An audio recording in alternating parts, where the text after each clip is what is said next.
Hey guys, welcome to my channel, and today we're going to take a look at another horrible case with you.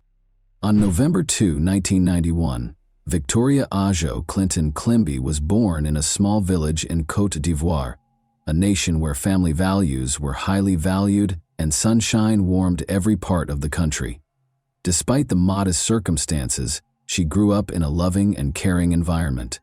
A young woman with a good heart and lofty aspirations for her daughter, Victoria's mother did everything in her power to make sure her only child was safe and happy. Victoria was a lively, upbeat youngster with a keen mind and an infectious laugh.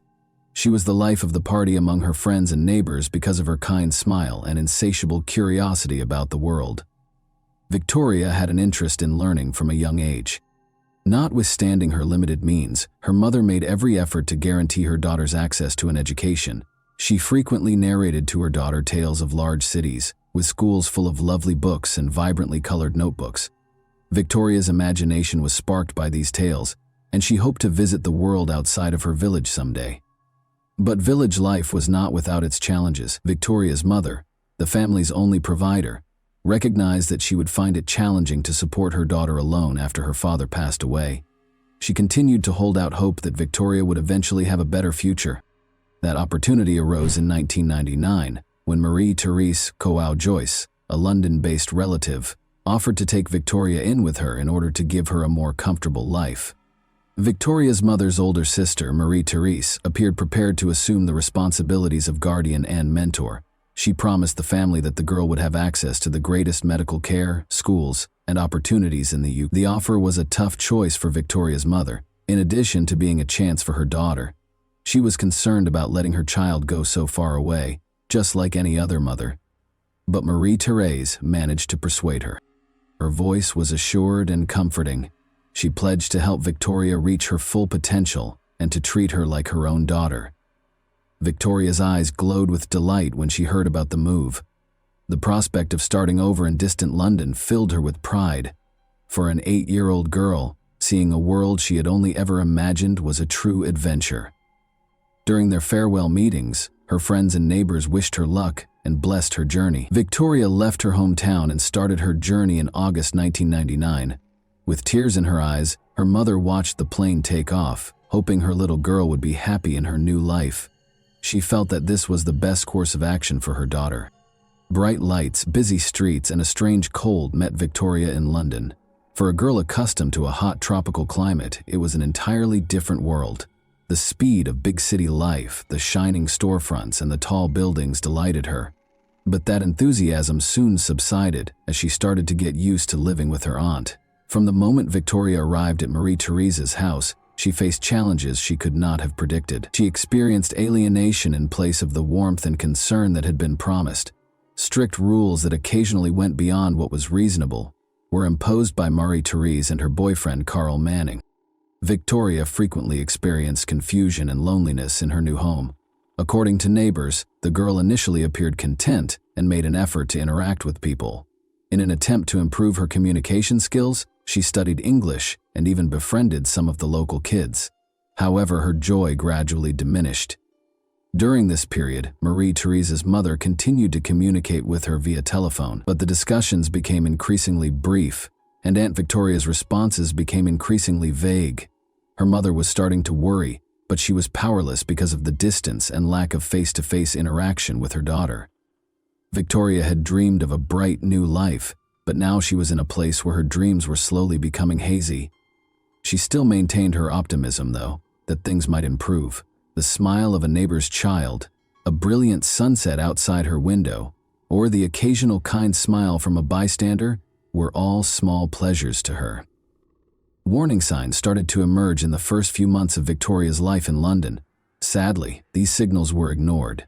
The energetic and curious girl who had traveled from Côte d'Ivoire started to change, according to the teachers at the school where Victoria was assigned. She was initially engaged in class, eager to learn as much as she could and making an effort to interact with her peers.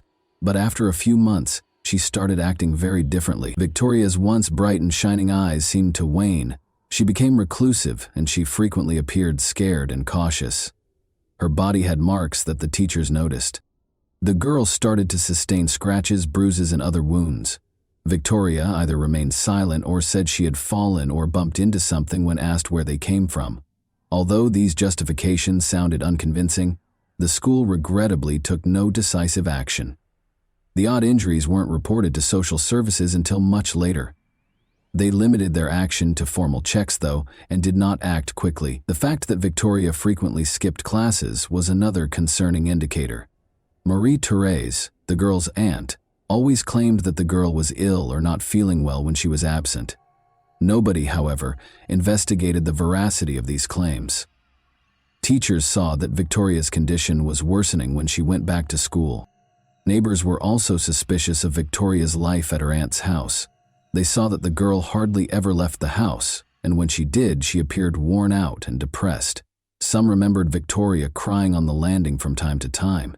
Once, a neighbor who was worried about the girl's health made an attempt to speak with Marie-Thérèse. The aunt reassured her, however, that the child was okay, stating that Victoria was simply very active and frequently fell. Questions were also raised by the noise coming from the apartment.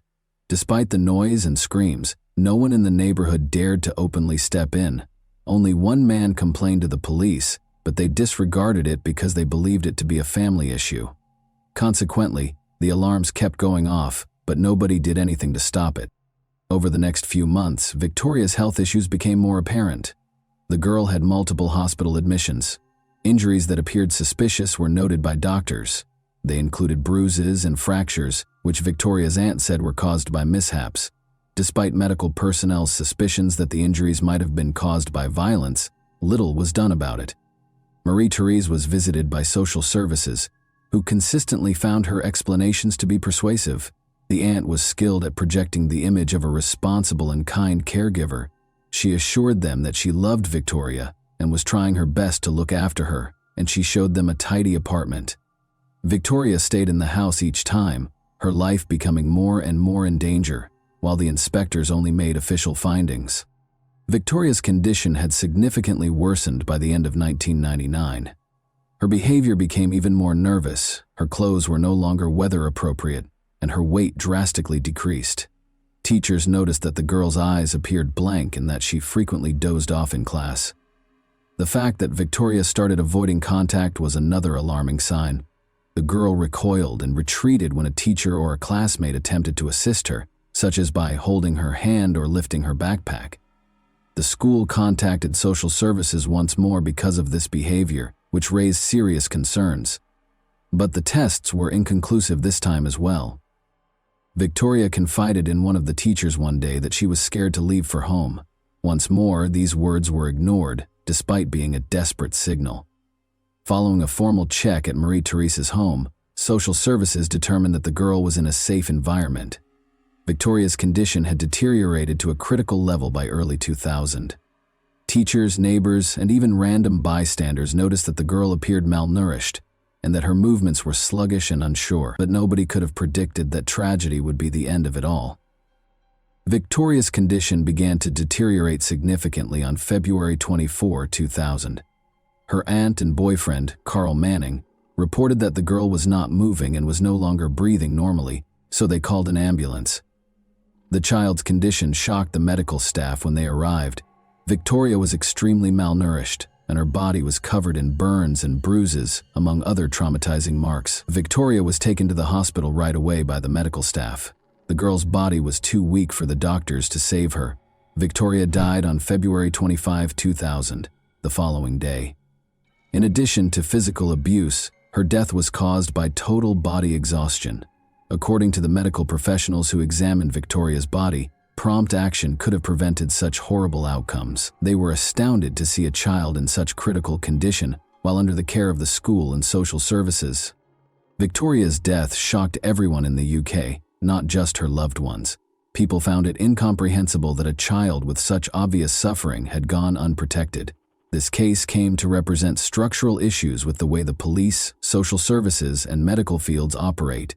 The police opened an investigation as soon as Victoria Climie passed away. Her multiple injuries, critical exhaustion, and hospitalization circumstances sparked serious suspicions among doctors, who promptly informed law enforcement.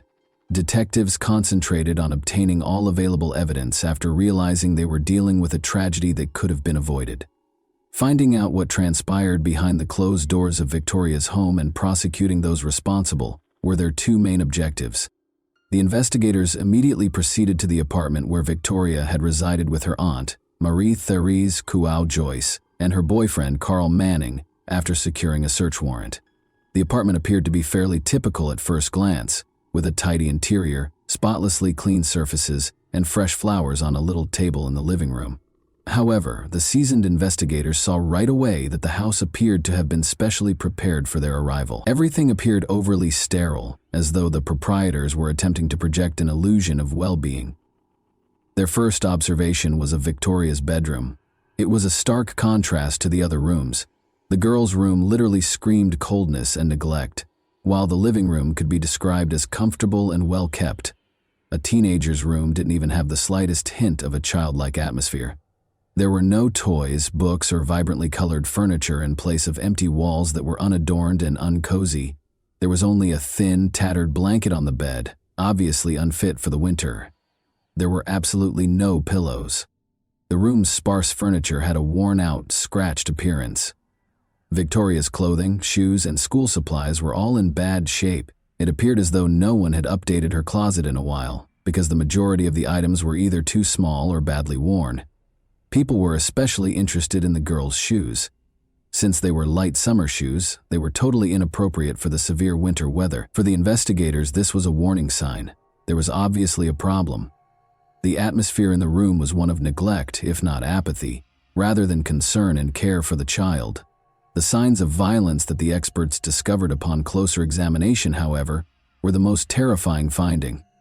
At first glance, the stains on the walls and furniture looked like filthy streaks, but the experts soon concluded that these were blood traces, partially obscured but discernible to the trained eye. Although the room's floor appeared to be clean, there were still questionable stains on it, which later proved to be attempts to conceal something awful. A tiny plastic container was standing in one corner of the room. The investigators discovered an even more sinister image when they opened it. There were broken toys inside. The only things that truly belonged to Victoria, it seemed, were these. They appeared to have been purposefully broken to prevent the girl from playing with them, or thrown there to get rid of them. The overall impression that the child was being treated like an unnecessary burden was only strengthened by this. There were also indications of neglect in the kitchen. There was almost nothing in the refrigerator. There was a juice box, a stale piece of bread, and a few cans of canned food. Marie-Therese had previously stated that she had always provided for Victoria's nutritional needs, which contrasted sharply with this limited food supply.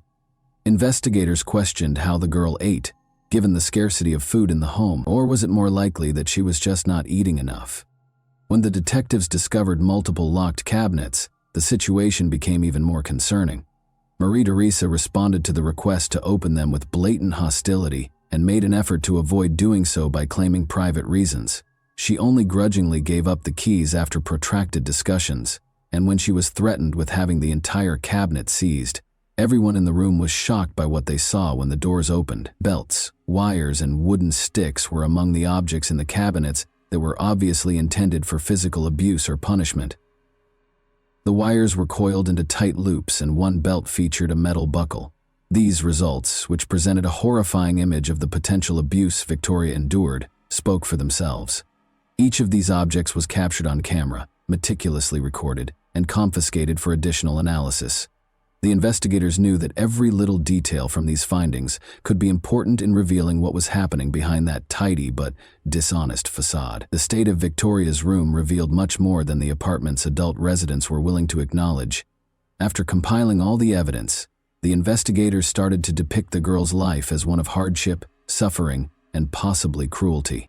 Investigators were immediately struck by Marie-Therese Joyce and Carl Manning's behavior when they were called in by the police for their initial interrogation. Despite their caution, they made an effort to project confidence.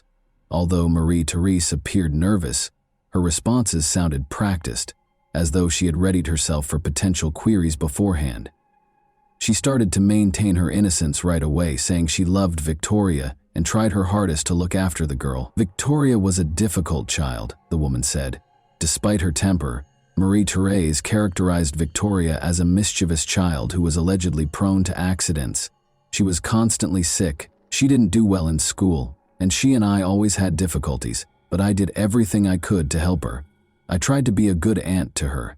She claimed that the girl's clumsiness was the cause of the bruises and injuries on her body. The reason for her emaciation, according to Marie-Thérèse, was solely her lack of appetite. She was always falling, hitting the corners of furniture. She just always had some kind of trouble. And of course, she never listened. We offered her food, but she hardly ate anything. Conversely, Carl Manning made an effort to portray himself as an unconcerned bystander. He tried to downplay his involvement in Victoria's life. In his own words, "I had virtually no contact with her." As the interrogation went on, the investigators noticed inconsistencies in their accounts. "She was just Marie-Thérèse's niece to me, and I never really got involved with the child. My business was work and my own affairs. I saw her rarely and didn't notice anything strange." For instance, Marie-Thérèse claimed that Victoria had unintentionally spilled a kettle of boiling water on herself when questioned about the cause of the burns on her body.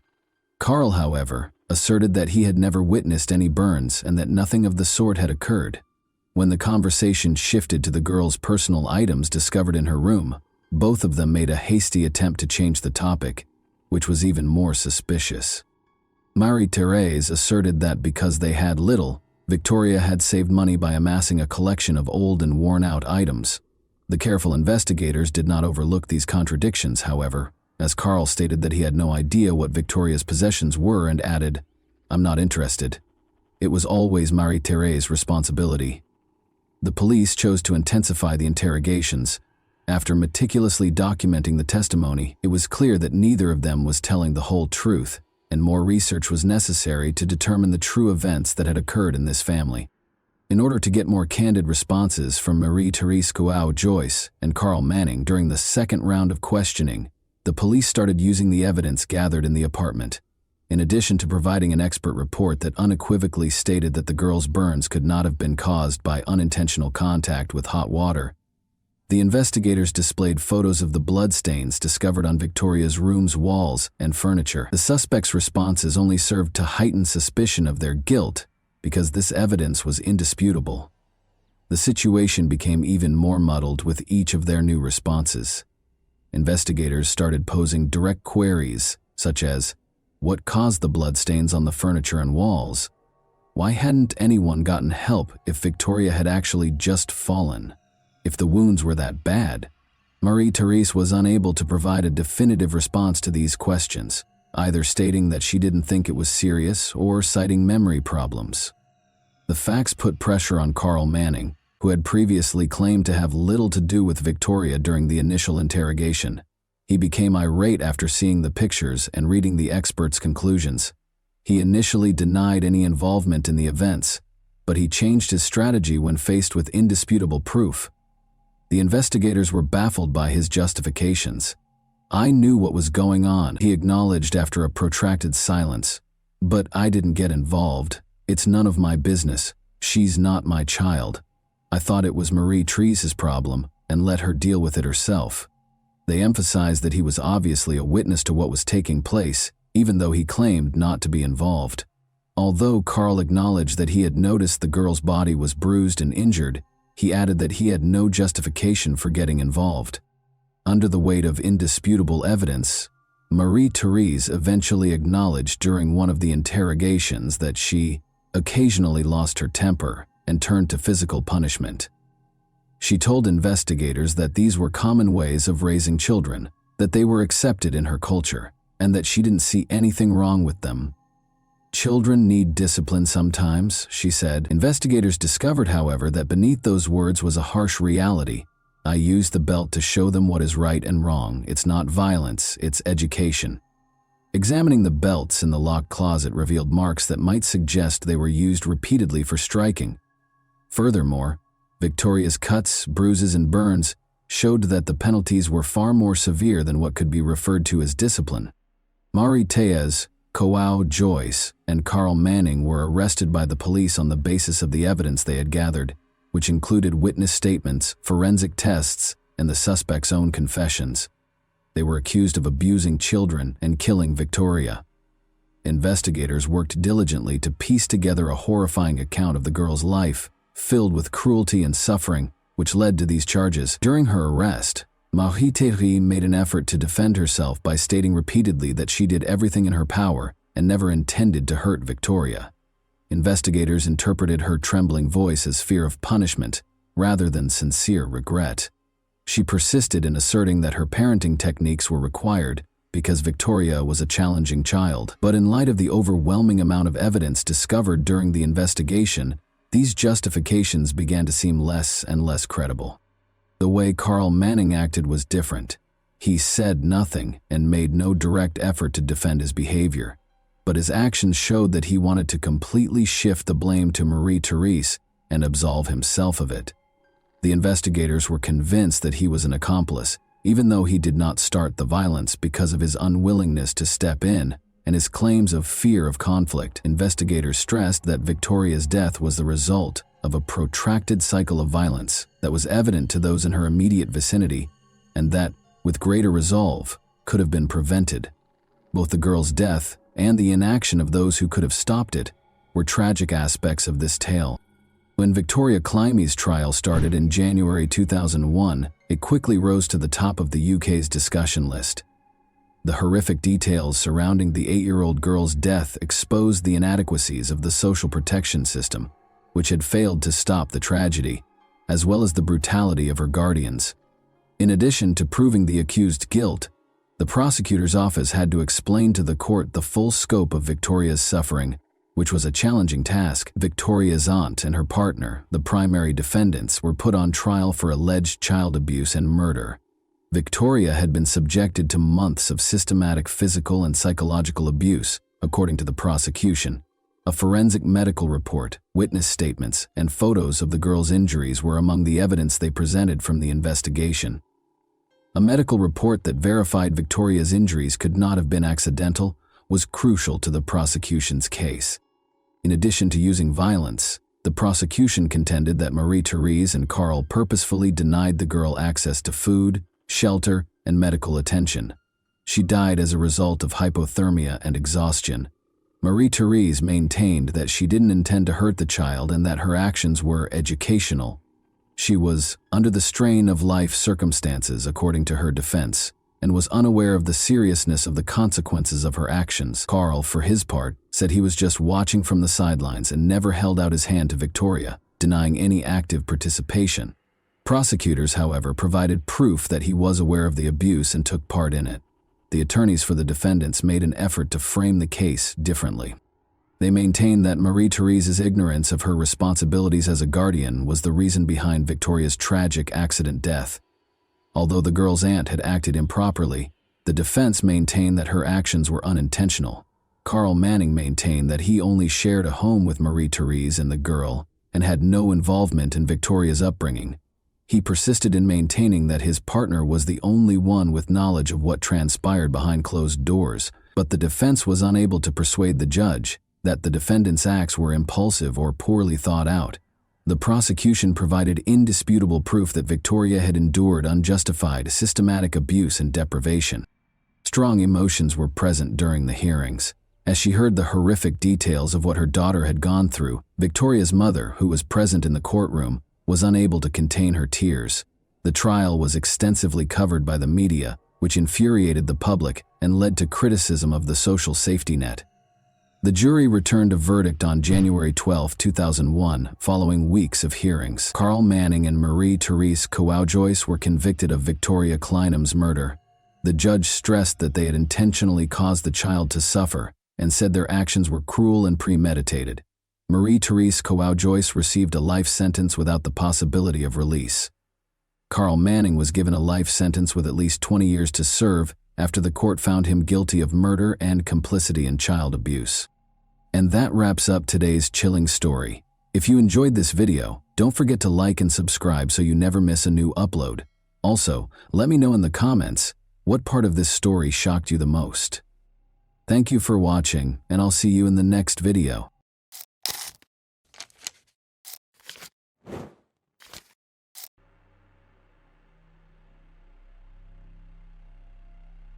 Hey guys, welcome to my channel, and today we're going to take a look at another horrible case with you. Today, we'll look at what happened in San Antonio, Texas in 2007. Amber Belkin, 25, worked at a video game store on January 29, 2007. When the manager arrived to check on her, he discovered she was dead in the back of the store after she failed to open on time. It took authorities more than a year to apprehend the suspect.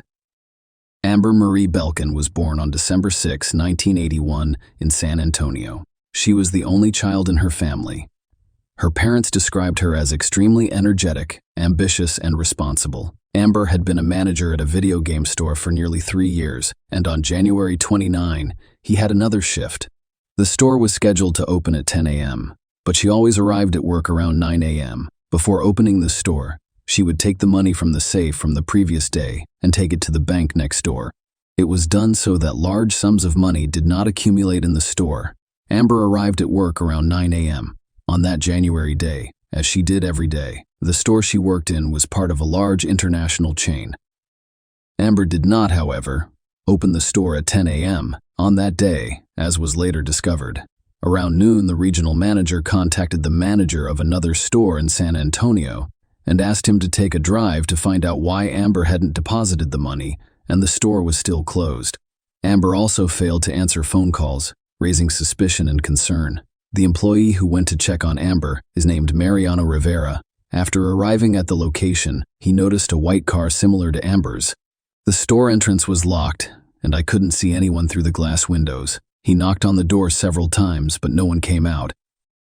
So he left. He returned about 2 hours later to take another look around, looking through the storefront windows. Rivera spotted Amber's assistant, Brandon. He knocked on the door, and Brandon let him in. Rivera asked Brandon if he had seen Amber, and he said no. He stated that he had just arrived and noticed something strange in the store. There were some money TDs and work-related documents on the floor. Rivera went into the back room and made a horrifying discovery. Amber's lifeless body lay on the floor, face down, with a plastic bag over her head. Later, forensic experts will determine that the cause of her death was strangulation. Rivera immediately dialed 911, and soon, the police cordoned off the store. Detectives discovered that Amber did not deliver money to the bank as she would on any other day. However, the safe in the store was empty, implying that there had been a robbery that went wrong. It's possible that the robber came across Amber and decided to eliminate her as a witness. Amber's schedule indicated that the crime occurred between 9 and 10 a.m. Unfortunately, there were no surveillance cameras in the store, which could have greatly aided the investigation, so the police had to look for alternative clues. First, detectives questioned Mariano Rivera and Brandon Bale, who discovered the body. They described how and under what circumstances they arrived at the store and discovered Amber's death. According to store management, approximately $2,000 was missing from the safe, along with a few video game CDs and 3 or 4 PlayStation consoles. The total store damage amounted to $6,000. The police questioned the employees of the businesses next to the store, but they did not receive the desired results. Nobody had seen or heard anything. While the police were busy at the crime scene, word spread throughout San Antonio, and mass media representatives crowded the parking lot in front of the store. Amber's father, Randy Belkin, learned about the incident from the news. When he saw the address of the store where the crime took place, he immediately got in his car and drove there. When he arrived, he spoke with a detective who unfortunately informed him that the victim of the crime was his daughter. This event divided Randy's life into 2 parts, before and after. Soon, Amber's mother, Lelia, arrived at the store. Looking into her husband's eyes, she realized their only child was no longer with them. After examining the crime scene, detectives concluded that the criminal exited the store via the back door, which is why no one saw him. However, the main conclusion was that the criminal was familiar with the store's schedule. He knew the money was delivered to the bank between 9 and 10 a.m. He also knew there were no surveillance cameras in this store. This is something only a former or current employee of the company would know. The first person seriously suspected of involvement in the crime was Amber's assistant, Brandon Beal. He was intimately familiar with the store's operations, and he was already inside when a manager from another location arrived to check on Amber's health. When Brandon arrived at work, he knew the store should have been open a few hours earlier, but it was still closed. Despite this, he opened the door with his key, entered, and then locked it. He noticed signs of struggle inside, but for some reason he did not enter the back room to see if Amber was present, and, after speaking with company management, detectives discovered that Amber, a store manager, was unhappy with Brandon's work and wanted him fired. She informed her mother that Brandon has a short temper and does not perform his job duties adequately, but a disagreement with Amber could push Brandon to commit a crime. Detectives started looking for answers to this question. The officer searched Brandon's car and home after receiving a warrant, hoping to locate the CDs and PlayStation consoles stolen from the store. However, none of the above were discovered.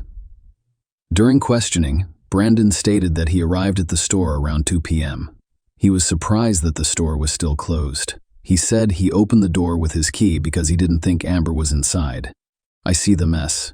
He believed that the store had been robbed. The manager from another location arrived just a few minutes later. Brandon also admitted that he was unaware of Amber's desire to fire him, but he did acknowledge that they frequently disagreed on certain issues. His girlfriend and parents confirmed his alibi for the morning when the crime occurred. When he passed a lie detector, he was removed from the suspect list.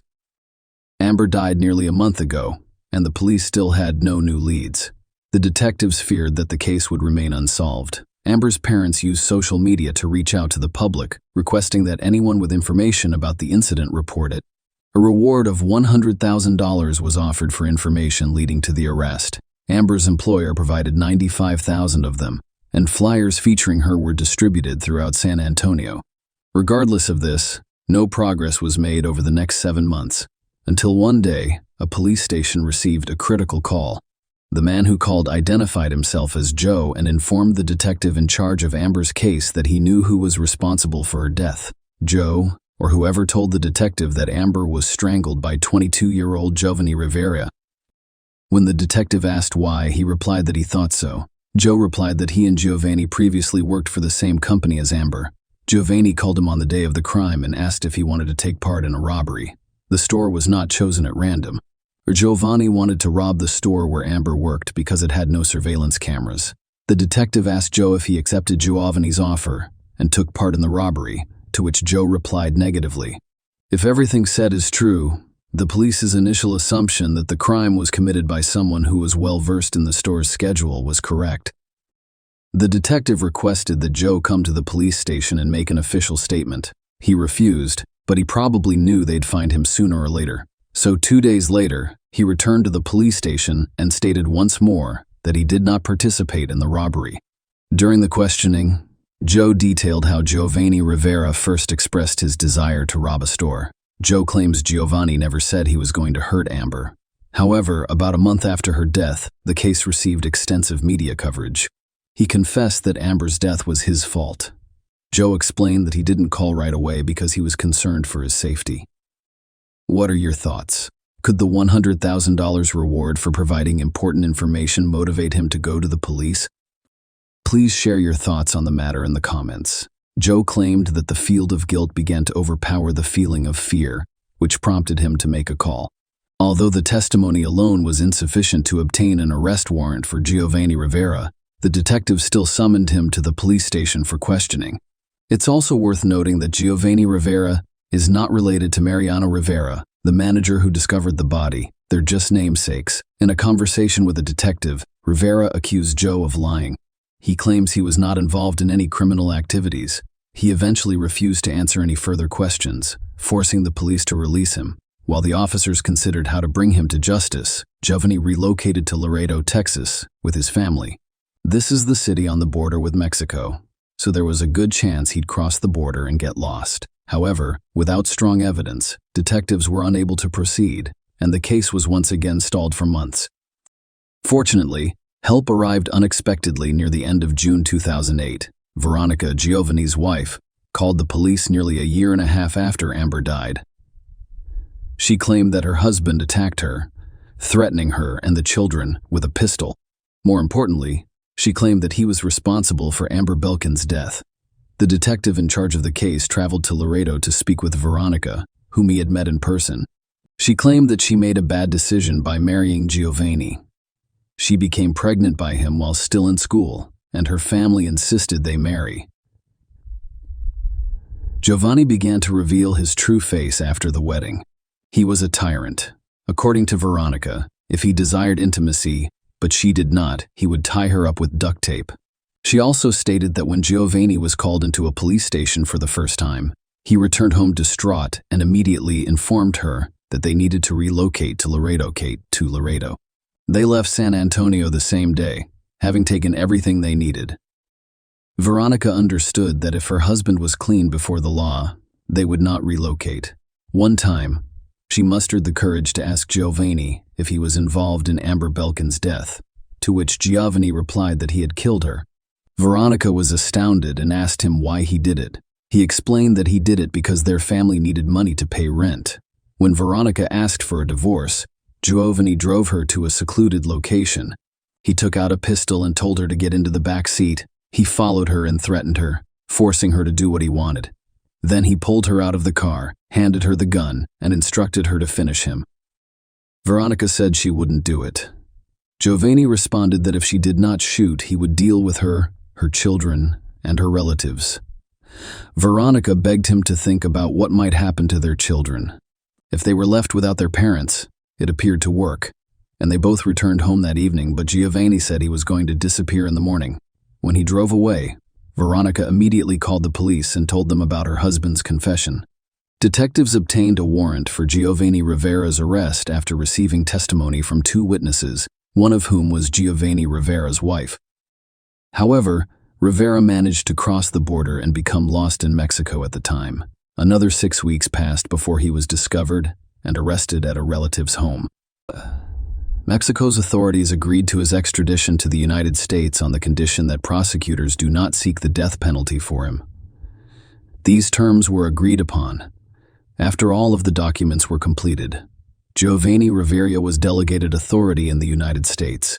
Amber's parents were relieved that his arrest would result in justice for their daughter's death. On August 7, 2008, Rivera was interrogated. In contrast to the previous conversation, the officers heard his wife's testimony. When informed of this, he admitted to everything. He stated that as soon as Amber opened the store door, he followed her, wearing gloves and a mask. Amber recognized him, which surprised him greatly. He told her that he was having financial problems and that he desperately needed money, and he forced her to open the safe. Amber attempted to reach the phone at one point, and he had to tie her hands with duct tape. She panicked and began screaming. According to Rivera, he placed his hand over her mouth and asked her to remain silent. Amber tried to break free, but he realized he had reached the point of no return. He took a plastic bag from nearby and cut off her oxygen. She stopped breathing. He took the money, some CDs, and some PlayStation consoles before driving away in his car, which was parked behind the store. Rivera's lawyer began negotiating a plea deal. The district attorney's office took nearly a year and a half to accept this agreement, which excluded a life sentence without parole. Given the risks of a jury trial, and the fact that appeals can take years to be heard, prosecutors concluded that the plea deal was the best possible outcome for the Belkin family. Giovanni Rivera received a life sentence as a result of the deal in April 2010. He must serve 30 years in prison before he can apply for parole. Amber has promised her relatives and friends that they will do everything they can to ensure that he never walks free. The authorities did not say whether anyone received the $100,000 reward offered for assisting in the search for the perpetrator. Share your opinion with us in the comments and subscribe to the channel for more.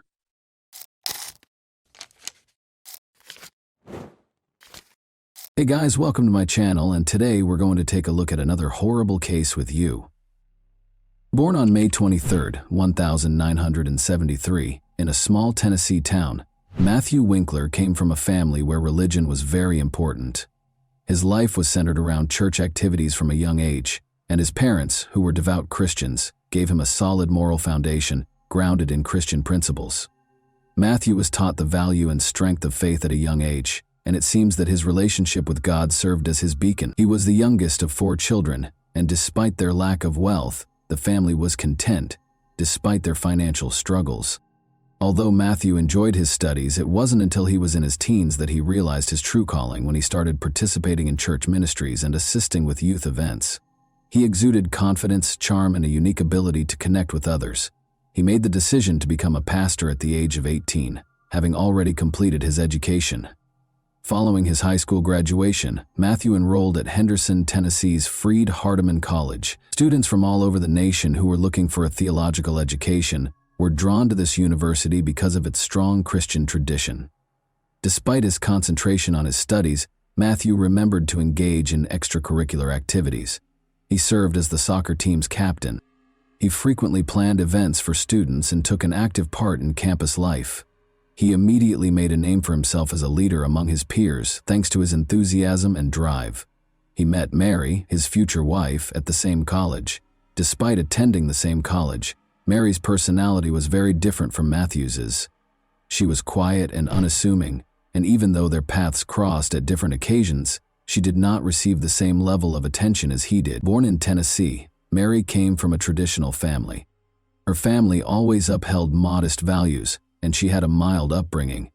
She was more concerned with building a family hearth than she was with ambition, unlike Matthew. However, they were united by their shared religious convictions and a desire to serve God. Matthew first became acquainted with Mary while she was volunteering for student council-organized projects on campus. Her kindness and gentleness of heart impressed him. Mary wasn't looking for attention. She was not overlooked. He started their friendship, which swiftly developed into a more committed partnership for someone with Matthew's charm. Surprisingly, Matthew's vivacious personality was ideally matched by Mary's serene and prudent disposition. They were soon inseparable. The couple started assisting the underprivileged, volunteering at community events, and working together on church projects. In addition to being his wife, Matthew viewed Mary as a ministry partner who shared his philosophy of life. Mary, however, believed she had found a man who shared her beliefs and was supportive. After graduating from college, they got married and relocated to Selmer, where Matthew accepted a position as a pastor at the nearby Church of Christ. There was more to the Church of Christ in Selmer than just worship. It served as the town's most significant hub for activity. It was situated on a hill with a lovely garden all around, and the congregation always congregated there. The entire town seemed to have assembled for prayer. Matthew immediately won over the locals with his innate charm and talent for communication. He planned a lot of charity concerts, youth classes, and events to aid the underprivileged. Everyone was talking about him, and he rose to prominence in the community. Mary actively assisted him in this ministry in spite of her modesty. She was present when Matthew took care of the house, assisted with event planning, and delivered significant announcements to the congregation. She stayed in the background, unlike her husband, but everyone could always see how much she loved and cared for her family. The Winklers seemed to be the ideal family. Patricia, Mary, Alice, and Brianna are the three daughters that Matthew and Mary raised. You could frequently hear the children's laughter reverberating throughout the house because they were energetic and full of fun. The sisters were close and, even though they were young, already exhibited the same Christian values as their parents. But there was a very bad life going on behind the closed doors of their home. The tension between Matthew and Mary was occasionally apparent to those who knew the family a little better. Although some claimed that Matthew was an overly strict man, the rumors never spread beyond a small circle. Matthew was a man of strong character. In a small town, people hardly ever talked about such things openly, but their children, who were always happy and gregarious, showed no signs of trouble for most of them. The Winklers were still a role model. It started out as a typical spring morning on March 22, as the Christ Church congregation started to assemble for services. The town was just starting to awaken. The air was filled with the aroma of freshly cut grass and coffee poured into thermoses that residents frequently brought to meetings. But soon after, the unsettling news that Pastor Matthew had failed to arrive at church broke the stillness of that morning. He never skipped Sunday services, so this was out of the ordinary. After unsuccessful attempts to contact him, a number of parishioners visited his home to check on him. They saw that the door was unlocked and the windows were draped as they got closer to the house. Given how strict the Winkler family had always been about security, this seemed strange. They knew something had gone wrong as soon as they were inside. It was too quiet in the house. A distressing call was placed to emergency number 91 at 9 a.m. Matthew Winkler was the pastor of the Church of Christ, where James Barker, the caller, was a parishioner. Barker stated that because Matthew had not shown up for the morning service, he and a few other churchgoers who were worried about the pastor had made the decision to pay him a visit at his house. A few minutes after the call, Barker found Matthew's body in his bedroom.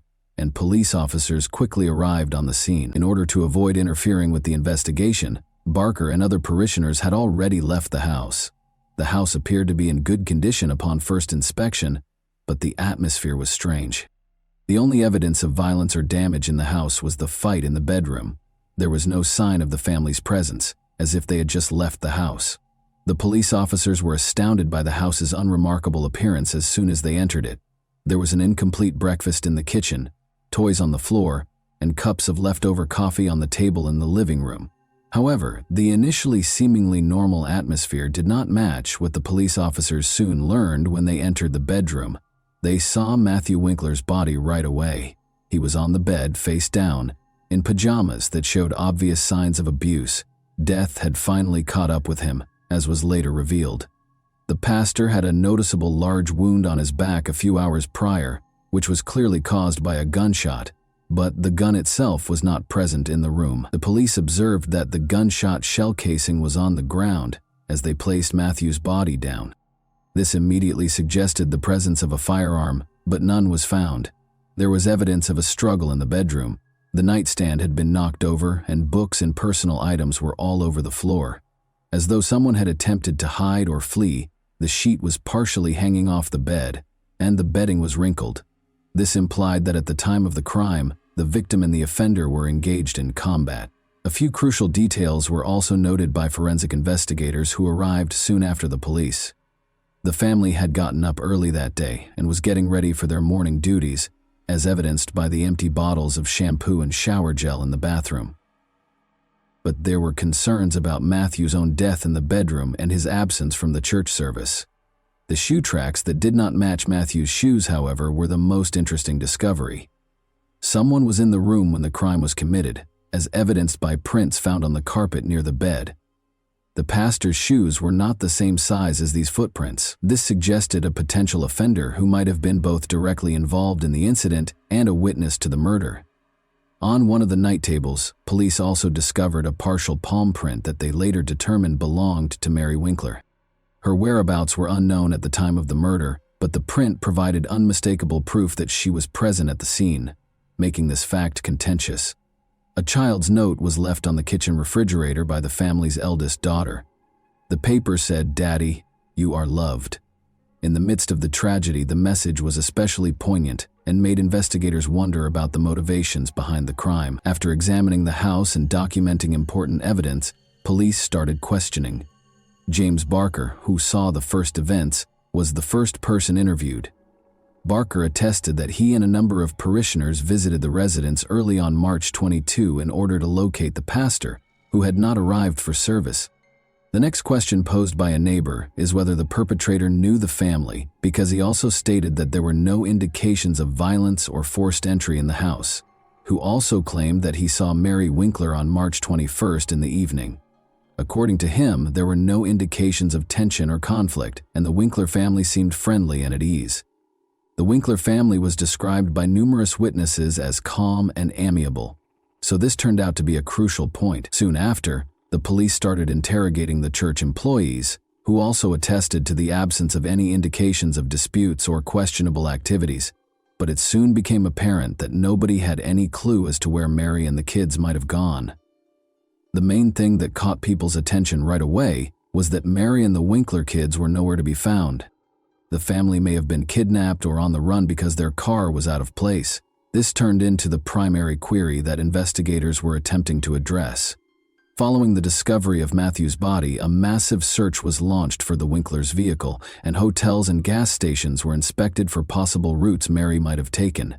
When police learned that the Nissan Quest minivan had vanished, they immediately began a manhunt for it. Every patrol team within a few hundred kilometers was told to keep an eye out for vehicles that fit the description. Investigators also asked for surveillance footage from gas stations and major highways. Because Selmer is a small town, there were few options for escape routes, which gave police hope that the missing men would be found soon. The car was seen on a surveillance camera at a gas station in northern Alabama, roughly 200 kilometers from the crime scene, a few hours after the search started. 3 kids were in the backseat of the car, and the driver was a woman, according to the video. Although her motivations were still unknown, This discovery was the first concrete indication that Mary had left the state with the kids. Police started looking through Mary's cell phone's messages and calls while they searched for the car. Cellular carrier's information indicated that her phone was in operation in the Jackson, Alabama area. During the time that the car was spotted, Mary made a number of brief phone calls, none of which were to friends or family. This demonstrated her prudence and desire to avoid leaving an overt trace. Calls made the day before the murder were also examined by investigators. One significant discovery was that Mary had spoken with the bank where the family had a loan about their financial troubles. Based on this information, police theorized that strange financial relationships might have been the driving force behind the crime. Examining Mary's financial activity was another crucial area of attention. The family booked accommodations at a small Jackson motel using their credit card. Police were able to further focus their search as a result, and on March 23, 2006, just over 24 hours after Matthew Winkler's body was found, they went straight to the address that was provided. Mary Winkler and her 3 kids were discovered by police in a motel in Jackson. A tiny room with 2 beds was occupied by the family. Mary opened the door almost instantly when the officers knocked. She didn't appear panicked, but she did look exhausted. She later discovered that she had purchased the toys her 3 daughters were playing with on the way in. There was no opposition to Mary's arrest. After giving him a hug, the woman calmly climbed into the police car. The investigators were taken aback by her actions. She didn't try to escape or defend herself. She merely said, "I knew you would find us." This was a crucial detail because it showed that she was aware that she was going to be arrested. The kids were treated by psychologists at a nearby social assistance center. They looked healthy at first glance, but they were confused and didn't know what was going on. Patricia, the oldest daughter, informed center employees that her mother had asked them to be obedient while they were on a brief vacation. Investigators also spoke with people who knew the Winklers, including Mary. While neighbors characterized the family as amiable and successful, others noted that Mary had recently appeared to be depressed. According to one of her friends, she hardly ever interacted with people outside of her family and church. According to Matthew's church colleagues, he was a strict man, particularly when it came to family matters. This was inconsistent with the public portrayal of their happy marriage.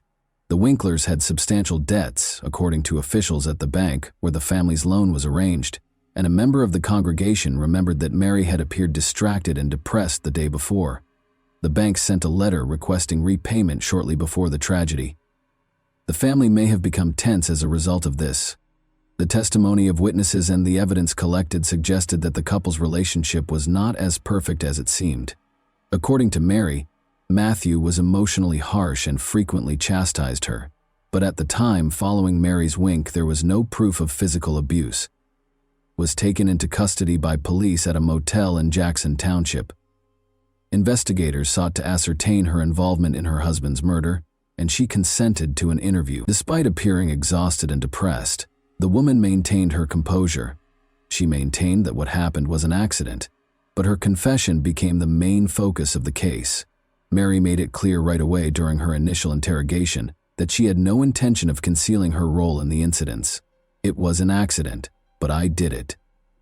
Her voice trembled as she told investigators about Matthew's death, but she responded to inquiries promptly and clearly.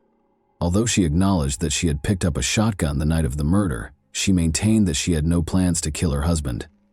Mary said it was a tense night. She claimed that she and Matthew had argued about money issues that had been accumulating for months. She claimed that Matthew had accused her of mishandling their finances and of keeping bank correspondence about their debt hidden from him. Mary remembered him telling her that I had ruined everything. Following her husband's remarks that evening, Mary disclosed that she felt depressed and humiliated. According to her, Matthew was frequently severe and insisted on complete order in the home.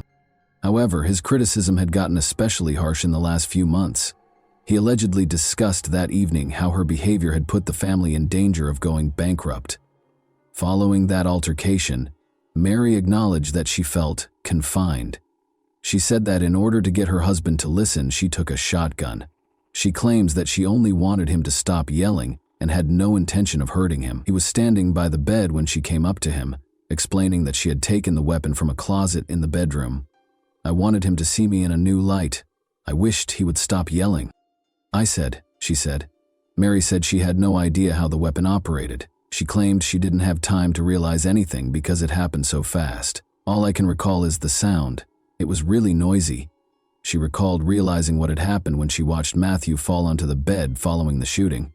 Mary recalled that she first froze in place after the shooting because she was in shock and unsure of what to do next. She couldn't get close to her husband to check on him. Instead, she hurried to the children's rooms, where they were already asleep, woke them up, hurriedly packed her things and walked out of the house. Mary claimed she was in total shock and was worried that no one would comprehend her when investigators questioned her about why she didn't call the police or an ambulance. With no specific objective in mind, she simply wanted to get as far away as she could, so she climbed into the family minivan and drove off, taking her kids with her. According to her, Mary denied that she was attempting to conceal or get away with it. She claims that she chose to simply leave because she was unsure of what to do. She added that protecting her kids was her first priority. Mary's confession raised a lot of questions, but also provided investigators with a foundation for prosecution. The shotgun needed a lot of force to pull the trigger and remove the safety, according to forensic specialists who examined the weapon. The fact that Mary brought the gun with her raised suspicions among the police, who began to wonder if the shooting was really an accident. Investigators suspected this was a deliberate choice or an attempt to conceal evidence after the murder. Despite being emotional, Mary's own confession did not rule out a premeditated crime. In an interview with psychologists, Patricia, the family's eldest daughter, claimed to have heard her parents talking loudly the night before the trip. The girl remembered that her mother had later entered the room, woken her up, and informed her that they were leaving, but she did not understand what was being said. Mary's claim that she left the house right away after the murder was supported by this testimony. To prevent traumatizing the children, the investigation used their testimony with caution. They did, however, support the idea that Mary acted emotionally, even though her actions following the shooting continued to be unpredictable. Investigators concluded that Mary's confession contained enough evidence to bring charges of second-degree murder. Her acknowledgement that she fired the shot herself, the fingerprints found at the scene, and the fact that the gun was found in the car's trunk were the primary contributing factors. After conducting interviews and compiling evidence, investigators also explained her attempts to escape to another state and her escape with her children, which they viewed as avoidance behavior. Prosecutors intended to present the case in a way that would demonstrate Mary's actions went beyond chance, so she was moved to the county jail to await trial. What was ahead was a trial that would spark extensive public outrage and become a national conversation point, not just in Tennessee. The trial had a national impact.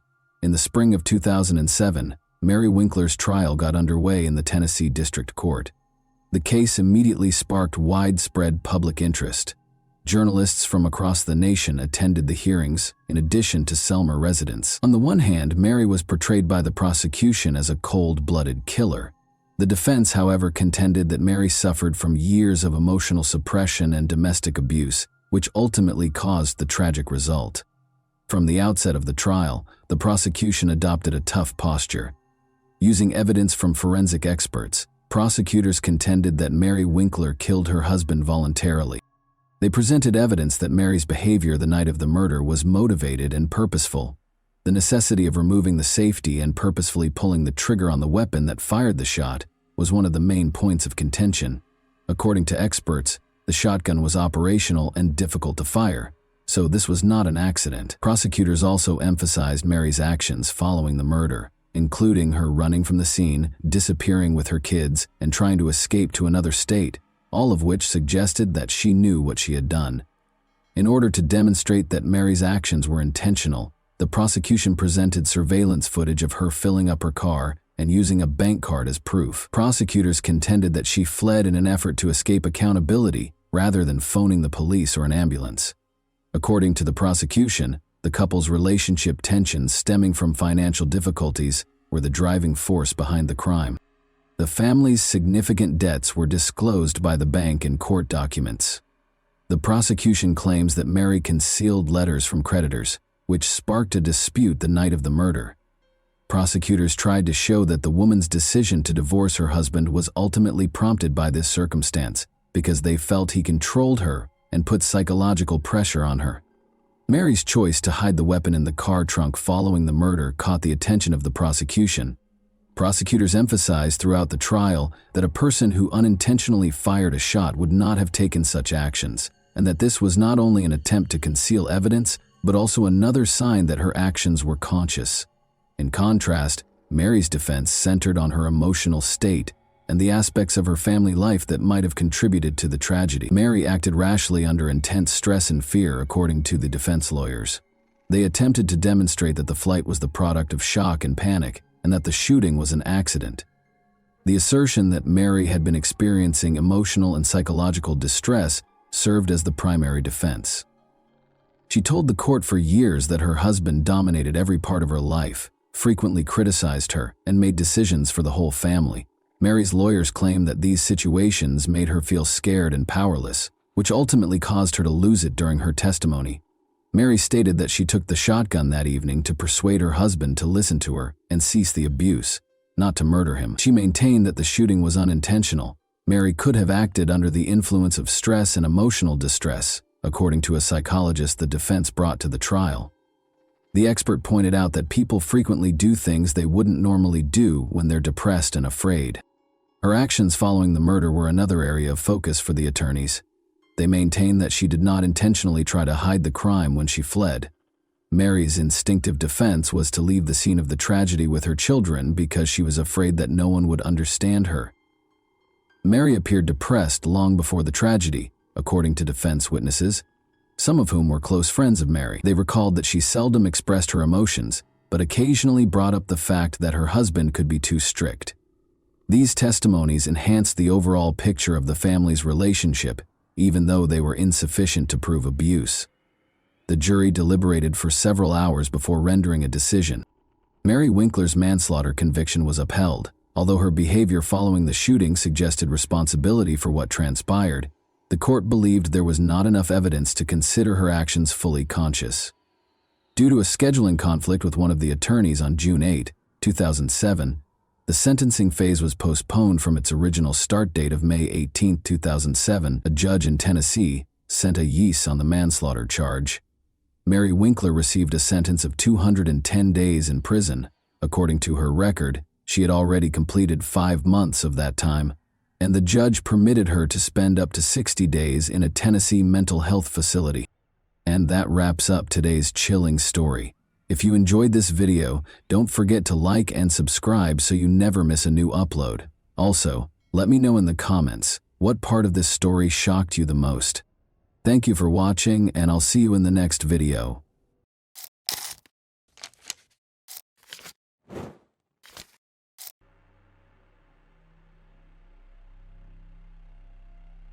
Hey guys, welcome to my channel, and today we're going to take a look at another horrible case with you.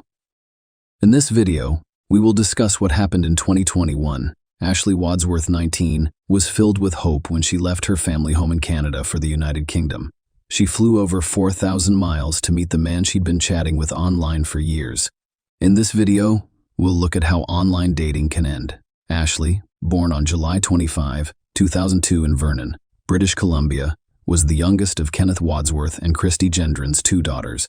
Ashley intends to pursue further education after graduating from high school. She enjoyed spending time with her family and friends. Everyone adored her. The girl brought joy to others. Ashley was an avid traveler who enjoyed art, skiing, swimming, tennis, and other outdoor activities. Vernon, located about 270 miles northeast of Vancouver, has a population of approximately 43,000 people. Ashley wanted to leave this place and visit other cities and countries. Most importantly, she wanted to visit the United Kingdom. This was not a spontaneous dream. Ashley did not have a smartphone when she was 12 years old, unlike her peers. As a result, she used the family laptop to monitor her friends' and classmates' social media activities. She knew it wasn't unusual to add dozens of friends and send messages to people she didn't know. In 2015, a Vernon friend introduced her online to Jack Seppel, an English boy. Ashley was 12 years old at the time, while Jack was 16. She had always been interested in the world.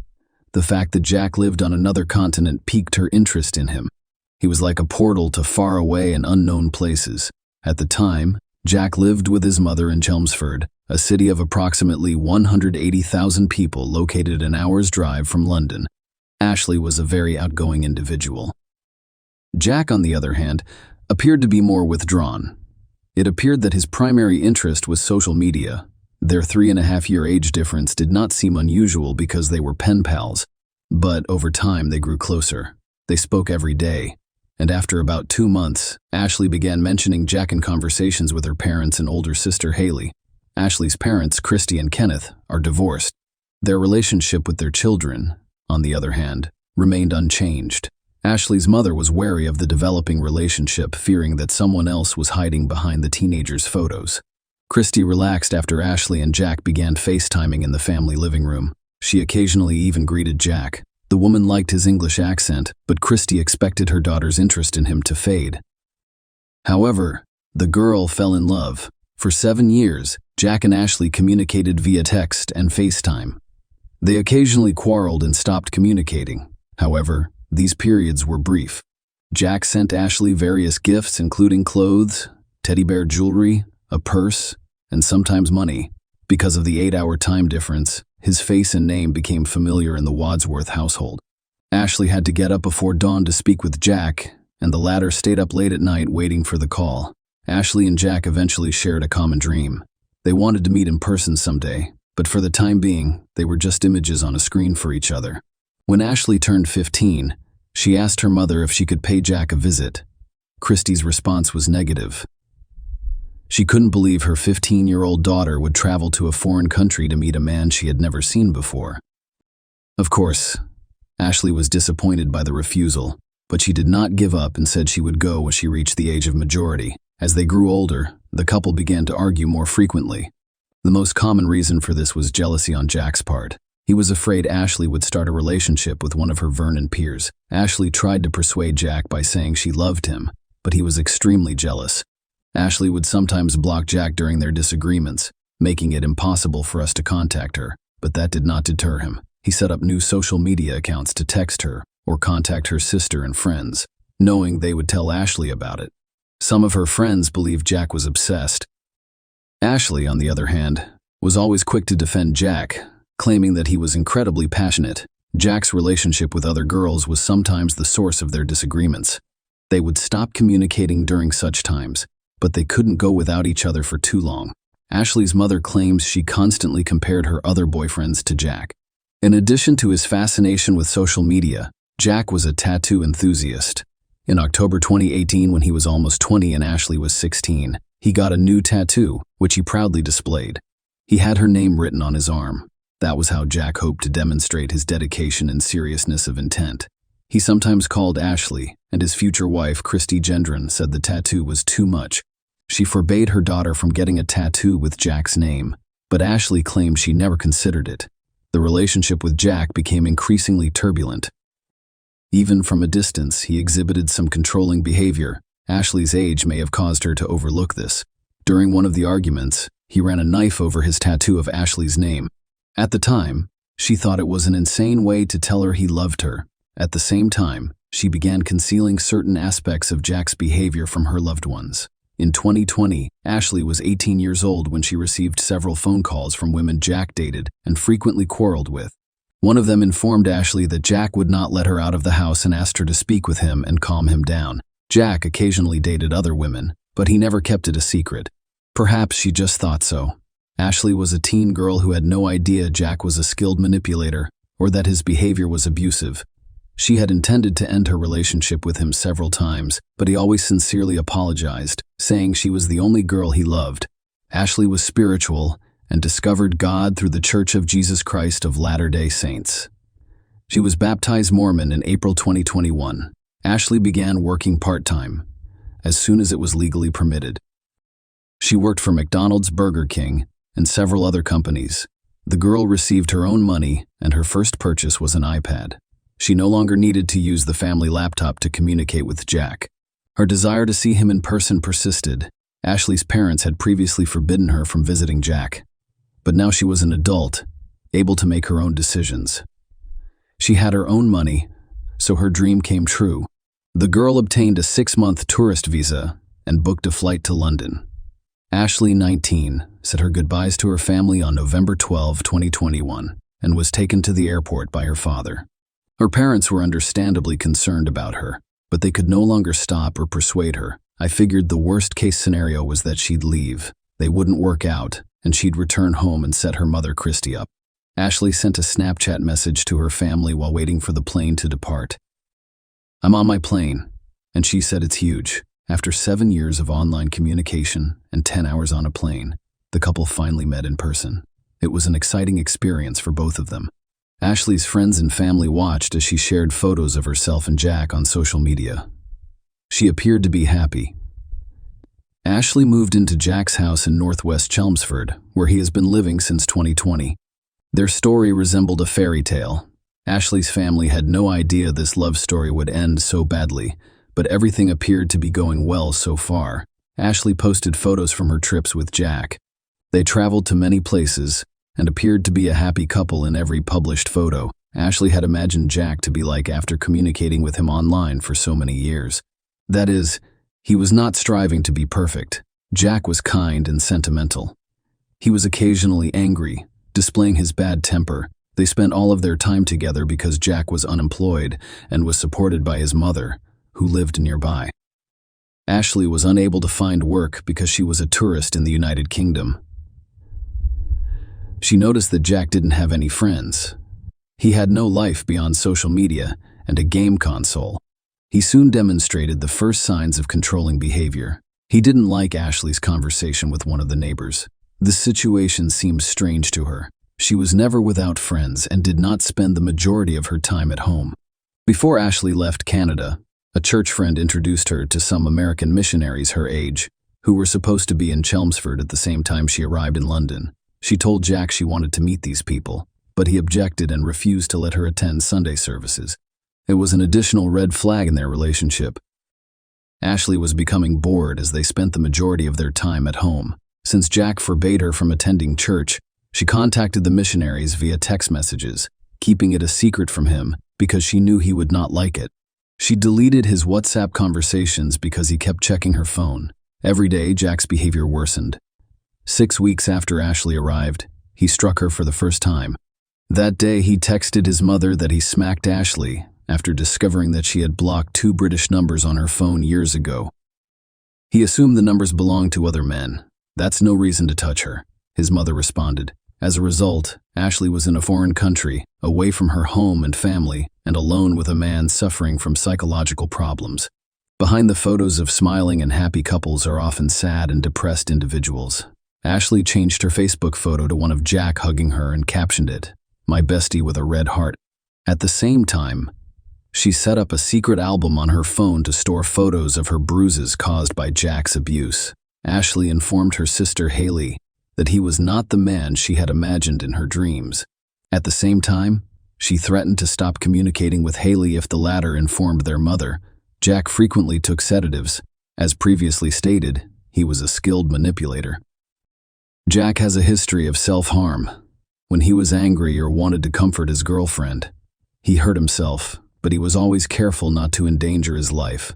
Jack used a similar technique on Ashley. By the end of December 2021, he ingested a supply of sedative medication, prompting Ashley to call an ambulance. It transported him to the hospital, where he received the necessary care. Ashley told neither her mother nor her friends about the incident. Only her sister Haley was aware of the situation.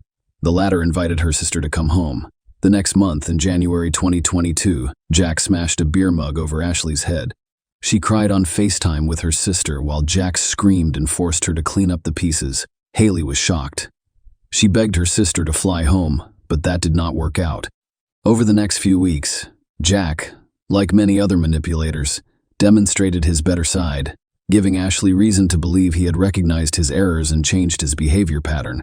However, that was only a temporary act. Soon Jack became enraged again. He discovered old messages from a young Canadian man on Ashley's phone. He demanded social media passwords from her, which she gave him.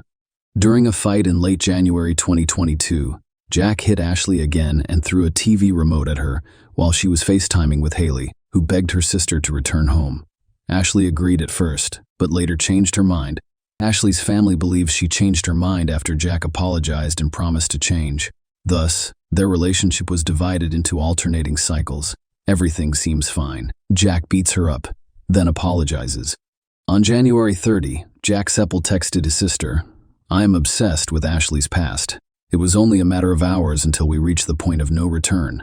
On the morning of February 1, Jack was furious once more. Just before 8 a.m., Ashley's neighbor heard her scream through the wall. Ashley appeared at her door moments later in tears. She dashed out into the street, barefoot and with blood dripping from the cut on her palm. Ashley claimed Jack Hitch smashed her phone and threw their kitten against the wall. Ashley feared for her life. At the same time, she asked her neighbor not to call the cops because she didn't want Jack to hurt himself and was afraid they'd put him in prison. The neighbor went to talk with Jack. As usual, he used his abilities to appear to be a good person, apologized, and stated that everything would be fine. As a result, the neighbor left, and Ashley chose to return to Jack. Unfortunately, no one saw her alive once the door slammed behind her. About an hour later, another neighbor purchased a package for Jack, which was delivered to her by mistake. While he was speaking with her at the front door, Ashley took advantage of the situation by calling her family from Jack's phone. She asked for assistance and stated that she wanted to go home. Christy was shocked to learn about her daughter's relationship with Jack Seppel. Ashley's plane ticket was immediately booked by the family for February 3. Christy warned Jack that if he attempted to harm her daughter again, she would immediately report him to the police. Ashley and her family finished talking around 3 a.m. and Vernon at 11 a.m. in Chelmsford. As soon as Ashley hung up the phone, Jack stopped pretending to be a nice person and attacked her. A few minutes later, he texted his mother using the WhatsApp app, "I severely beat Ashley." After another 14 minutes, he wrote that she believed she had broken her arm. "I picked her up, threw her to the ground, punched and ripped her all over the lounge." At the time, Ashley was still alive. Unfortunately, there was no one to assist her.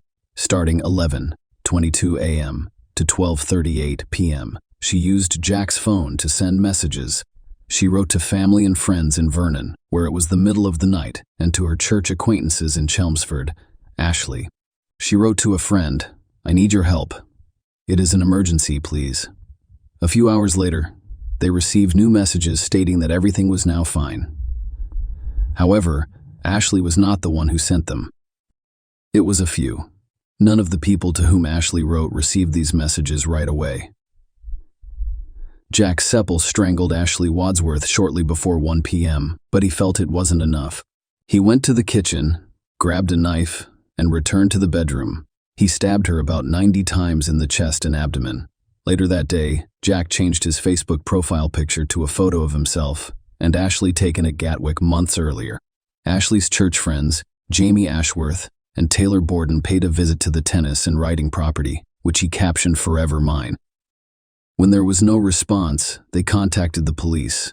Jack recorded a video message for Ashley's sister Haley while she was lying in the bed next to her.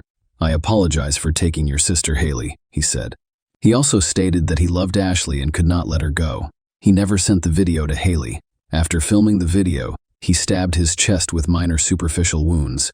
Investigators believe he may have done it to claim self-defense later, around 4 p.m. The police arrived at the home. They knocked on the door and asked Seppel to come out. They saw him inside through the window, but Jack refused to open the door. At the time, he was communicating with his sister via video link, confessing to her that he had murdered Ashley. Police broke down the door and arrested several people. He was described as calm. Ashley's family awoke to a flurry of messages. They attempted to contact her, but she did not answer right away after they discovered what had happened while they were sleeping. Kenneth Wadsworth, Ashley's father, will never forget the day of February 1. He awoke to find out that his daughter had died. He describes your heartbreak as extremely difficult. That's your baby girl, and she's left. There are no words to describe that sorrow. Kevin went to the UK with his wife, Charmaine, to handle the paperwork and collect Ashley's body. Aside from the enormous grief felt by her family at home, the Chelmsford community mourns her loss as well, despite the fact that many of them never met her. They held vigils in fields near where she was killed, with flowers, balloons, and candles to honor her memory. After being arrested, Jack Seppel told police that he had become psychotic. Despite these statements, A psychiatric examination determined that he was aware of his actions at the time of the crime and competent to stand trial. Ashley's family was stunned by the tragedy, but they were even more shocked to learn that Jack Seppel had a long history of controlling behavior and harassment. In 2014, even before Ashley, a 15-year-old girl, met a 14-year-old girl online, he photographed her naked without her permission, and when she broke up with him, he posted the photos for everyone to see. She filed a restraining order. A month later, Seppel violated the order. That same year, he argued with his mother about his Xbox, pushed her to the floor, and ripped the door off its hinges. When the restraining order expired in 2017, Seppel contacted the victim again. Although the girl ignored his messages, he was not going to back down. In January 2018. He sent her a message saying, "Please respond. You will never get rid of me. Even if I have to go to prison for you, I will see you soon and show up wherever you live." By then, he'd been in contact with Ashley for 3 years, and her mother had filed a restraining order against him. In July 2018, Jack damaged the door, smashed her car, and broke the windows in her house. In September 2018, the court sentenced him to 8 weeks in a juvenile correctional facility after he again violated the restraining order. The following month, he pleaded guilty to attempting to enter a nursing home. The court sentenced him to 21 days in prison. Seppel spent increasingly more time online, as if looking for a victim. In March 2020, he met a woman on Facebook, and they started living together. This woman quickly recognized that he was a dangerous man. He was extremely jealous, and his actions were unpredictable. When she said she was leaving him, Jack grabbed her throat and locked her in the house, but she managed to escape through a window. Another similar incident occurred, but with a different woman. Seppel had committed 12 crimes in total, with domestic violence accounting for the majority of them. We had no idea about his history. I feel like I threw her to the wolves. Ashley's father stated that Kenneth and Christy want others to learn from their daughter's story. If something does not feel right, take action. If you have a gut feeling that your sister, friend, aunt, mother, or daughter is involved in such a situation or relationship, call the police and intervene. Christy also mentioned her daughter, saying, "We should have reached out ahead of time through Claire's law. We learned the hardest lesson of all. Our beautiful Ashley flew to England excited, alive and well, but unfortunately flew home in a box. Please be warned to leave these violent, toxic, and dangerous relationships. Now, if your gut tells you something is wrong, please trust your instincts and intervene immediately. Even if they say everything is fine, the most dangerous time for a victim of domestic violence is when they choose to end the relationship and leave. Call the cops to help them pack their belongings and get them out of there to safety. It is too late to save Ashley, but you can still save yourself or someone you care about." The trial began in September 2022, when Seppel admitted to killing Ashley Wadsworth. The prosecution case included strong witness testimony from neighbors and friends who described Seppel's toxic behavior and the events leading up to the murder. It contained voice notes that Ashley had recorded and sent to friends. Seppel had threatened her with death in those notes. The judge described Sarah's attack on Ashley as brutal and cowardly. The judge stated that Seppel had 8 previous convictions for 12 crimes, nearly all of which involved domestic violence. The judge stated that it demonstrated a clear pattern of violent and controlling behavior among a number of women. On October 10, 2022, a court sentenced Jack Seppel to life in prison. He will be able to apply for parole after 23.5 years through his lawyers. Ashley's parents received an apology note from Seppel. However, they did not believe he had repented of his actions. Great, he will have time, but in the United Kingdom and Canada, life is only 25 years long. Ashley's mother stated that ultimately, it will not bring her back. Share your opinion with us in the comments and subscribe to the channel for more.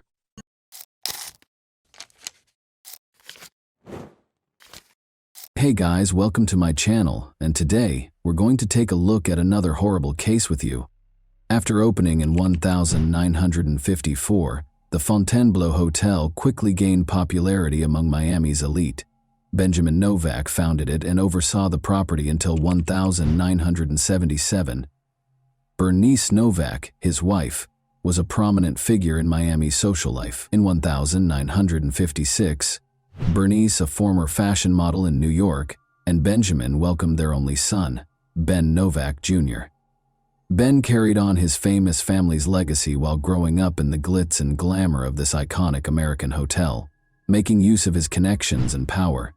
Ben's life wasn't without its difficulties, even though his parents were famous and socialized with celebrities. He missed out on deep friendships with peers and frequently felt alone as a child because he was surrounded by adults.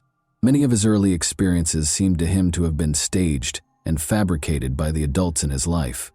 He turned to comics as a means of escape, and Batman emerged as his favorite character. His early interest turned into a major passion as he grew older, and he eventually accumulated one of the biggest collections of memorabilia in the world, which included his very own Batmobile.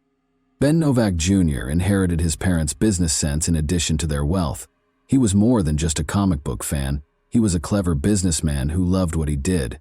He entered the convention industry with the intention of becoming well-known because he was determined to establish his own identity apart from the family legacy.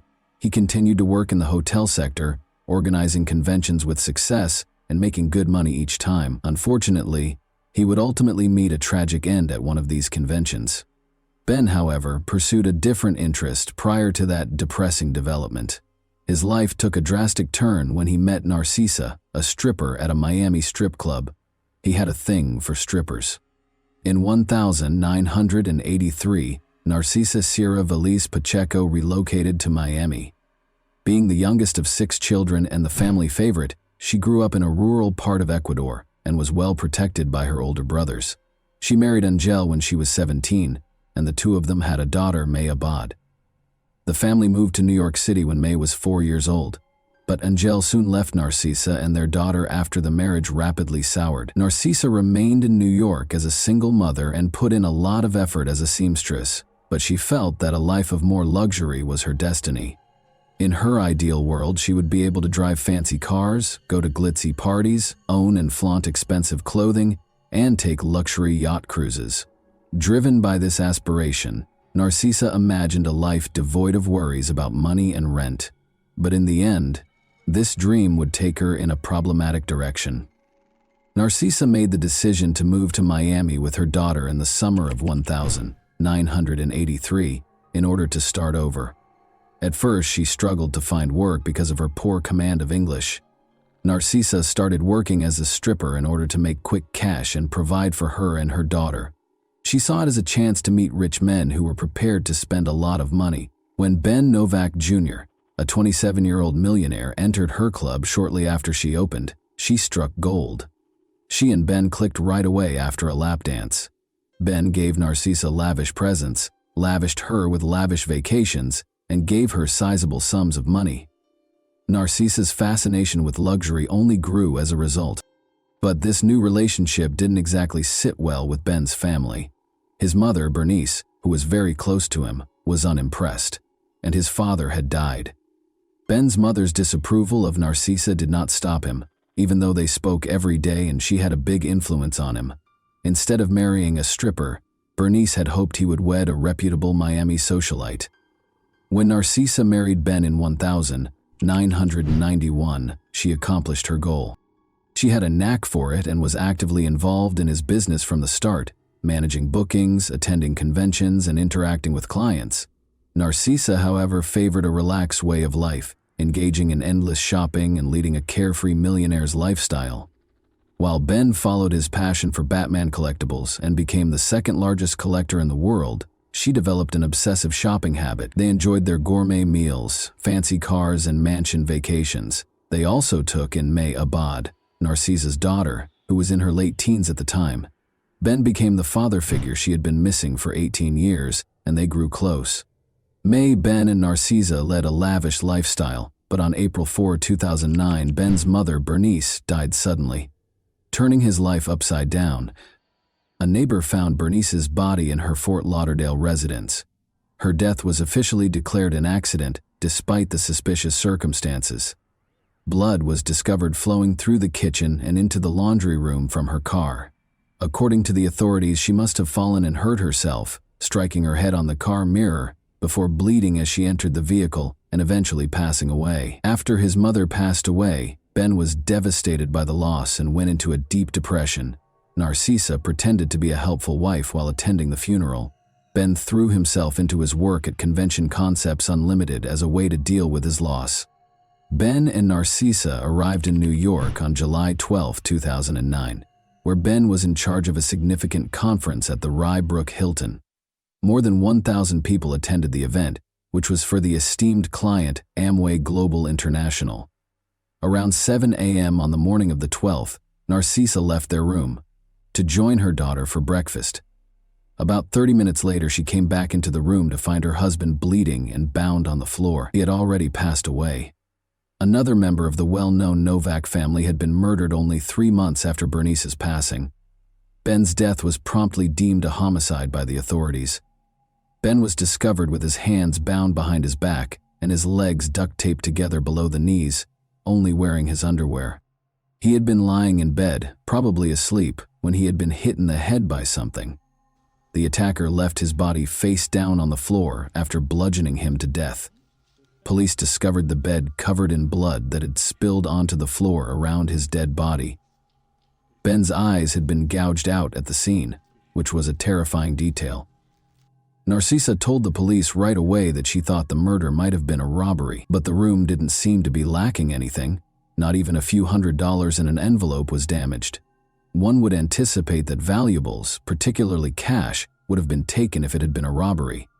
Additionally, according to Narcissa, Ben had a recent heated argument about money with someone at a Comic-Con, and the other person had allegedly threatened him. Lead detectives swiftly rejected it, despite the fact that they could find no proof for it. Investigators briefly looked into the Novak family's prior ties to the mafia, but quickly concluded that this approach was fruitless because Ben Jr. had no affiliation with organized crime. Rather, Narcissa was the subject of increased police scrutiny. Even though she was in control, she asked strange and inappropriate questions, like whether Ben might have had a heart attack and died. Given the graphic and brutal manner of his death, his body was bound and his head bludgeoned. This question raised eyebrows. At the station, Narcissa was taken in for additional interrogation. Her answers cast serious doubt on her version of what happened. She said that after returning from breakfast, she stumbled over Ben's body and screamed as she called the operator. Despite the blood-soaked room, she also claimed that she didn't recall seeing any blood, which ran counter to the police's account of the scene. She also mentioned sitting next to Ben and rubbing his leg, which seemed strange given that his head had sustained the majority of the damage. Suspicions were heightened by her inconsistency in failing to notice the blood. Additionally, investigators were attempting to ascertain how the murderer entered the room. The hotel's electronic door locks tracked each key's usage by date and time, and Narcissa was the only one with a key.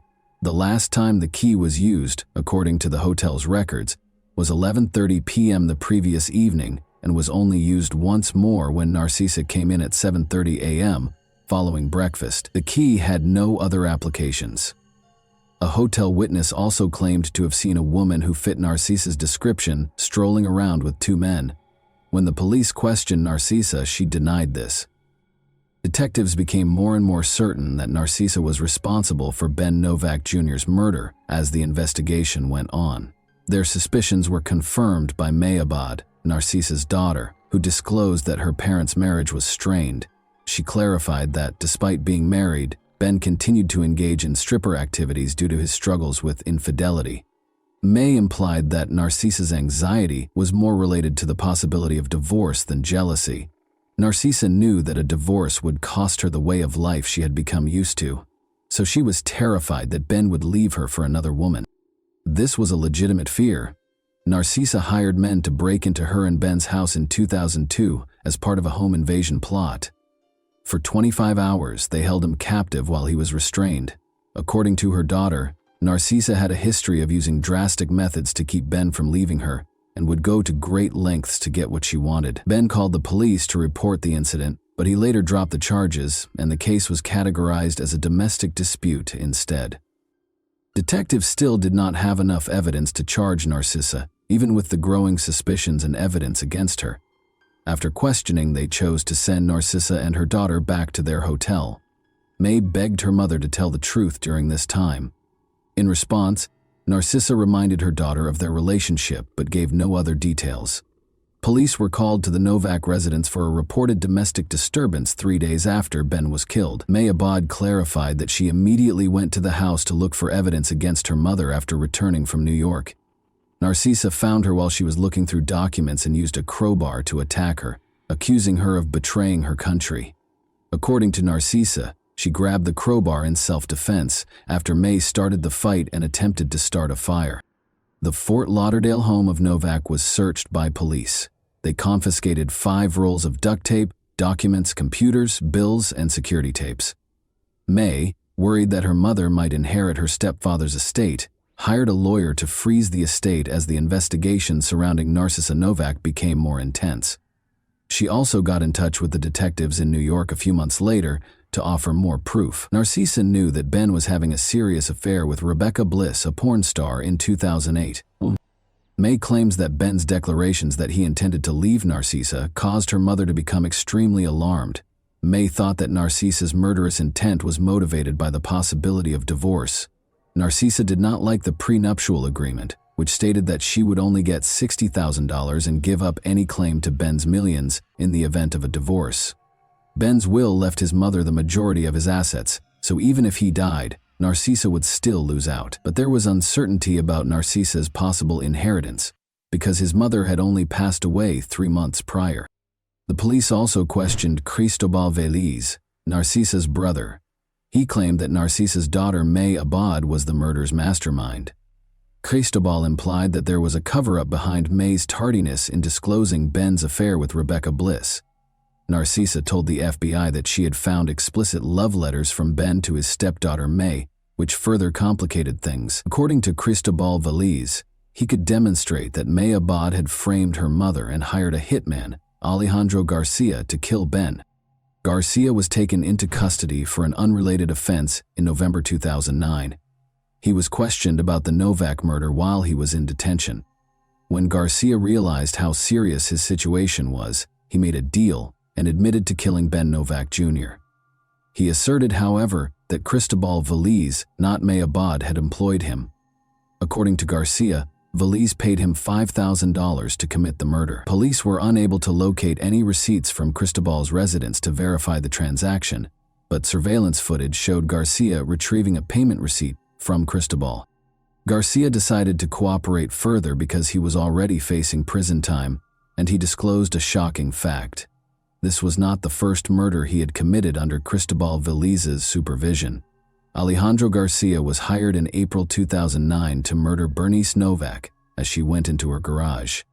Garcia viciously struck her face after attacking her with a monkey wrench. It was discovered that in order to inherit Ben Novak's wealth, Narcisa Novak had planned the murders of Bernice and Ben with the assistance of her brother, Cristobal Veliz. To take over the estate, Narcisa had to get rid of Bernice. Alejandro Garcia testified during the trial that Bernice was supposed to be beaten severely and struck in the teeth. While Ben was asleep on the morning of July 12, 2009, Narcisa opened her husband's hotel room to Garcia and Joel Gonzalez. They started attacking Ben after she led them to his bedside. Narcisa told one of the men to gouge out Ben's eyes and gave Garcia a pillow to muffle Ben's screams. Garcia's testimony aligned with the police-discovered evidence. A rumpled photo of Narcisa's daughter May Abad was discovered in Garcia's pocket upon his arrest, indicating that she was also a target. Cristobal and Narcisa had also plotted May's murder. Police questioned why Ben's burial was delayed after his body was kept at the Westchester County morgue for 2 months. The investigation found that Narcisa was preoccupied with rifling through Ben's Batman collection, embezzling funds from his business accounts, and swaying bank tellers to gain access to his safe deposit box instead of attending his funeral. Narcisa and Cristobal were taken into custody for the killings on July 8, 2010. They were officially charged with the murder of Bernice Novak. Their trial started on April 23, 2012, a year later. Despite his decision to testify in his own defense, Cristobal gave a terrible performance. During cross-examination, he contradicted himself several times. Both Narcisa and Cristobal maintained their denials of involvement, even after video footage showed Garcia and Gonzalez monitoring the hotel, and phone records showed a 2-year correspondence between the two that implied premeditation. Ben had been preparing to leave Narcissa, according to Rebecca Bliss, his mistress, who testified. Rebecca disclosed that Ben was willing to improve their relationship after expressing discontent with his marriage. Every day he assured her of his commitment to her and declared his love for her. Rebecca had previously been confronted by Narcissa regarding the affair, and she had turned down her offer of money to leave Ben. At one point, Narcissa even pretended to be Rebecca, which led to Rebecca's apartment losing power. Furthermore, Rebecca said that 6 months prior to Ben's actual passing, Narcissa had lied to her condo management by claiming that he was dead and therefore unable to pay rent. Narcissa threatened that no one else would have Ben if she couldn't, according to Rebecca. In an attempt to receive lighter sentences, Narcissa and Cristobal both tried to place the blame on the other during the trial. Cristobal was the main mastermind behind the killings, according to Narcissa's lawyer, who argued for a reduced sentence of 27 years. Cristobal continued to blame his niece May Abad as the main conspirator in the meantime. Narcissa was found guilty on 12 of the 13 charges against her, while Cristobal was found guilty on 14 of the 15 charges, even though detectives had thoroughly investigated and rejected these claims. Narcissa's conviction resulted in her losing all claim to the inheritance she had hoped to inherit. The 2 sons of May Abad will now inherit Ben's estate. Evidence provided by the prosecution showed that Narcissa had paid her brother to employ 2 hitmen.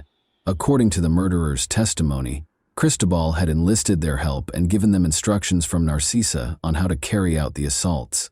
Binding Ben and gouging out his eyes were among the instructions. When the murderers reached the hotel early on July 12, Narcissa let them into her husband's room, led them to Ben, who was asleep, and gave him a pillow to stop him from screaming. Ben was severely beaten with dumbbells until he passed out, leaving him for dead. According to Garcia's testimony, the initial intention was not to kill Ben and Bernice, but rather to cause them severe injuries. Both Narcissa and Cristobal were found guilty at the end of the trial of murder, conspiracy to commit murder, stalking, domestic abuse, money laundering, and witness tampering. When the guilty verdict was read, Narcissa gave up her right to appear in court. Both were convicted and given life sentences without the possibility of release. As a result of their cooperation with the investigation, Alejandro and Joel entered guilty pleas to lesser charges and received sentences of 17.5 years. And that wraps up today's chilling story. If you enjoyed this video, don't forget to like and subscribe so you never miss a new upload. Also, let me know in the comments, what part of this story shocked you the most? Thank you for watching, and I'll see you in the next video.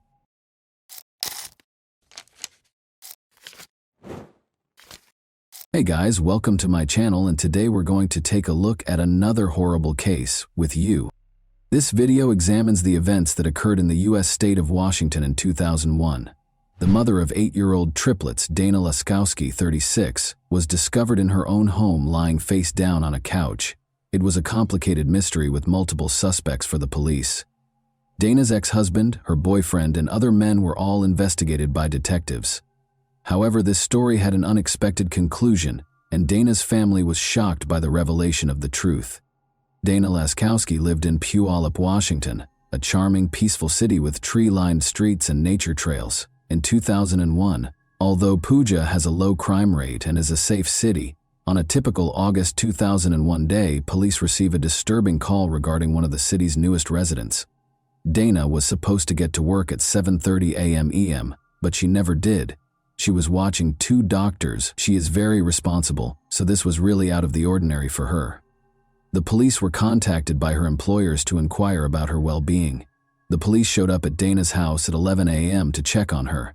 There was no response when they knocked on the door. The back door was open, so they chose to enter the house even though they had checked the perimeter and the windows and saw nothing out of the ordinary. Dana was discovered by the officers under the covers on the living room couch.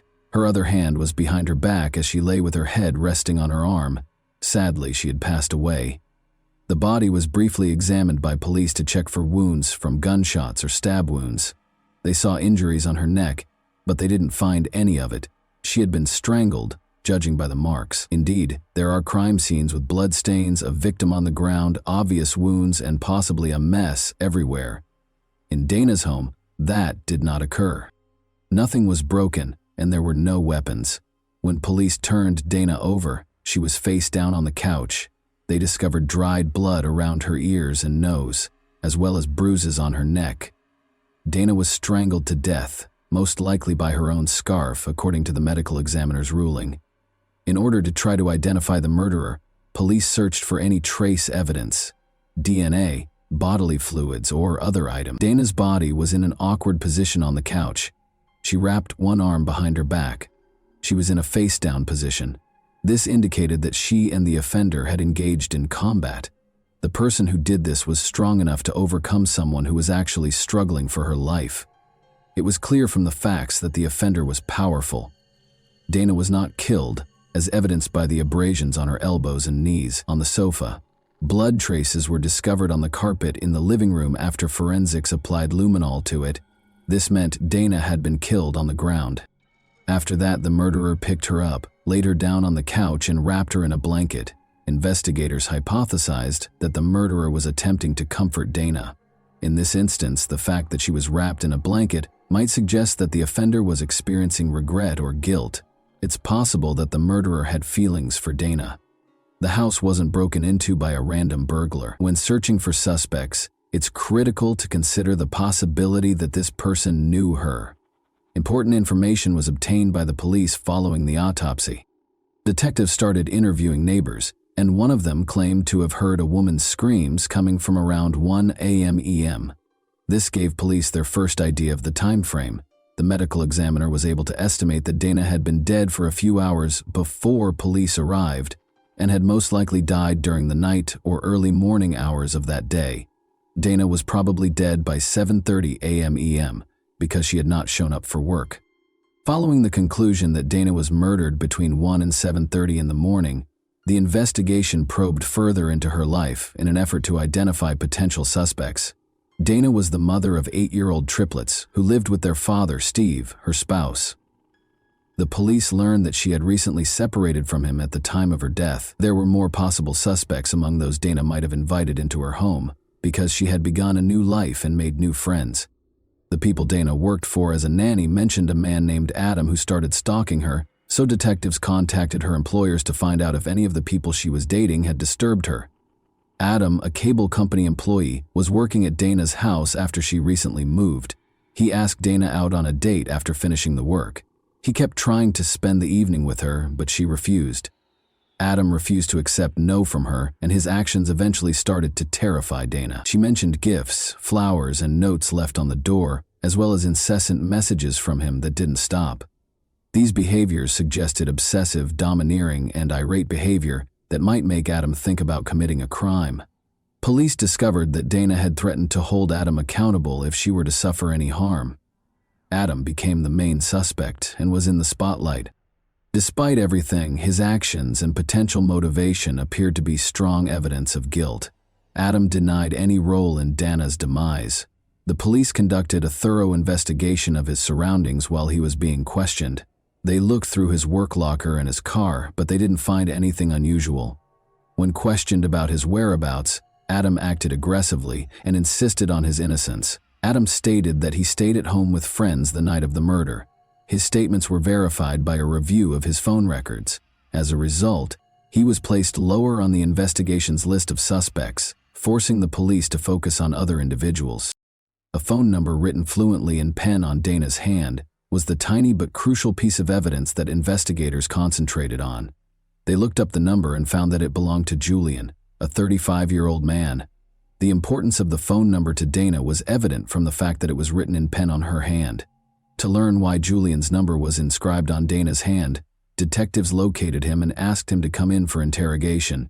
Their suspicions were aroused by his unwillingness to provide a cogent response, which led them to investigate his relationship with Dana further. Julian acknowledged under duress that he was close to Dana, despite the fact that she was seeing his best friend Matt. Detectives started to question whether Julian could have been the murderer after this discovery, but when his alibi was examined, it was discovered that witnesses and establishment employees had verified that he was at the bar from 10:30 p.m. to 1 a.m. on the night of the murder. Julian was thus disqualified as the murderer by his alibi. The detectives began to question whether Matt could have committed the crime after discovering that Dana was having an affair with his friend. Romantic relationships have the power to arouse our emotions, and although it may not be immediately apparent to everyone, out-of-control feelings are frequently the root cause of such crimes. Personal intimacy is frequently the cause of crimes of this kind. Matt, Dana's romantic partner, was immediately elevated to the level of suspicion as a result. Investigators examined Dana and Matt's relationship more thoroughly after receiving Julian's information. The asymmetry of feelings was clear. Dana believed she had allowed Matt into her life, but Matt was blazing with passion for her. Lacked such intense emotion. According to phone records, Dana and Matt were in constant contact the night of the murder, with calls taking place between 11:30 p.m. and midnight. As a biker who abused illegal substances and was able to confront multiple men at once, Matt was described by Dana's friends as being abrasive and rude, all of which made him an obvious suspect. Investigators found that Matt lived close to Vancouver, Canada. While looking into Dana Laskowski, however, this did not absolve him of suspicion. In a couple of hours, he could have driven from his house to Dana's. When asked, Matt claimed that he was not involved in the crime because he had intended to meet Dana but was stopped at the border due to issues with his documents. His alibi was confirmed. Investigators asked Matt for any information that could help solve Dana's murder after he was exonerated of any suspicion. According to Matt, he had called Dana the night of the murder and observed that she appeared uneasy during their chat, which may indicate that someone was present in the house with her. Matt surmised that the unidentified individual might have been Steve, Dana's ex-husband. Dana had spent a portion of her life with Steve, so it was obvious that she needed to talk to him. Her triplets were his children. Breaking up is a tough experience, and depending on the situation, it can cause anger that can turn into murder. Maybe Steve decided to commit a crime because he was so furious after Dana left him. He might have committed murder out of passion, jealousy, or rage, all of which needed to be taken into account.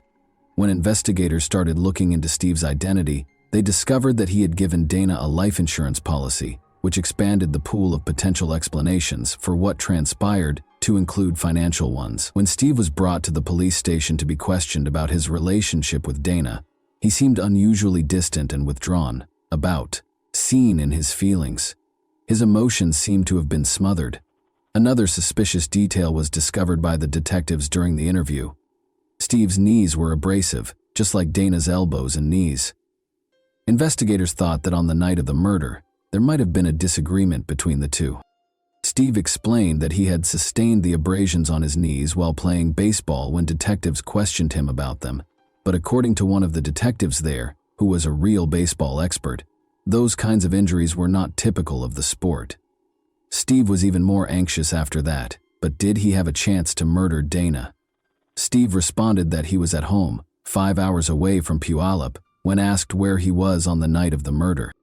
The following morning, he said, he put the children to bed, filled up the gas tank, and drove to a nearby campground. His explanation was intriguing.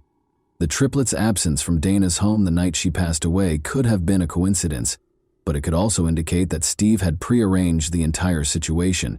It took 10 hours to travel back and forth between Steve's and Dana's homes. If Steve had gone to Dana's house, investigators realized, he would undoubtedly need to stop at a gas station, so they gave careful thought to the possibility that he could have put the kids to bed, driven to Puyallup, committed the crime, and driven back. They looked into locations where he might have refilled up with gas and went back his potential path. Investigators removed Steve as a suspect after reviewing surveillance footage and examining areas of the road where his car might have been spotted.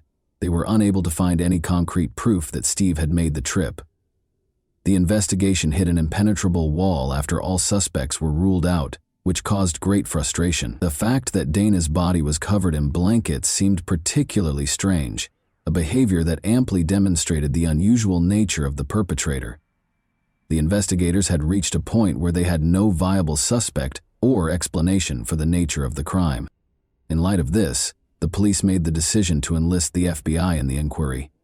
Because the local police lacked the requisite experience to identify such specific signs, the investigators sought the FBI specialist's assistance in creating a psychological profile of the potential offender. After carefully examining the case, The FBI concluded that the crime was likely committed impulsively and in a fit of rage, revealing a disordered personality. The person who was in Dana's home that fateful night, according to experts, had no intention of killing her. They probably knew one another, spoke, and then he attacked in a fit of rage. The search had to be expanded after the police had already looked at the ex-husband, the boyfriend, and even the stalker. This crime was committed by someone.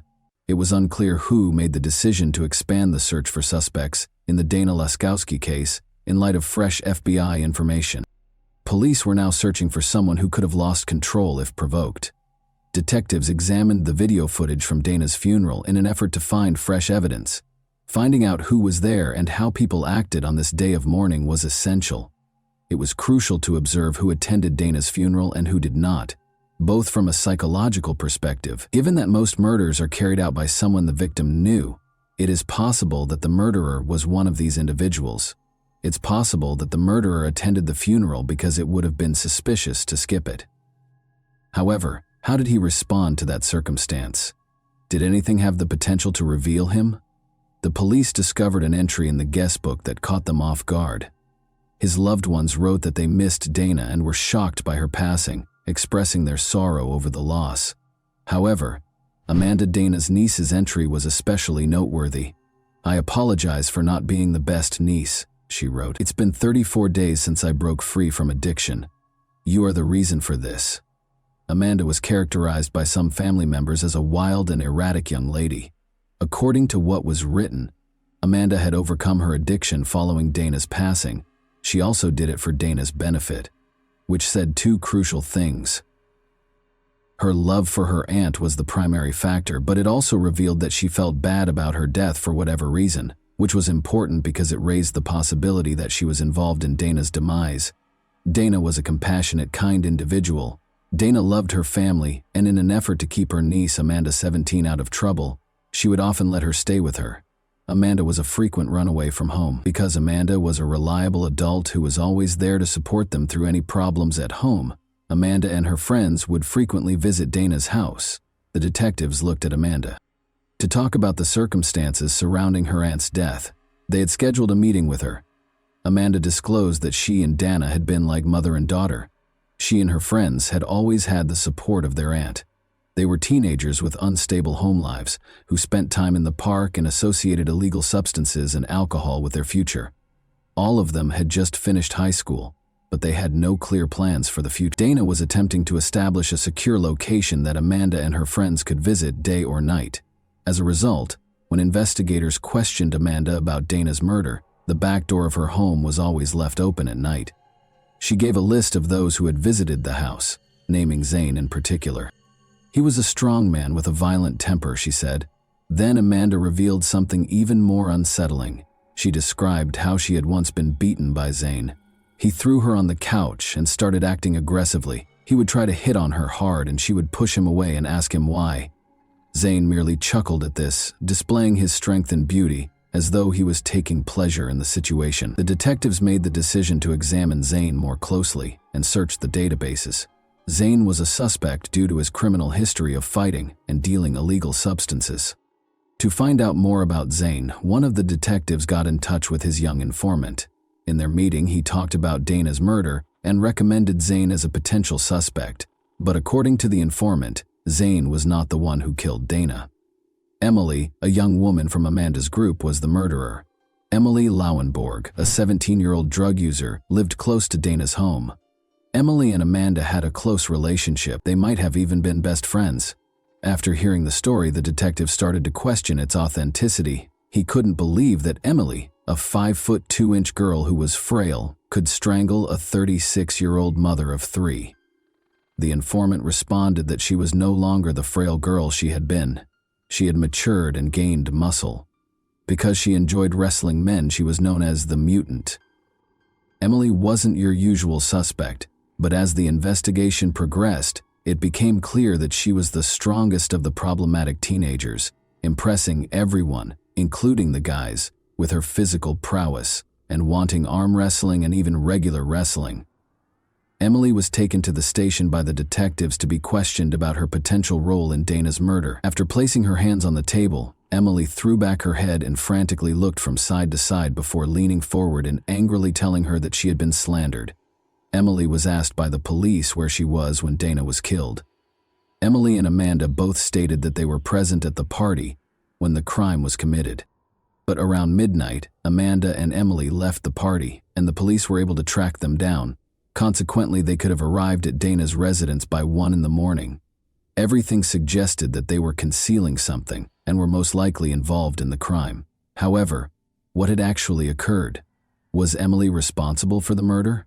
The police were able to secure a search warrant for Emily's rented room because of mounting circumstantial evidence against her. Her private journal was one of the things confiscated. It had the usual entries of a 17-year-old girl, but it quickly disclosed surprising information. A wish list that included the desire to murder someone and escape punishment was one of the entries. Emily expresses her anger towards Amanda in a different entry, stating that she wants to strangle Amanda in the same manner that she strangled her aunt. Emily's guilt was confirmed by this startling discovery. The murder, Dana's strangling, and the intention to potentially strangle Amanda in a similar way were all described in the diaries. Crucially, detectives had not yet made public the news that Dana had strangled to death when they discovered Emily's diary. This further suggested that Emily was to blame for Dana's ordeal. Amanda was questioned by detectives once more and was accused of lying about the night her aunt was killed. They questioned why she had deceived everyone. After all, Emily stated that she wanted money and that she wasn't there under duress. Amanda couldn't stand it any longer and told the detectives everything she knew before they even got to Dana's house. Dana woke up as they walked into the living room and heard a noise. The sight of them startled her. Dana responded that she didn't have any money when they told her they needed it. Emily, however, was not happy with that response and asked Dana for money once more. Emily was gently nudged in the direction of the exit when Dana asked them to leave. Emily didn't like it though, and she wasn't going to put up with it. In front of Amanda, she launched an attack on Dana and strangled her. Emily refused to listen to Amanda's cries for her to stop. The fact that Amanda did nothing but watch Emily kill her aunt suggests that she either feared Emily or that it happened so fast that she was likely unaware of what she was seeing. Amanda's scream, not Dana's, was heard by a neighbor at 1 in the morning when Dana was killed. Emily covered Dana's body with a blanket and placed it on the couch. Before they left, they took what little money Dana had. Emily took a brief break to get a black shirt out of Dana's closet. Emily wore that exact shirt when she attended Dana's funeral. It was her display of power and authority. Motive was the question that the investigators were struggling with. Emily had expressed her anger to her friends about Amanda's constant abandonment of her for her aunt. Given their close relationship, Emily might have killed Dana in order to fully control Amanda. However, Amanda was given a plea deal and would not be imprisoned for her involvement in Dana's murder. After much deliberation, investigators decided that Amanda was needed as a witness because she had witnessed the murder and would have the right to remain silent if she were charged with a crime. As a result, Amanda became a witness and gave information about what transpired that fateful night. It was the vital data that the authorities required. However, because of Emily's unremarkable size, prosecutors were unsure they could convince a jury of her guilt and allowed her to enter a guilty plea to the lesser charge of manslaughter. After being convicted and serving 5.5 years in prison, Emily Lollenborg was released in 2008. She later moved back to Puyallup, changed her name, got married, and had kids. Locals will undoubtedly be concerned about Emily's freedom to roam the streets. Like serial killers who wear mementos of their crimes, she was dressed in the victim's clothing, having already killed once and never regretting it at the funeral. And that wraps up today's chilling story. If you enjoyed this video, don't forget to like and subscribe so you never miss a new upload. Also, let me know in the comments what part of this story shocked you the most. Thank you for watching, and I'll see you in the next video.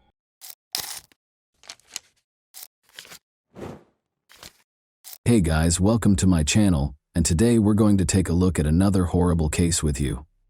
Concerned drivers who had spotted an abandoned car on the highway started calling Thurston County, Washington police on August 31, 2022. Officers discovered that their worries were not unjustified when they got to the designated spot. The key was still in the ignition, the driver's side door was open, and the door and steering wheel were covered in dried blood. Beside the car, on the ground, was a broken phone. Whatever happened on the phone happened very quickly, because it was last used at 5:10 p.m. and found at 5:30 p.m. The car was registered to Kenneth Davis from Olympia, Washington, which is 25 minutes away from the location where the car was found, according to the police's check of the registration number. But when they got in touch with Kenneth, they found out that the car had been taken by Gabriel Davis, Kenneth's 16-year-old son, at 4 p.m. Gabriel never returned from school after leaving for football practice. Blood and a smashed phone were clearly bad indicators. When such an incident occurs, a number of scenarios immediately spring to mind, such as a fight or perhaps even a murder. The police rushed to learn as much as they could about the boy. The 16-year-old Gabriel Davis hails from Olympia, Washington. His enthusiasm for football has not changed, despite a recent sharp decline in his academic performance. He never skipped a training session because he took it seriously. He was therefore immediately noticed when he failed to appear at the stadium on August 31st. No one knew where he was, not even Justin Hume, his best friend. The police immediately began a thorough search after finding Gabriel's car, the broken phone, and the blood. Helicopters and search teams were involved in the ongoing search through the night and into the next morning. People who said they had seen the boy began calling in droves as word spread about his disappearance. The teenager was spotted strolling down the highway, according to 5 witnesses. He was walking toward the park by himself. Gabriel even responded to a caller who inquired about his well-being by saying, "Yes." The young man's mysterious disappearance was not the first or even the second incident in the county, which was the most horrifying part. Within 5 miles of where Gabriel's car was discovered, 2 other young boys had disappeared during the previous 6 years. Locals wanted the police to act right away because they believed he was the 3rd victim of the same kidnapper. Logan Schindelman and Matthew Anfelt were the names of the missing boys. Matthew and Logan played a lot of sports in their senior year, just like Gabriel did. There were notable parallels between the cases, especially in Logan's case. He had no reason to be in the southern part of the county, and his car was also discovered abandoned on the side of the road. Additionally, witnesses claimed to have seen the boys prior to their disappearances in both cases. But Logan and Matthew were never located. The FBI became involved early on because of these parallels and the urgency of Gabriel's investigation. The manager of North Carolina Power Systems, a company that specializes in diesel engine repairs, called the police while the massive search for the missing teen under mysterious circumstances was in progress. She stated that Daniel McCaw, one of their staff members, had not been showing up for work for 4 days and was not returning calls. She asked the officers to come to his house and see how he was doing because this was unusual for him, and he had never been missing before. When the officers got to his home in Orting, Washington, which is 45 minutes east of Olympia, they knocked on the door but got no answer. Through the doggy door, Daniel's German Shepherd dog ran outside. At the same time, they smelled a rotten smell, so they looked around for a way to get inside the house. An unlocked door to the laundry room allowed the officers entry. Daniel was lying on the floor when they got inside. He had been shot in the head and was lying in a pool of blood. At first, they thought he had committed suicide because there were no indications of forced entry. Nevertheless, no weapon was found close to the body, and a follow-up examination showed several stab wounds and an abdominal gunshot wound. The advanced state of decomposition made it difficult to determine the precise nature of the neck wounds. They discovered 2 empty holsters and casings for 9mm and .45 caliber firearms at the crime scene. Investigators came to the conclusion that the offender or offenders had used 2 distinct firearms, most likely taken from the victim. Only locals and the mailman had access to the man's elevated neighborhood residence, according to neighbors. How the offender could have muffled the gunshots was not immediately clear. It turned out, though, that although the locals were used to carrying guns, they did not meddle in one another's affairs. Even if someone heard something, they wouldn't think to call the police because they lived in relative isolation. During her talk with the police, Daniel's boss made a very intriguing comment. Daniel had split from Amanda Olafson, his fiancée, just 2 weeks prior. North Carolina Power Systems was another employer of Amanda's. Gabriel, her son, was the same Gabriel who had vanished the day before. It was an odd turn of events, and now the investigators had to figure out whether the murder of the 51-year-old man and the disappearance of the 16-year-old boy were related in any way. Thankfully, they could question Gabriel directly. On the evening of September 2nd, they located him in Thurston County, only 3 miles from the location of his car. Gabriel was found wearing only shorts, without a shirt, shoes, or even socks, and by himself in the dark in the woods. Gabriel said he didn't remember anything and didn't know where he had been when the detective asked him what had happened to him. The police found his response odd. Gabriel had no scratches, but his feet should have had some abrasions if he had been lost in the woods for 36 hours. The blood in his car also didn't match this.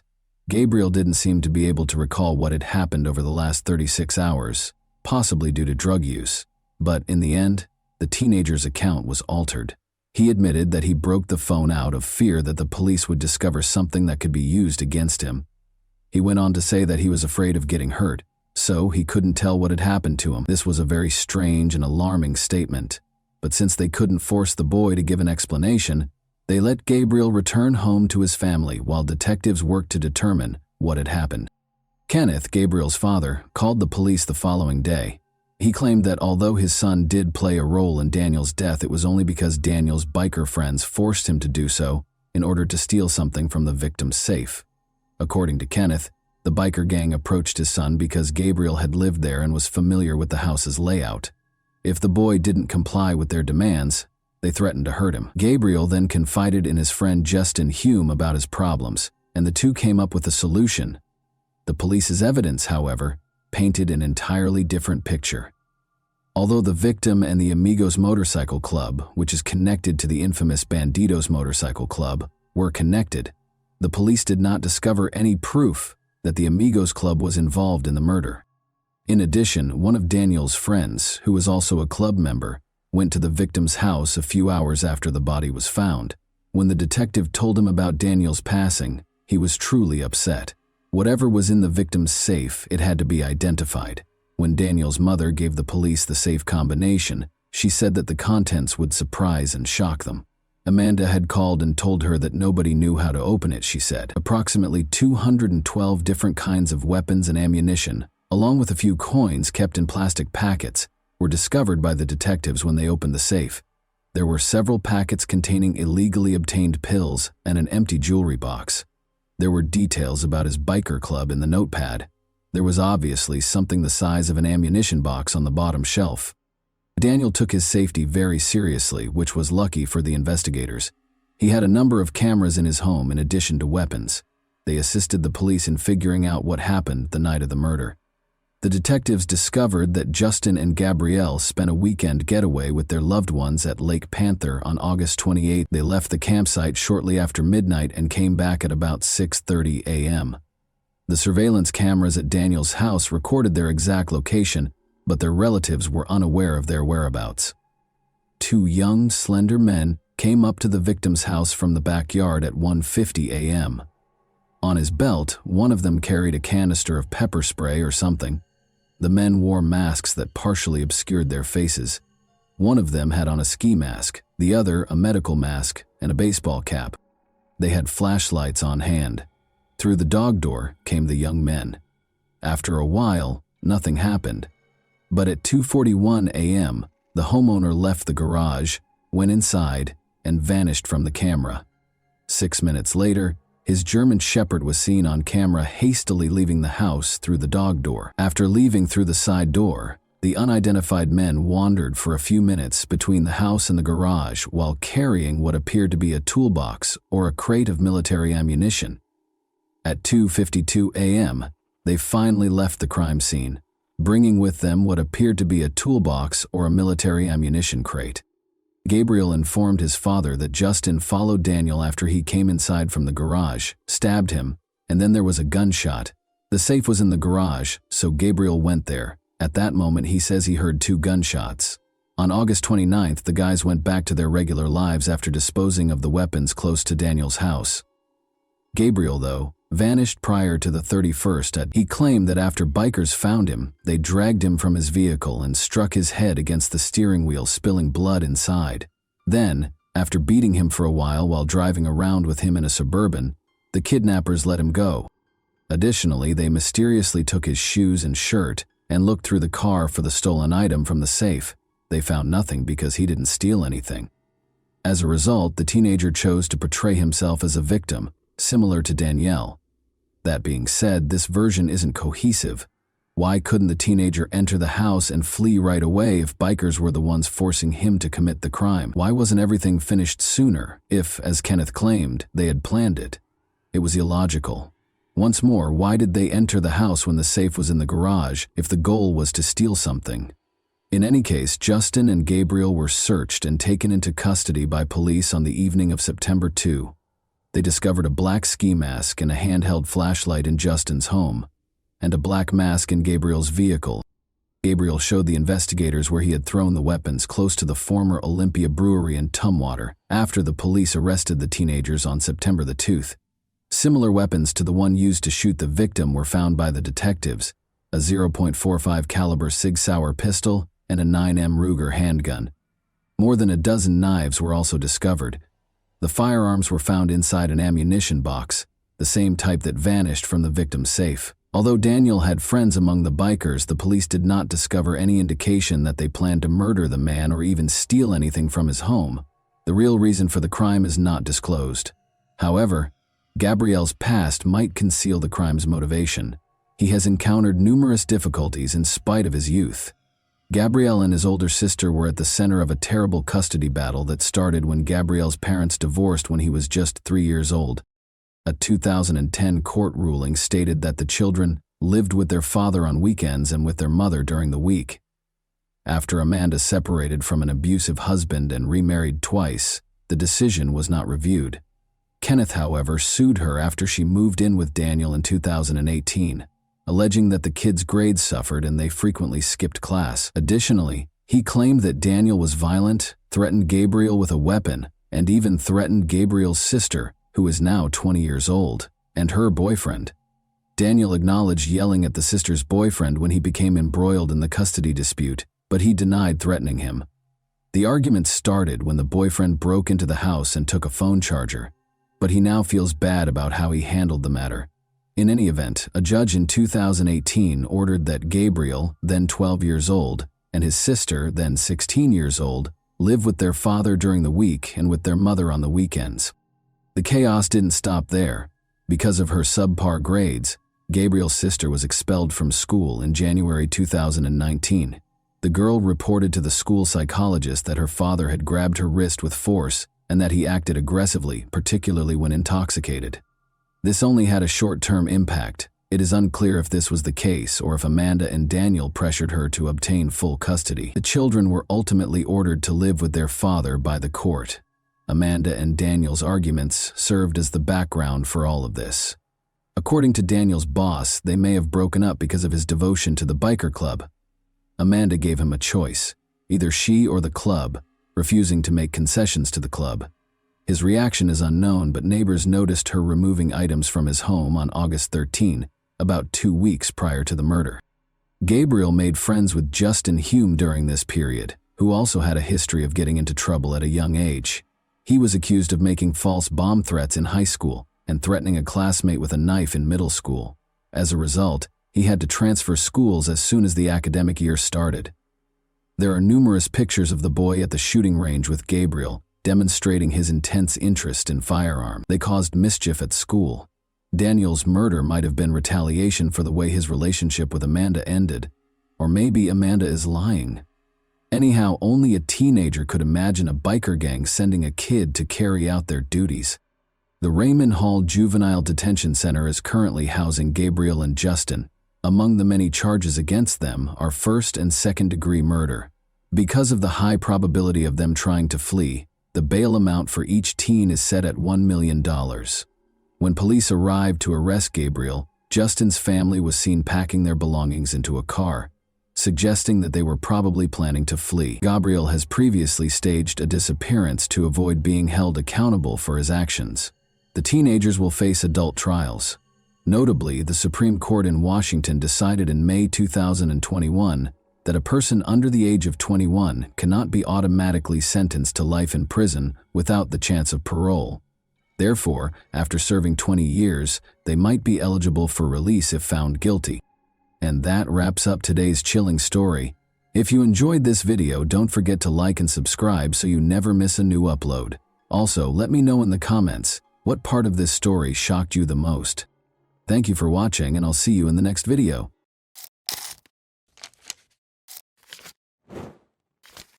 Hey guys, welcome to my channel, and today we're going to take a look at another horrible case with you. While investigating the crime scene on April 29, 1998, Delaware police noticed a car in the distance.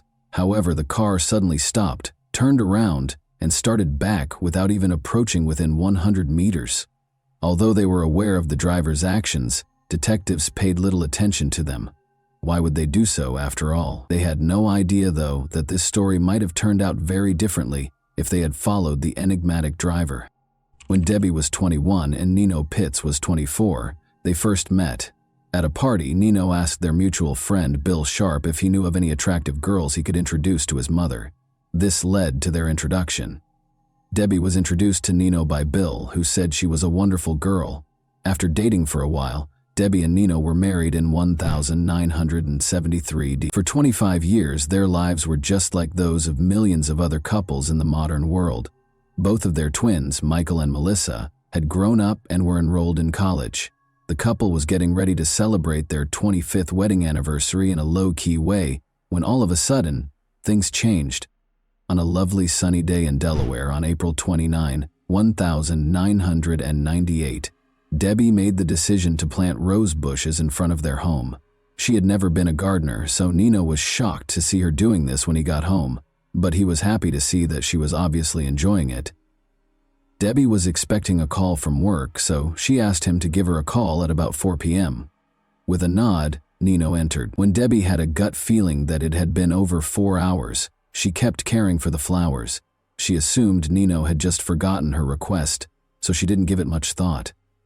The woman rose and entered the house, but she was struck in the head and fell to the ground before she could reach the kitchen. Debbie was in shock and couldn't comprehend what was going on. She could hardly see because her glasses had fallen, but she could make out a stranger's silhouette standing over her. "Where did you keep your money?" he demanded. Debbie became aware that the house had been broken into. As the man searched through her possessions, she lay on the ground. She still felt that Nino ought to have saved her already, but she was worried that he might suffer harm if he did. In the meantime, the intruder threw her face down on the concrete floor, tied her wrists and ankles, and dragged her downstairs to the basement. She was violated by the man. Debbie was shocked by what was happening and writhed in agony. She had been caring for her roses in her cherished garden only 20 minutes prior, and now she was facing this humiliation on her own house's floor. The attacker pulled up his sweatpants and walked away when it was all over. The brute reappeared and pulled Debbie back up the stairs, this time from the basement, just when Debbie thought the horror was over. He kept a knife to her throat, covered her with a blanket, and carried her to a car parked near the front door, placing her in the trunk.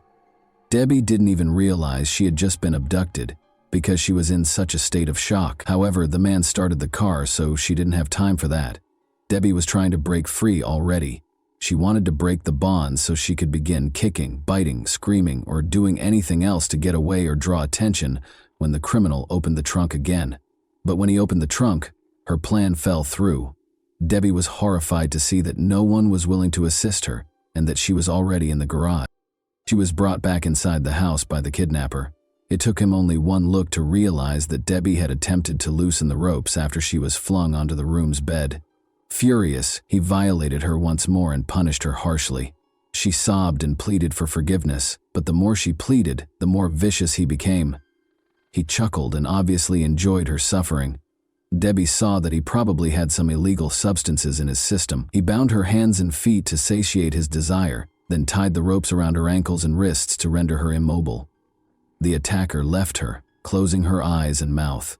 She thought she was saved when she heard 2 loud shots shortly after, assuming it was the police rescuing her.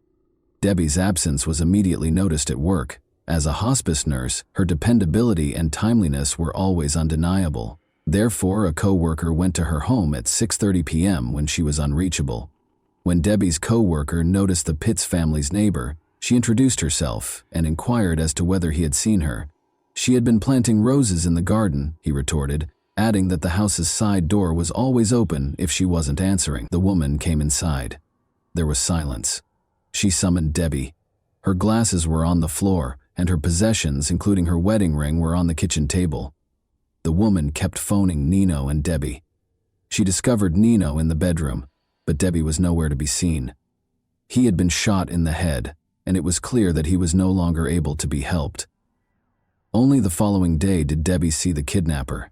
He described how he saw the headlights pointed at his windows and assumed the police had found him. Concerned that the neighbors might have heard or seen something, he fired 2 shots from the window. Then he loudly turned up the TV or the radio. Debbie was horrified to learn that Anthony Pitts, Nino, had been shot in his own house when the news program began. The police suspected her of killing her husband and made her a fugitive. She hadn't even considered the possibility that Nino had suffered any harm until that point. She felt that everything had happened so fast. She had gone inside, she had been attacked by a stranger, and her husband had no idea where she was. Debbie found it hard to believe that Nino had been hurt by her kidnapper. The woman was shaken when the man abruptly apologized for having to kill her husband and just walked out of the room. She had just learned something that was really hard for her to understand. She understood that she would be her attacker's next victim because he was not only a thief and a violator but also a murderer. She also realized that she couldn't grieve for her husband because doing so would only make him angry. All Debbie could think about was her kids.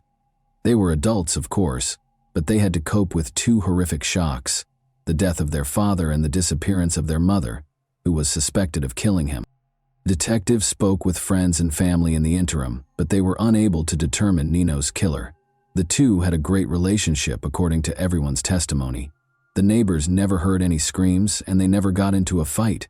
Furthermore, Debbie couldn't see anything without her glasses, so she would never leave the house without them. The fact that their primary suspect was fighting for her life only 5 miles away was unthinkable to the police. In a follow-up interview, the neighbor recalled seeing a car parked directly in front of the family's home, despite the fact that he had not heard any screams. A man had driven off after placing a blanket in the trunk. In fact, tire marks were discovered by detectives on the lawn directly outside the house, which was extremely unusual for such a wealthy neighborhood. The police determined they were dealing with a kidnapping after finding Debbie's glasses on the kitchen floor, which prevented her from seeing anything. 52 hours later, the kidnapper showed a new side of himself. He untied his victim and addressed her normally. He had hardly spoken to her more than a few words at a time before, so this was very unusual. The man acknowledged that he was thinking of letting her go, but was worried that she would tell the police about his house. Debbie took these words to heart. She had to persuade him to actually let her go if he was thinking about it. Since she could hardly see without her glasses, she assured him that she would not tell anyone about him. She addressed him respectfully as Sir. He'd brought her in the trunk, so she didn't know where the house was either. But as soon as the hope for Debbie began to grow, it was dashed when he said he couldn't let her go. Then, as though he were thinking out loud, he said that he would only be sentenced to 10 years in prison if he removed all illegal substances from the house. Debbie became aware that the person she was interacting with was not very smart. Could he have been so gullible as to believe that assault, kidnapping, and murder only resulted in 10 years? She made the decision to use her cunning to help him see her as a person rather than a victim. She spoke to him calmly, and this strategy worked. He let her sleep in his bed that night after taking the shackles off her eyes and mouth. The kidnapper informed Debbie that she needed to shower on the morning of the 3rd day. She was denied access to the restroom by the man, even though it was necessary, but Debbie didn't feel strong enough to stand under the water after being confined for so long. He gave in to her request for a bath. The least of her concerns was that taking a bath and undressing in front of a stranger made her uncomfortable. The man asked if she planned to wash her hair after noticing that she was done. She responded that she couldn't do it right now because her wrists and hands were so painful and swollen that she couldn't even lift them. He therefore gave her hair a wash himself. Debbie felt uncomfortable allowing her husband's killer to touch her hair because it felt like another act of violence. However, she controlled her emotions. The man raped her once more after forcing her to put on his clothes after the bath. The kidnapper didn't realize that Debbie needed to eat until the 4th day. She asked him to buy a newspaper when he went out to eat. Ironically, he did as he was told. They read the newspaper and ate together. Although she didn't express it, it stated that the police had no suspects and that Debbie had previously been brought up by her family, which deeply distressed her. The kidnapper, however, seemed extremely happy and even proud of himself. Since no one suspected him and no one knew where she was, he thought he had committed the ideal crime. The kidnapper told Debbie he was going to work on April 24, the 5th day she was held captive. Even though he came back within 20 minutes, presumably to see how she was doing, he had stated this several times previously. Still, Debbie made the decision that today was the day. She had to do something if she was going to get away.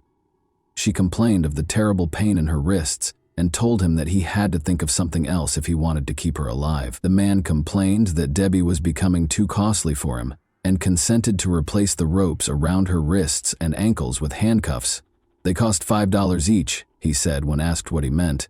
Stated differently, he only gave her one meal, spent $10 on handcuffs, and most likely wouldn't spend much more. She had to leave immediately. He fastened the handcuffs to her wrists and ankles with a rope, said aloud that he was going to work, and shut the door. She was unable to move her hands because of the rope, but she was able to move her wrists thanks to the handcuffs. Debbie, on the other hand, took her time and was correct. An hour or so later, she heard the front door softly open and close.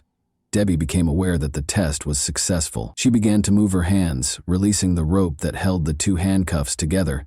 Then she walked warily to the door and froze in terror. What if he remained behind the door and became furious upon realizing that his victim had set herself free? When Debbie heard her husband say, "Hold on, dear," she tried to calm herself. Gathering her courage, she opened the door, ready to either die in that house or escape. Nobody was in the back of it. Debbie felt her way to the living room in the dark and saw the telephone.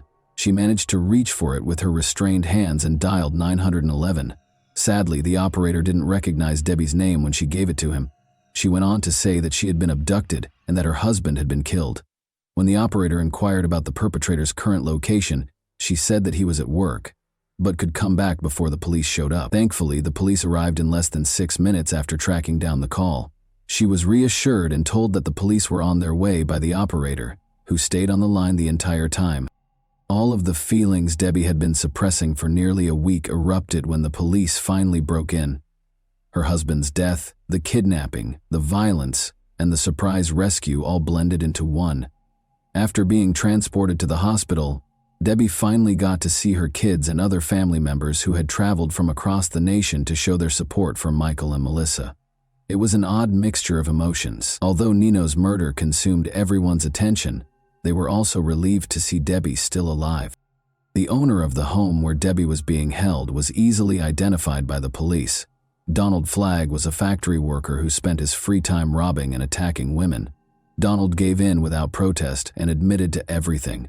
Additionally, he provided clarification on a few points that the police were unaware of. He was just strolling past the Pitts family's home that day when he noticed Debbie caring for the roses. He went inside and waited in the kitchen, his eyes fixed on her. Because of the nearby construction and the lawnmowers in operation, Debbie was unable to hear the shot. He became acutely aware that he had not taken anything from the house after the attacker abducted Debbie. He went back to the victim's home, missing a great chance to make money. But the police officers at the crime scene had already surrounded it. Investigators had no reason to pursue the driver when they noticed a car stop suddenly and turn around. They didn't know it was their suspect until much later. The man's attorney persuaded him to enter an insanity plea in spite of his confession. Debbie was forced to testify in court as a result. Luckily, she was well prepared by her psychologist. In order to get used to the attacker's face and avoid displaying too many emotions, he asked Debbie to call him by name and look at his picture more frequently. This performed flawlessly in court. Not only did she maintain her composure, but she even turned to face her tormentor, making him turn away. Donald Flagg was convicted in spite of the lawyer's best efforts. He was given 8 consecutive life sentences, plus an extra 166 years in prison by the judge. Additionally, he will spend 10 years in solitary confinement from April 20 to April 24, the same period that Debbie was held captive. Even Debbie is relieved that he won't hurt anyone else. She later expressed regret for not going to violence victim groups. She had to speak up, but her family didn't want to talk to her about what had happened because they found it too painful. Helping other assault victims helped Debbie find healing. She gave lectures, wrote a book about her experience that was required reading at some American universities, and even assisted the Delaware Rescue Service in changing its operations to find the caller much more quickly. Debbie even mustered the courage to confront Donald in prison and ask him the question that had been bothering her for so long. Was he going to murder her? Yes, he replied. He didn't intend to let her die. Bill Sharp, the same Bill who had first introduced her to Nino, got in touch with her after learning of Debbie's fate. During Debbie's challenging trial process, they had a face-to-face meeting and spoke. More specifically, Bill listened to Debbie and let her speak. He started going to therapy sessions with her, and the psychologist saw them together and realized right away that his help was actually helping her get better. Bill, who became Debbie's husband in September 2000, was a true comfort and support system. And that wraps up today's chilling story. If you enjoyed this video, don't forget to like and subscribe so you never miss a new upload. Also, let me know in the comments what part of this story shocked you the most. Thank you for watching, and I'll see you in the next video.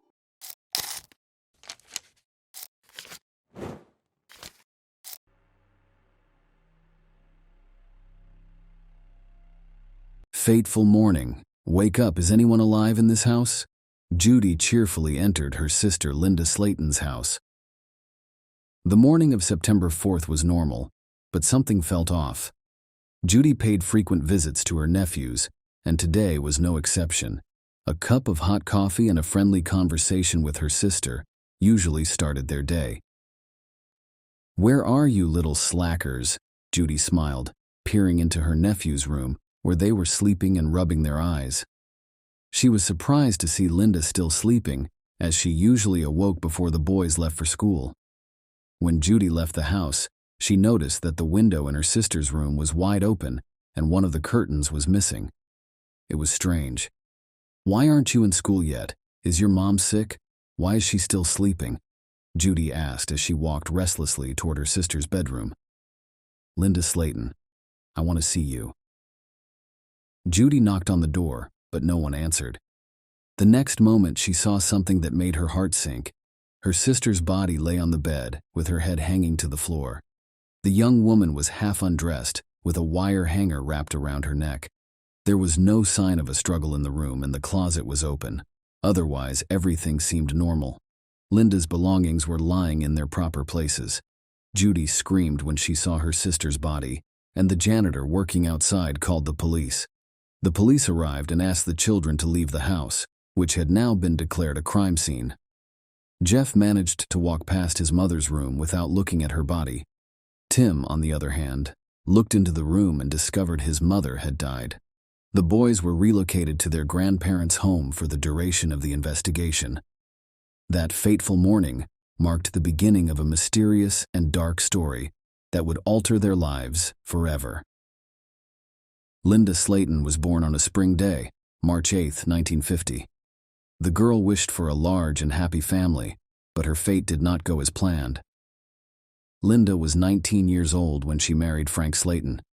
She was already a mother at that age. The couple welcomed their first son, Jeffrey, 3 years before the wedding, and a younger son, Timothy, a year later. Linda was only able to persuade Frank, their children's father, to join them after another year. Unfortunately, this marriage did not live up to her expectations. Linda frequently considered divorce, but fear and addiction kept her from taking that step. However, in 1974, after 9 long years of marriage, she gathered the last vestiges of strength and determination, leaving behind the hell that was their family. Linda took her sons and left Frank Slayton. It was the first step towards a new life, and Linda hoped to provide her sons with the security and happiness they had been denied for so long. She was unaware of the trials that lay ahead, including the fateful day for her family. Linda and her 2 children moved to 303 North Brunel Parkway in Lakeland, Florida, after their divorce, which was one of Polk County's most populous cities in 1981. It was a thriving business district with new residential developments popping up around every corner. These were primarily duplexes, where large families settled. Lakeland's abundance of lawns and greenery was very appealing to residents. The Slatton family owned one of the many duplex homes. Despite this, they did not remain in it for long. Linda and her sons moved to Florida from Hartselle, Alabama, 2 weeks before the horrific crime. What could have caused such a horrific tragedy? Perhaps Linda brought not only her children, but also dark memories from her past. Linda Slatton started a new life as a single mother following her divorce. She tried her hardest to provide for her children while juggling work and home responsibilities. Linda didn't have a car, so her sons walked to school or were driven by neighbors. Despite the difficulties, Linda never gave up and tried to provide her children with everything they required. In addition to school activities, the boys participated in the soccer section, but without a car, it was not always easy to get there. So Coach Joe came to their rescue. He regularly drove the brothers from their home to the stadium and back. Linda was actively preparing for her mother's move 1 week before the tragic events occurred, on September 4th. She was confident that a woman living with them would be able to assist Linda with daily household chores while also creating a comfortable and family-friendly environment. On the evening of September 3rd, Jeff returned home from his workout. He had an empty stomach and there was no food in the house, so he decided to go to his grandmother's house. When he returned around 9:30 p.m., his brother and mother were not home. The boy turned on the television to distract himself, but his anxious thoughts persisted. The argument he had with his mother the day before did not make him feel better. He tried to forget about it, but when he returned home and didn't see his relatives, he felt a strange longing. Usually, at this time, their house was filled with excitement. Linda's mother was cooking dinner in the kitchen, and the aroma of delicious food filled the house. Her younger brother, Tim, was merrily hanging around, occasionally running up to Jeff, hoping for a conversation. But, sensing his brother's displeasure, he ran back to his mother. These moments occurred several times before everyone gathered around the table for dinner around 11:30 p.m. The noise and laughter of family members in the hallway interrupted Jeff's thoughts. His heart began to beat more calmly. His mother and brother returned home, and Jeff resumed watching the movie that was about to end at dinner. Linda planned to spend the evening with her neighbors and play cards, but first she decided to do some housework. When his younger brother Tim went to bed, Jeff stayed to help his mother wash the dishes. He decided to stop by her room and apologize for their earlier fight. Jeff recalls saying, "I love you, Mom. I'll see you tomorrow." If only he had known that those were the last words he could say to his mother. September 4th, 1981, was a tragic day in the lives of two brothers, Tim, 12, and Jeff, 15. On that terrible day, they discovered their mother, Linda Slatton, dead in bed. Linda was only 31 when this happened. Who could have committed such heinous cruelty to the mother of two defenseless children? Was Linda the victim of a random attack, or did they know who it was? After Jeff and Tim left for their grandmother's house, Lakeland Police Department Sergeant Edgar Pickett arrived on the scene. He was the first detective to begin looking into this terrible tragedy. As soon as he arrived, police officers, reporters, and ambulances rushed to the house, which was cordoned off. Yellow tape reading "Crime Scene, No Trespassing" was wrapped around the house. Sergeant Pickett was the first to discover the key piece of evidence in the case. He discovered a palm print on a window with no curtain that did not belong to Linda, who had been murdered. This footprint could have been an important DNA sample, but at the time, DNA testing was not widely available to determine the exact cause of Linda's death. Her body was taken for an autopsy, which revealed bruises on her shoulders, arms, and neck. The fact that she was half naked suggested a possible rape. After a thorough autopsy, it was discovered that Linda had been severely beaten, abused, and strangled with a hanger from her closet. This horrific scenario sparked the investigation, but there were still many unanswered questions about Linda Slatton's murder. The police decided to investigate the Slatton family's genealogical tree. The first suspect was Linda's ex-husband, Frank Slatton. According to available information, he was a violent and aggressive man who frequently abused his wife and children and showed no concern for the family. Frank was immediately suspected by the police, as would be expected. He was detained for questioning, but it was quickly revealed that he was in Alabama on the night of the murder. Nonetheless, the police did not dismiss him as a suspect. The second suspect was Linda's oldest son, Jeff. The day before the murder, he and his mother had a heated argument. According to witnesses, Linda and her son's relationship had recently become strained. Jeff, the family's eldest child, had been through it all, first with an abusive father and then with his mother, who was raising his brothers on her own. Their frequent disagreements were in plain view, but Jeff always tried to mend fences and make peace with his mother, just as he did the night before Linda's death. The police administered 2 polygraph tests to Jeff, both of which yielded negative results, eliminating him from the suspect list. Linda's boyfriend, whose name has not been released, came in 3rd place on the suspect list. This white man was Linda's close friend and frequently socialized with her children. However, polygraph testing revealed nothing suspicious, forcing the police to clear him. Following Linda's funeral, the family gradually began to put their lives back together. The boys returned to school, attempting to forget about the horrific incident at 303 North Brunel Parkway. Tim continued to attend soccer practice, and he always felt supported by his teammates and coaches. Coach Joe kept his promise and continued to give Tim rides home after practice. A month after the tragedy, Tim hung a photo of the team and coach over his bed.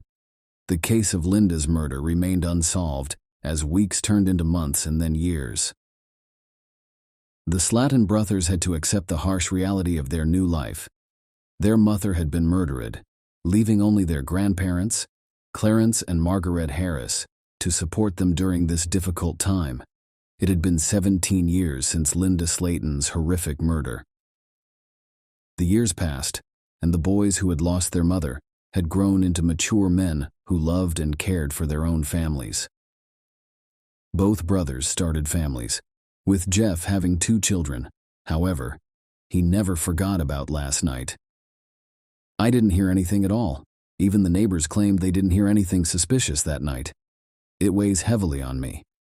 He frequently repeated in conversation with his loved ones, sometimes sitting in front of the television waiting for dinner while his wife fussed in the kitchen and his children ran around him. Jeff would catch a glimpse into the past. At such times, he was transported back to his childhood home and the last evening with his mother, recalling the unsettling feelings that had gripped him. That last evening appeared to foreshadow a horror that would alter his life forever. Jeff was brought back to reality every time he heard the voices of his children and wife during a rescue. Despite their successful lives, the brothers had never abandoned the investigation and worked tirelessly to keep the case alive. They returned to Lakeland on a regular basis to check on the status of their mother's case. Tim said in a telephone interview, "No matter how many investigators are replaced, we always remind them that we are waiting to find whoever killed our mom. The burden is on us, and I can't let it go." In 2001, detectives discovered a new lead that could lead to the resolution of this long-standing mystery. Police arrested Jimmy Ulmer, a man with similar demeanor to Linda's murderer in the same neighborhood. He was charged with the attempted murder of a young girl who he attempted to pull through her room's window. The police began investigating his connections and alibis and discovered that he had already been sentenced to 80 years in prison for other crimes. For the cops, he was the primary suspect. However, a minor issue arose. Jimmy had died by then, and DNA testing was no longer possible. However, Jimmy's mother agreed to give a sample of her DNA. Unfortunately, the results did not match the sample discovered at Linda's murder scene, and the investigation was again left unanswered. Edgar Pickett, the investigator looking into Linda Slayton's murder, resigned in 1998 and was replaced by Brad Grace, a new detective. Grace discovered an unidentified DNA sample collected at the crime scene. In 1981, he decided to send the sample to the Florida Department of Law Enforcement, the state's largest laboratory, in the hopes of identifying Linda's killer through DNA analysis. By 1999, the department had the resources to conduct such tests, so Detective Grace jumped into action. He went over the list of suspects and decided to take DNA samples from each of them.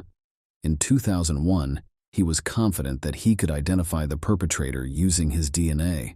He first contacted the Slayton brothers, asking them to provide DNA samples for comparison with those found at the crime scene. The results of the analysis completely eliminated the brothers as suspects. Detective Grace then contacted Linda's former husband, Frank Slayton. Frank had reevaluated his life after Linda's death and was now leading a fulfilling life. Frank voluntarily submitted his DNA samples again, but no matches were discovered. Grace sent DNA samples from the unknown perpetrator to the FBI in 2005, where they were tested against data in the federal database. These comparisons were made on a regular basis, but proved inconclusive. Detective Grace retired 17 years after Linda Slayton's murder and was succeeded by detectives Tammy Hathcock and Russell Hurley. After 3 more years of research, Tammy Hathcock discovered a new DNA recognition technology developed by the Florida Department of Law Enforcement. She submitted a DNA sample from the crime scene to expert Cecil Moore. Cecil Moore used a genealogical database and other documents to create a family tree that led to the person suspected of killing Linda Slayton. This was a watershed moment in the investigation, as well as one that shocked the Slayton brothers. One of the photographs in Tim's bedroom showed the killer's face. That man turned out to be Joseph Clinton Mills, better known as Coach Joe. Police began investigating Mills' background and discovered that he had been charged with grand larceny and forging a will, but had not been convicted. His fingerprints and palm prints were stored in police databases. To prove Joseph Mills's guilt, police had to compare his DNA to that discovered at the scene of Linda Slayton's murder. Detectives decided to obtain a DNA sample from Mills without his knowledge. The accuracy of this information is unknown, but this is the version included in the case. Police emptied a dumpster at Mills's house and discovered a Band-Aid with blood on it. Detectives were currently looking into the suspect's background. Joseph Mills had spent the majority of his life in Kettman, a town located just 30 minutes from the crime scene. He had a family, including children and grandchildren. 2 weeks later, the lab's response came back. The DNA from Linda Slayton's murder scene matched Joseph Mills' DNA, which became a critical piece of evidence in the case, and Joseph Mills was arrested and charged with Linda Slayton's murder in December 2019. Joseph Mills was arrested and taken to the police station for questioning. He was only 20 years old when Linda Slayton was murdered. Detectives interviewed Mills over the phone in 1981, but he was not named a suspect in the murder. After years of investigation, Mills could no longer deny his involvement in the crime. His testimony stated that on the night of the murder, he went to Linda's house with her permission for sexual relations, but detectives questioned his version. They suspected Mills had been watching Linda for some time because he frequently drove her children to practice. According to the investigator's account, after the coach returned the boy home from practice, he waited until the house was empty before sneaking into Linda's room through a window and hiding in a closet. He waited until Linda was alone in the room before coming out of hiding, beating and abusing her, and strangling her with a wire hanger from her closet. At trial, Joseph Mills was convicted of first-degree murder and rape. The investigation and trial provided long-awaited justice for this heinous crime that had gone unsolved for years. The murdered woman's sons were still stunned and unable to comprehend why Joseph had murdered their mother. The court hearing was tense. Linda Slayton's children, Tim and Jeff, sat on a spectator bench and defended their mother's memory. Joseph Clinton Mills, also known as Coach Joe, was the center of attention. This man, who was once regarded as a role model, sat in an accusatory cage. His expression was cold and indifferent, as if nothing had occurred. Tim Slayton, the oldest of the brothers, looked at the man he had once admired and saw the face of evil. Tim's eyes burned with indignation, and he jumped to his feet, turning to Joseph. "Why? I just want to understand why, Joe. Why did you kill our mom? Why did you take her away from us? We were so happy." Mills only mumbled back, "I'm a good man." He never apologized or expressed regret to the Slayton family. Probably even the killer struggled to explain his actions. Tim was taken aback because he had looked up to Coach Joe as a role model when he was younger. Now he's left, with only questions and painful memories. Joseph Mills was sentenced to life in prison with no possibility of parole. As if a heavy stone had fallen from the Slayton brothers' shoulders, their mother was finally avenged, and while the brothers console themselves with the thought that the killer will spend the rest of his life in prison, they are still enraged that Joseph Mills was free for nearly 40 years, while they lost their mother. Linda Slayton's story, her tragic death, and years of investigation have left an indelible impression on her sons Tim and Jeff Slayton, two brothers who not only witnessed the tragedy, but also became first-hand participants in the investigation, sharing their thoughts and feelings. "He kept asking us how the case was going," recalls Tim, the older brother. "He didn't ask specific questions. He just wanted to know if there was any news on the case, if there was any new evidence, and I just told him that nothing had changed." Tim is still shocked that his mother's killer was a man he considered a friend and respected. The picture of him standing behind Joseph Mills has always reminded him that life goes on, even without his mother.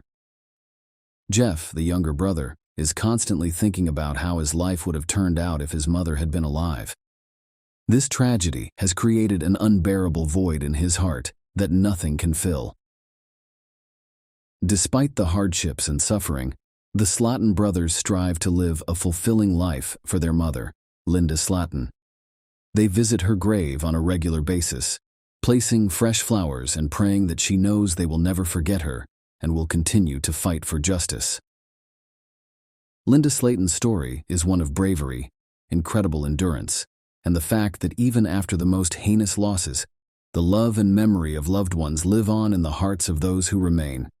Share your opinion with us in the comments and subscribe to the channel for more.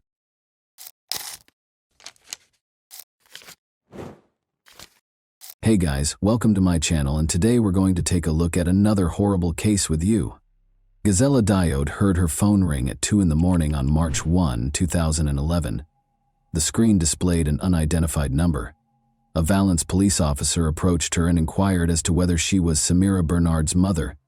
Gisela said yes, but she didn't understand why the police were searching for Samira, her 20-year-old daughter. It had been 3 days since she last saw her. The police response did nothing to calm the woman, who demanded an explanation of what was going on. According to the call, Samira's boyfriend, Mile Columbia, 22, had vanished, so they were looking for her. The young couple had been dating for 8 months, the police had found out, but Gisela had no knowledge of the man. Mile had met Samira at a party. Samira Ben-Sard was a stunning woman who knew she was beautiful. She enjoyed posing for pictures and aspired to be a model. In turn, Mile was a very pleasant and kind young man. Their attraction to one another was instantaneous, and they began dating. But at 9:45 p.m. on February 28, 2011, Mile's supervisor at the construction company called the police. Since he hadn't heard from his employee in 3 days, he was concerned. When the man arrived at work on Saturday morning, his phone rang. Without giving a reason, he hurried to his feet and disappeared, never to be seen again. His boss was taken aback when he still hadn't arrived on Monday morning. It was his first absence from work, and they regarded him as a responsible and punctual worker. After learning that Mile was not returning calls from friends and co-workers, his boss made the decision to call the police. The police first visited the man's residence in Valence's downtown, but their efforts were unsuccessful, as no one answered the doorbell, nor was his car at the house. The police spoke with Mile's mother that same evening. She mentioned that she hadn't heard from her son in 3 days and that he had acted strangely during their most recent meeting, acting tense and very emotional. The woman reported that her son, who had never done so before, gave her a hug, kissed her, and declared his love for her. The investigators found some very suspicious details. Samira and Mile vanished the same day without telling anyone why, and they hadn't spoken to their families in 3 days. It couldn't have happened by accident. Analyzing their phones yielded one hint. The investigators discovered that Samira and Mile did not simply depart simultaneously, rather they drove off together. According to the phone pings, they left for Nice in the middle of the day on Saturday and checked into a 5-star hotel on the promenade in the evening. After getting in touch with the hotel, the investigators discovered that 2 men and a woman were being recorded by security cameras. Samira and Mile fit the description exactly. By Sunday evening, they had traveled from Nice to Livorno, 400 kilometers east of the French-Italian border. It was evident that the young couple was moving deeper into Italy, so the French police asked their Italian counterparts for help. Mile had made reservations at a high-end Livorno hotel. A man and a woman who fit the description of the missing couple had stayed with the hotel, according to the staff. Thus, they spent Saturday night in Nice before traveling to Livorno the following day. Everything suggested that Samira and Mile had taken a haphazard romantic trip, which was not surprising given how popular the Riviera was for such excursions, since Samira's mother had received a message from her daughter saying that she had left, but that there was no need to worry because she would return soon. The detectives had no reason to doubt their belief that the young couple would soon return home together. Although it appeared to be another affirmation that the young couple was doing well, Gazella was positive her daughter would never vanish simply by taking an impulsive vacation. Samira never skipped work and was a responsible woman. Additionally, Gazella was troubled by a detail. She couldn't comprehend how her daughter, who loved being photographed and never left the house without wearing carefully chosen clothes, applying makeup and styling her hair, could leave for several days with a young man without taking anything with her. The fact that Samira sent an SMS also baffled her. The problem is that she would typically just give her mom a call. Since they were close and could talk for hours, getting a text message didn't make her feel any better. On the contrary, it made her anxiety even worse.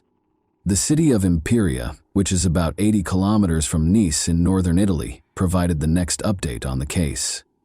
Massimo Bessin was traveling to work on Monday, March 3, 2011, when he decided to take a shortcut and turned onto a small street. Something odd caught his attention along the road.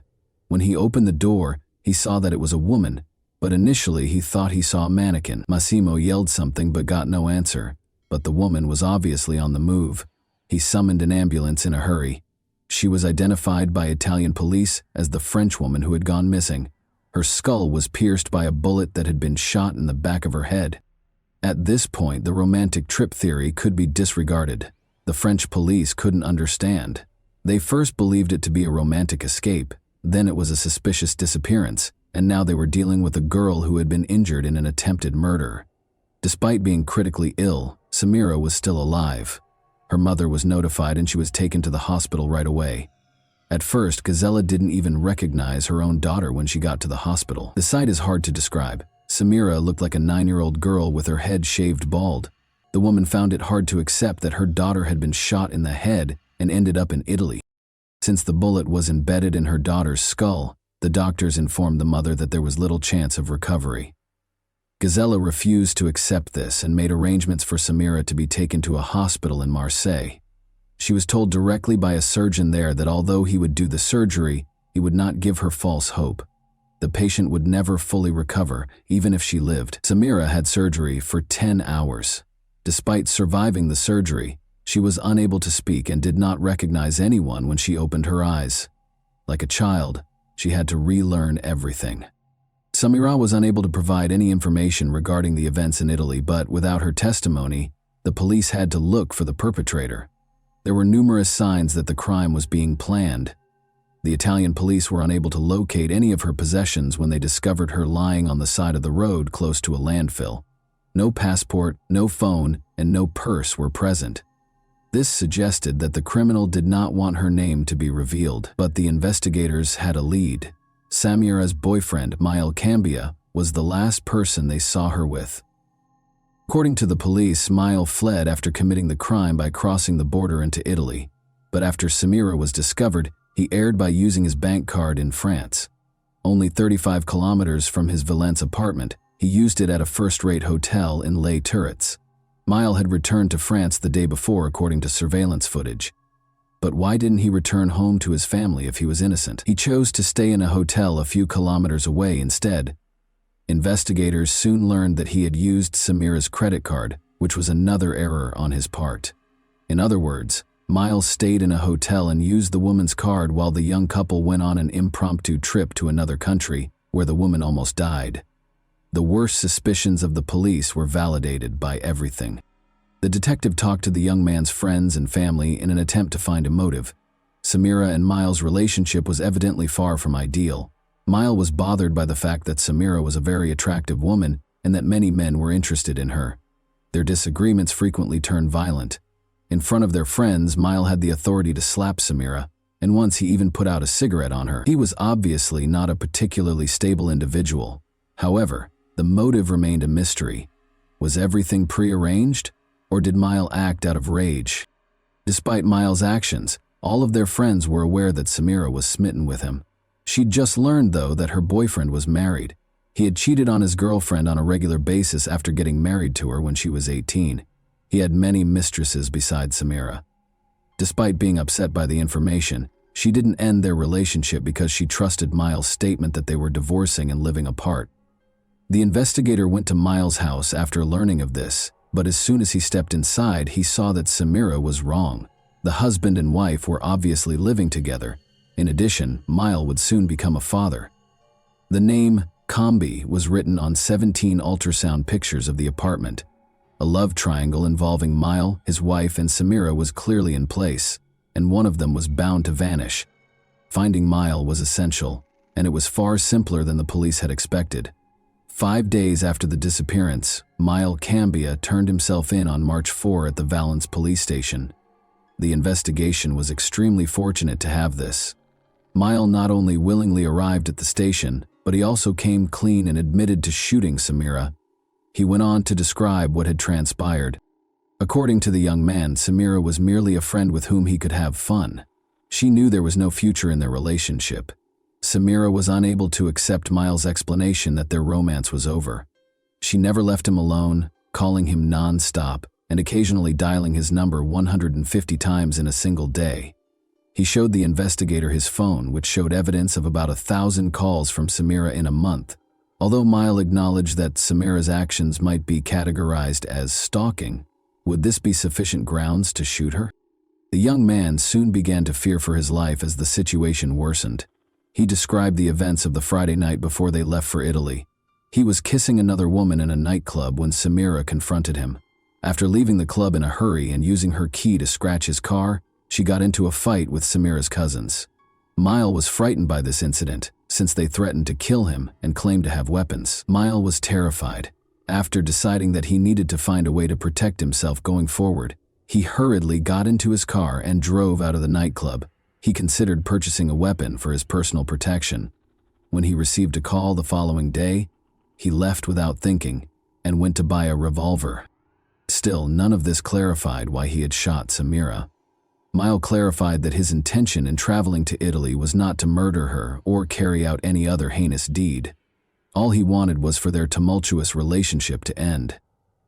In an attempt to defuse their tense situation and give Samira an explanation, he took her to Italy, but things didn't work out.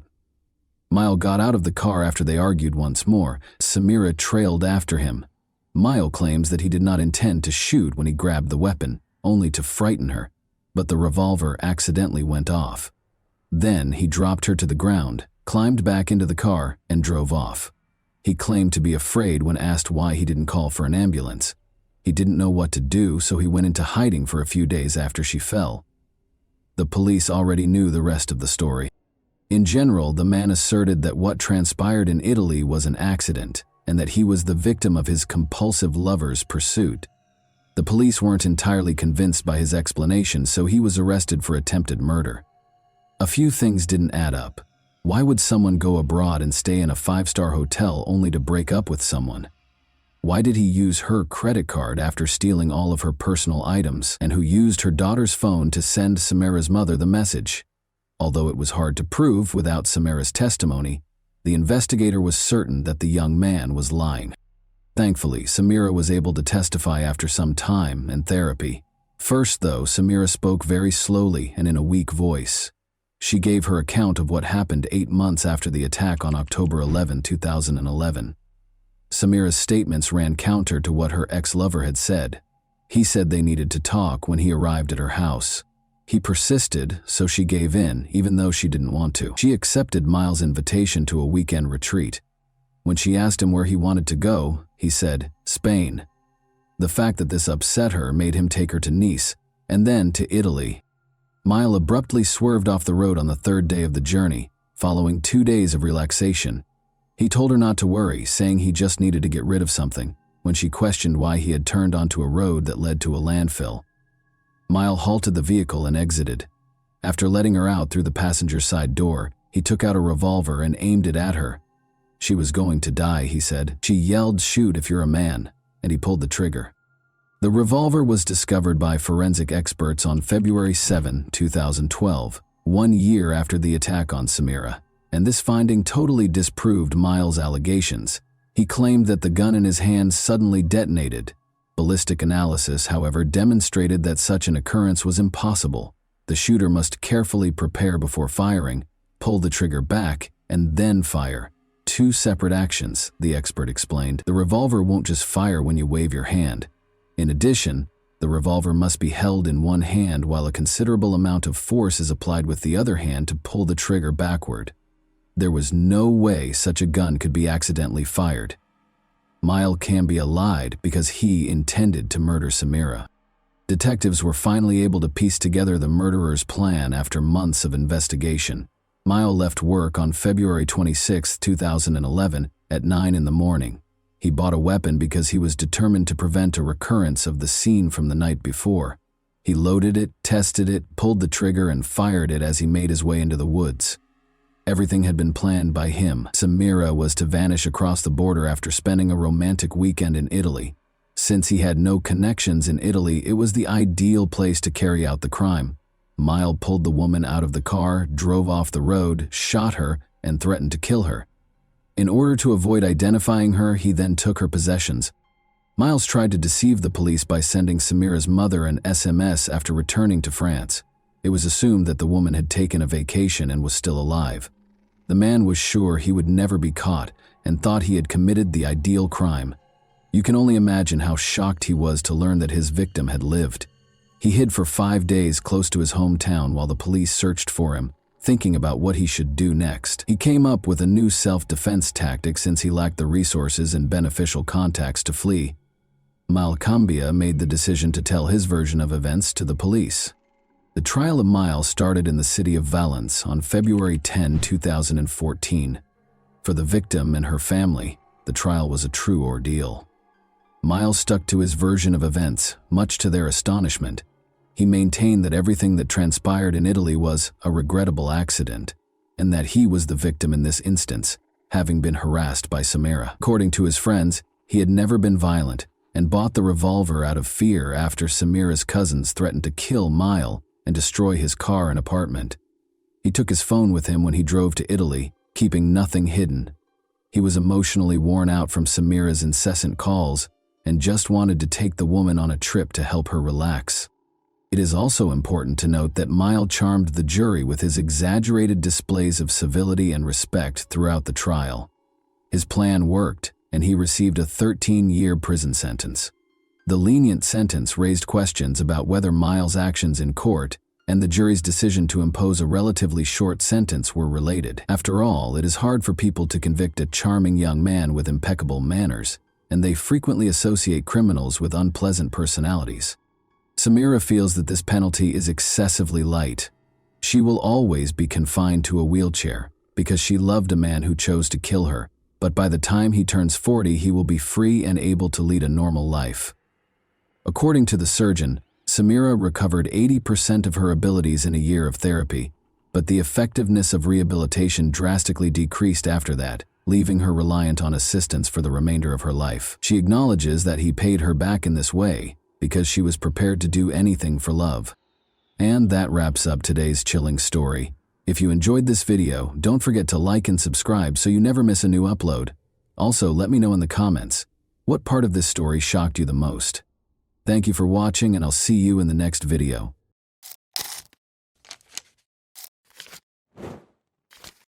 Hey guys, welcome to my channel, and today we're going to take a look at another horrible case with you. Today, we'll examine what happened in the U.S. state of Pennsylvania in 2017. Alina Shaikhet, 20, a University of Pittsburgh student, stopped returning calls and texts on October 8, 2017. Her mother and father were unable to get in touch with her, and she was supposed to meet them that morning. The Shaikhet family's life was forever altered by what they discovered when they visited her house. When Alina was 3 years old, her family relocated to the United States from Ivanovo, Russia, where she was born. Alina had extraordinary talent. She had a passion for acting, dancing, and singing. Many people were moved by her beauty and passion on stage. At a very young age, Alina became passionate about the performing arts. At the age of 4, she began her journey at the European School of Rhythmic Gymnastics. She started singing solo in out-of-state competitions when she was 5 years old. She attended the Tammy Lee School of Dance in elementary school, where she was able to secure prominent roles while showcasing her acrobatic dance routines. Alina quickly picked up dance techniques and styles that most kids would take years to master. She had the honor of performing with a group of much older, more seasoned dancers because of her extraordinary talent. Alina started going to the Broadway dance studio with Karen Prunzik in the 5th grade. She mastered a variety of dance forms, such as ballet, tap, and hip-hop. She even performed as the studio's prima ballerina, staying true to her Russian roots. She participated in Access Broadway and Onstage New York, where she received numerous honors for her exceptional performances over the years. Additionally, Alina performed at a number of local Pittsburgh events, such as Light Up Night, Macy's Christmas parades, and other gatherings in Idlewild Park, Robinson Township, and Kennywood. Alina was also able to find her singing talent thanks to the confidence she gained from dancing.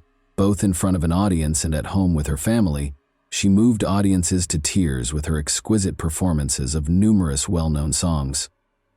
Alina had extensive surgery after suffering a serious knee injury in a ballet class when she was 14 years old. Alina was devastated to learn that she would never be able to dance competitively or recreationally again after months of physical therapy. She was determined to find a way to get back on stage, in spite of this significant setback. Alina was able to safely express her love of dancing while attending Montour High School by participating in the musical theater program. As a talented actress, dancer, singer, and comedian, Alina made a triumphant comeback to the stage, illuminating the audience with her love and light. She brought tears, smiles, and a lot of applause to her roles in a number of plays and musicals. Alina continued to shine her light and make everyone happy while performing at numerous events throughout the city as a member of the chorus at Montour. Despite the fact that Alina's injury kept her from pursuing her love of dancing and performing, her experience receiving treatment motivated her to seek a career in medicine. She wished to assist those who had sustained injuries that hindered them from following their aspirations. Alina made the decision to pursue a career as a physical therapist. Alina and her parents had a close relationship. In 2015, she wrote on Facebook, "Happy Father's Day to the greatest dad out there. Thank you for always being there for me and having my back no matter what. I couldn't get through one day without you. I love you so much, Dad." She also wrote, "Happy birthday to my gorgeous mother. I can't wait for another year of countless laughs and more memories. You are my best friend and I love you with all my heart." After graduating from Montour High School in 2015, Alina attended the University of Pittsburgh-Greensburg for her first 2 years of college. While attending Pitt-Greensburg, she resided in the Outdoor Adventure and Community Service Living Community. She actually served as OACS's vice president for the spring 2017 semester. She enjoyed being a part of an organization that helped kids and animals. Once more, Alina shone her light, bringing her love and care to the lives of both humans and animals.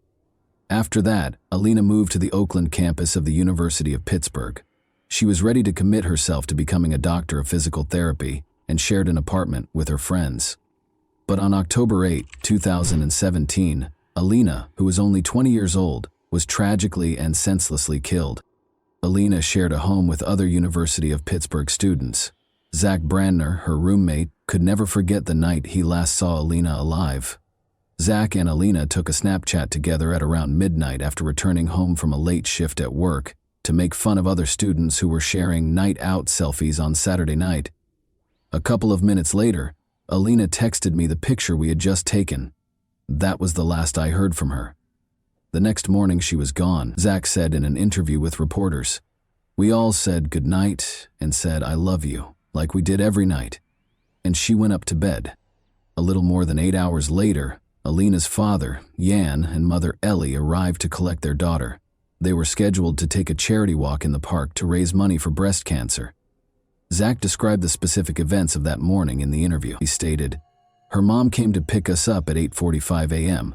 Her mom rings the doorbell and says, 'Is Alina not awake? She isn't answering my calls. Let's go wake her up.' I thought she slept through her alarm. Her dad was still in the car with their dog at this point. We went up and her mom started knocking on the door with no answer. This went on for 5 minutes and it started getting really loud.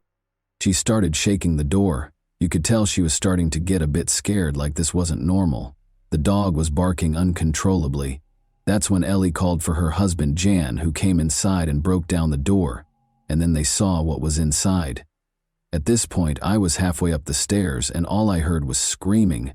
Her parents were screaming at the top of their lungs saying, 'Alina is dead. Alina is dead.' It got hard to understand. They started speaking in Russian. It was horrible. They said it looked like her face had been cut off.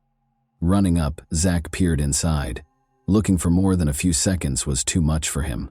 I went into the room and it was horrifying. There are no words to describe what I saw. She was just lying there with her arms spread out. The whole side of her face was unrecognizable. You could barely recognize it was a face, it was so bashed in. She was lying in a pool of her own blood. As though to remind us that someone's life was at stake somewhere nearby, a siren broke the stillness of the morning. The doctors hurried inside the house as soon as the ambulance arrived. At the door, Alina's terrified mother greeted them with shaking hands and tears in her eyes. Her daughter was lying on the floor, and she led the way to the room. Regretfully, the doctors were forced to announce Alina's death. The police had roped off the house. Police Chief Scott Schubert issued the following statement. "We do not believe at this time that this was a random act of violence. There is no continued threat to Oakland residents and the university communities. However, releasing additional details at this time could be detrimental to the investigation. Our primary interest is collecting sufficient evidence that can be successfully used in a court of law. The investigation is ongoing. I encourage anyone with information that could be helpful to call police headquarters and speak to a violent crime unit." According to Detective Schubert, the medical examiner determined that Shiket's cause of death was homicide and that blunt and sharp trauma to the head was the cause of death. The police actually already had a suspect. Investigators suspected 21-year-old Matthew Darby, Alina's ex-boyfriend, of committing the crime. During her time at the University of Pittsburgh-Greensburg, Alina Shiket got to know Matthew Darby. In 2015-16, Darby participated in basketball as a sophomore at the University of Pittsburgh at Greensburg. Darby was reported by Alina, who had broken up with him after she changed schools, for breaking into her house on September 20. She described previous abuse incidents in her police report, writing, "Grabbing, pushing, emotional abuse, jealousy, control." She also stated, "The defendant climbed up the gutter on the side of the house and broke through the second-floor window of my home. He did this because I left him and stopped answering his phone calls."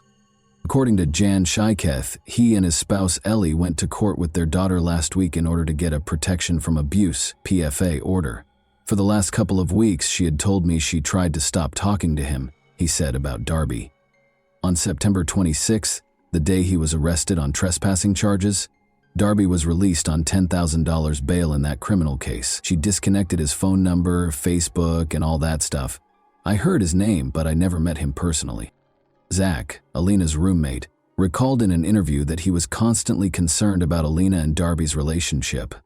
"Halfway through sophomore year was when I started finding out that he was abusive," he stated. Zach recounted an incident last month in which Darby stood outside their room and yelled at Alina, saying, "In the time I knew them, around 3 years, there was a lot of fighting. I'm not just saying this because she was my best friend, but Alina was extremely loyal to him. She never cheated on him, unlike him, and it went on for over 20 minutes, and he kept accusing her of cheating on him with this boy outside my window on the first floor. We heard Matthew screaming at Alina. She never did anything. This boy lives in North Carolina, but he was screaming at her. All she was saying was, 'Matthew, please, stop, stop.' He was uncontrollable." Zach clarified that this was just one of the many times Darby would lose his temper without cause. Zach claimed that Darby's demanding behavior carried over to her social media accounts. "We would go out for pizza and everything would be fine, and then he would just turn on her.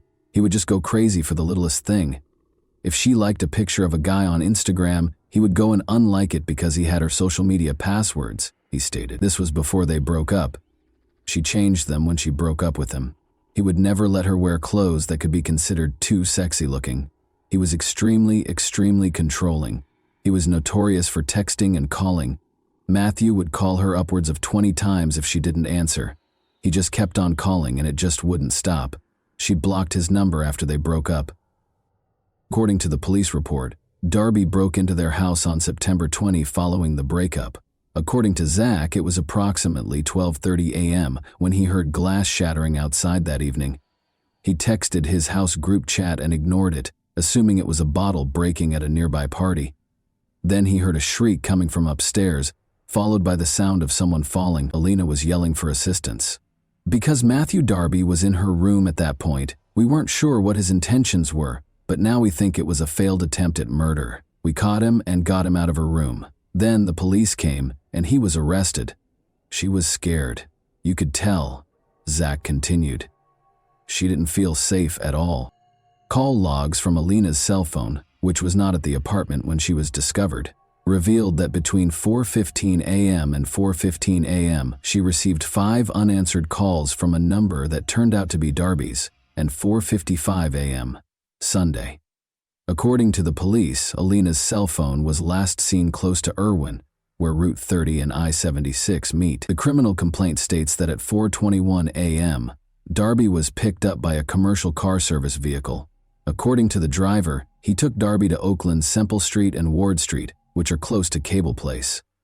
According to him, Darby asked him to wait 10 minutes after getting out of the car.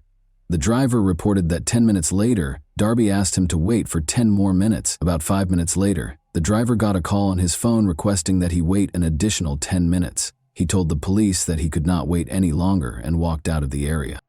According to surveillance footage gathered by investigators, Darby is seen throwing objects into a sewer close to Semple Street, which is close to Alina's home. According to Pittsburgh Police Homicide Detective Edward Fowler, he and other officers discovered a hammer and 2 knives in the same sewer grate. The hammer's claw part seemed to have skin and hair adhered to it. Police asked for a warrant to arrest Darby based on the information above. He was accused of stealing by unlawful taking, burglary, criminal homicide, fleeing to avoid capture, and possessing criminal tools. Matthew Darby was taken into custody in Myrtle Beach, South Carolina, a few days after Alina passed away. A concerned citizen reported witnessing a male tampering with a window at a residence, according to Myrtle Beach police. Officers discovered a man who fit the description when they got there. It was discovered during their investigation that Darby was the male suspect. He was accused of loitering and giving police misleading information in connection with the South Carolina incident. Both of the new charges are punishable by up to 30 days in jail and a monetary fine. During the hearing, a judge in South Carolina refused to grant bond. Because of the pending Pennsylvania warrant, the judge deemed Darby a possible flight risk. The judge informed Darby that he could either waive his right to an extradition hearing or exercise it. Then Darby said he wanted his attorney. When asked to enter a plea to the charges in South Carolina, he also stated that he wanted his attorney. Alina's family and friends, many of whom were Pitt students, crowded the courtroom. Many carried signs raising awareness of domestic violence and Alina's Law, a bill that is currently pending in the state legislature and would give judges the authority to mandate electronic tracking of high-risk domestic abusers. The words, "Our Russian Princess," were written in Russian on purple shirts featuring a picture of Alina. The judge ordered Darby to stand trial on all charges, including homicide, flight, burglary, theft, trespassing, and possession of a criminal instrument. The back read, "Love shouldn't hurt." According to evidence presented by the prosecution, Darby spent the night of October 7 and the early hours of October 8 on the campus of Duquesne University, where he spoke with Raymond Marr, a university police officer. Darby wanted to know how to get to Brodart Hall.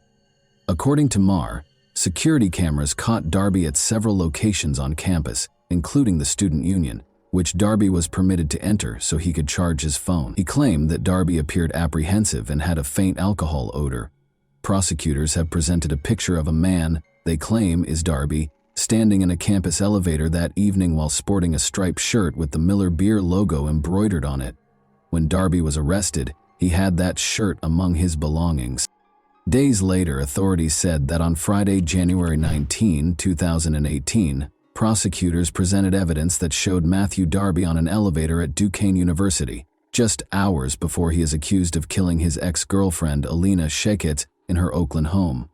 David Schrager, Darby's lawyer, contests that the video depicts Darby hours later.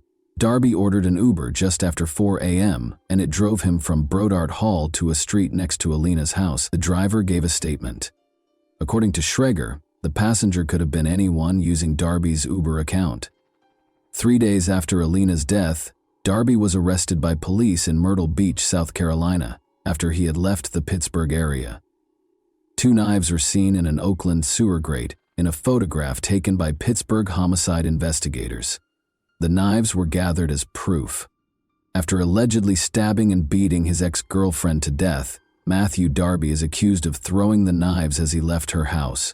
David Schrager, Darby's lawyer, stated that he was not shocked by the result because preliminary hearings had a low standard for evidence. "We have a lot of discovery. We have to do a lot of evidence gathering," he stated.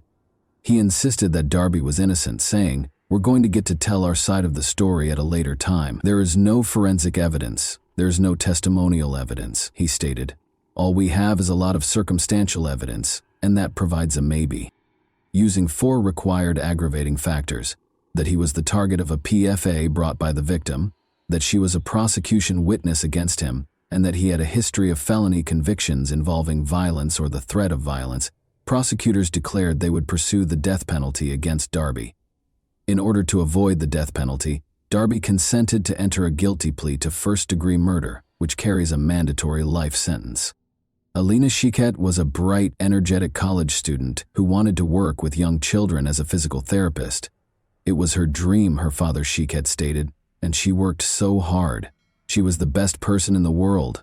I lost my beautiful princess," he said while weeping. He said, "I don't know what else to say."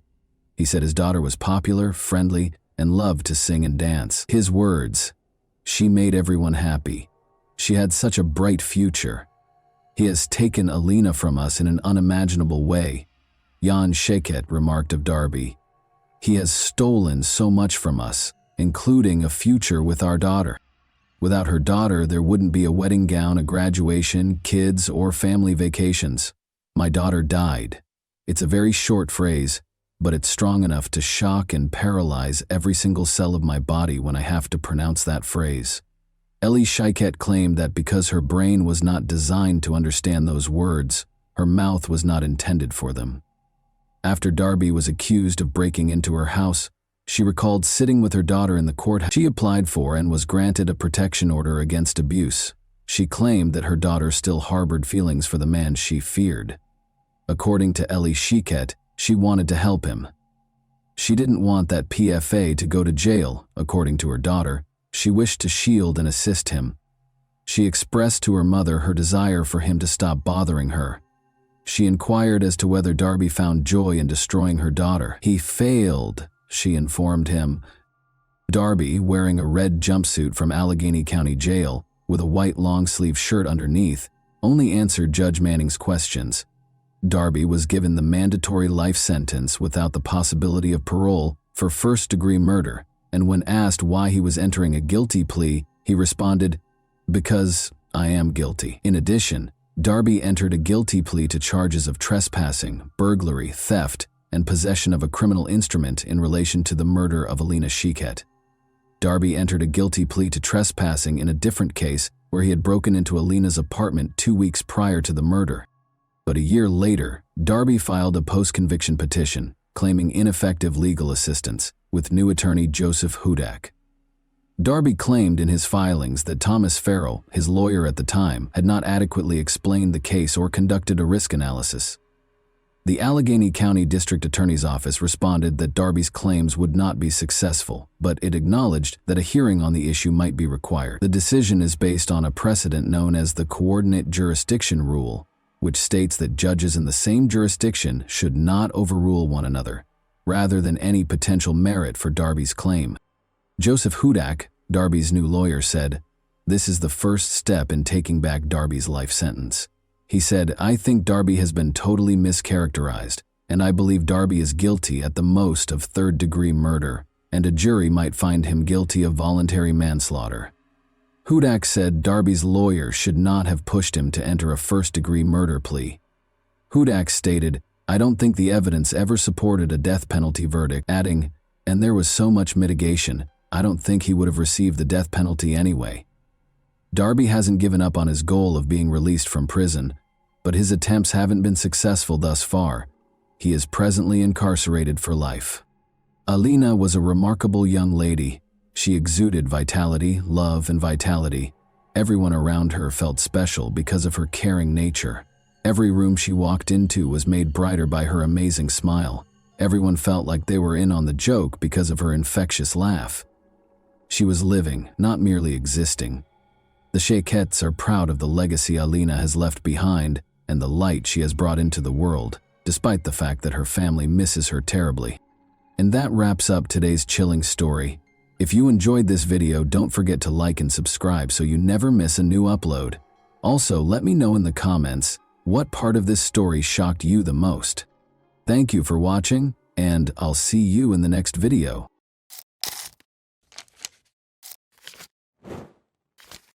Hey guys, welcome to my channel, and today we're going to take a look at another horrible case with you. In December 2010, at St. Malachi's Church in Tyrone, Northern Ireland, it all began exactly where it ended. In front of more than 300 guests, beauty queen and educator Michaela Hardy and athlete John McArevey exchanged vows. But 3 weeks later, John came back with his young wife's body, buried in her immaculate wedding dress. What caused Michaela to pass away? Who could be so cold-blooded and cunning as to murder a woman who had just recently started to enjoy her wedded life with her beloved? And will international cooperation aid in the investigation of one of the most horrific and unforgettable crimes of the past several years? In 2005, John McArevey, the captain of the Irish football team, and Michaela Hardy, the daughter of one of the nation's best football managers, met in university. The young couple fell in love at first sight and had never been apart since. Michaela gladly accepted John's proposal while on vacation in Paris. On New Year's Eve, which was also Michaela's 27th birthday, they scheduled their wedding. Following the formal wedding, the newlyweds flew out on their 3-week honeymoon. Before the most anticipated portion of their trip, 2 weeks at the 5-star Legends Hotel, situated in the fishing village of Grand Gabe on the northeast coast of Mauritius, began, they spent the first week in Dubai. Michaela thoroughly investigated local hotels before deciding on Mauritius as their idyllic honeymoon destination. They chose the Legends Hotel because it has a lot of good evaluations and is well liked by Irish travelers. They asked the hotel's receptionist if they could be assigned to one of the better rooms when they first arrived. They were told that room 1025 in the premium block was available. On January 10, 2011, after having breakfast together, John opted to play golf while Michaela sunbathed. They had lunch together once more. After lunch, Michaela usually looked forward to tea with something tasty. While she went to the room to get Kit Kat bars with her favorite dark chocolate, which she had bought from Dubai and placed in the refrigerator, she requested her husband to get tea. Although John offered to bring her the snacks, she chose to go alone because the accommodation was only 150 feet from the restaurant. While waiting for his wife to come home, John viewed videos and shot some pictures. After a while, he started to question why Michaela hadn't returned. He made the decision to find her. John knocked on the door but got no answer. He went to the receptionist after forgetting his key in the room and failing to see anything through the window. After guiding him back to the room, the corridor attendant used his key to open the door. However, the corridor attendant heard a man's cries for urgent assistance as soon as he moved a short distance away from the door. John walked into the room and found his wife in the cold water bathtub. Her lips were blue, her skin was cold to the touch, and there were noticeable bruises on her neck. John tried to assist Michaela, supposing she had planned to take a bath because of back problems, but had slid or passed out. But his attempts were unsuccessful. The dreams of a young, contented married couple came to an end when medical authorities declared Michaela dead within an hour. People kept coming and going from the newlyweds' room, and no one tried to protect the crime scene, perhaps since it was initially assumed to be an unfortunate accident. When the police entered the room and saw Michaela's condition and the chaos within, they assumed a murder had occurred. even though they had been told that a tourist had drowned. After being brought to the police station, the distressed spouse was detained for 5 hours while being questioned. Given that most murders are carried out by people who are close to the victims, this was not unusual. The harshness and inappropriateness of the police officer's remarks in John's situation were unusual. John was obviously overcome with grief by Michaela's passing. He found his wife's lifeless body in the bathtub, while only 30 minutes before he had seen her joyfully making her way to their room. But when a policeman noticed that he was crying, he may have tried to comfort him by saying, "Why are you crying? You're still young, you'll find yourself a new wife." If the hotel manager hadn't stepped in, it's unclear how long they would have held John at the station. The management reported to the police that a master key that was taken and fit all the locks had been used to open the door of room 1025. It became clear that a member of the hotel staff was responsible for the murder. Most likely, it was an accidental killing. At 2:42 p.m., a staff member, possibly a security guard with the master key, entered the room. Michaela opened her own door 2 minutes later. The maid's sudden appearance forced the thief, who might have been hiding in a tiny alcove in the toilet, to make a snap decision. Since cleaning rooms is a standard procedure in hotels, he could have just grinned at Michaela and pretended to do his job if it was part of his responsibilities. Nothing would have happened. He was aware that his presence in the room would be difficult to explain, though, if he was a security guard. He then saw no choice but to hide in the bathroom and wait for the woman to just go. However, that did not occur. Michaela chose to seize the chance and went into the restroom as investigators conjectured. She found the robber inside. The thief attacked Michaela in a panic after she fled in fear. He put Michaela in the bathtub after realizing that he had killed her, possibly in an attempt to make it seem like an accident involving the maid.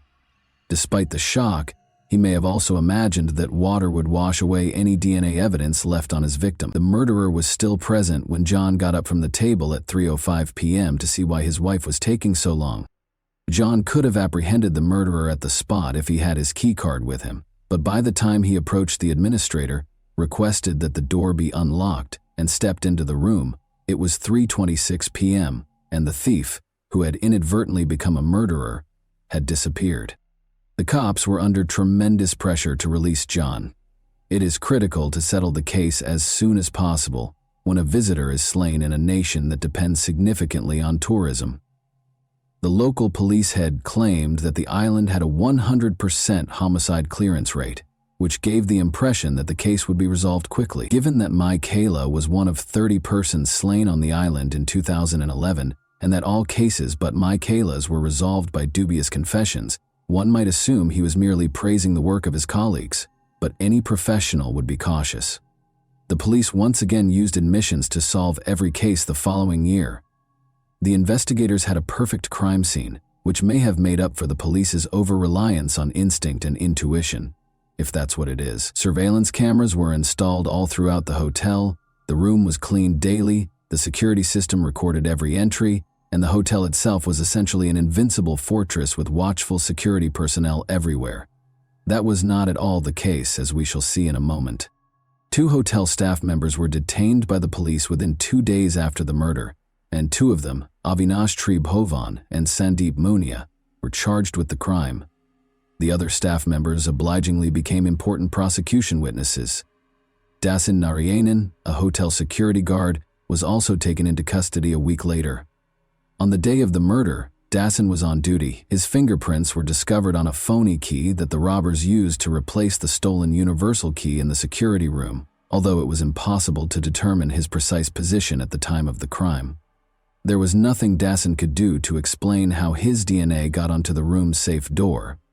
He gave a preemptive explanation for why his DNA might be present if it were discovered, acknowledging that he had touched Michaela's cheek in his haste to assist John. Nevertheless, the police chose to concentrate their efforts on Avinash and Sandeep and merely charged Dasan with being an accomplice to the thefts, despite his contradictory testimony. In 2012, the trial started on May 22. The police's pattern of obtaining confessions served as the foundation for the prosecution's case. According to the prosecution, Michaela discovered Avinash and Sandeep stealing cash from the safe or her purse when she returned to the hotel that day. In order to save their jobs, The robbers chose to silence Michaela because hotel workers frequently provide the majority of their family's income, not just their close relatives.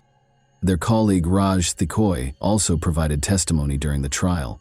After being arrested at first, he was granted immunity and turned out to be the most important prosecution witness. Raj claimed that although he was close to the room and heard a woman's anguished cries, he chose not to knock on the door.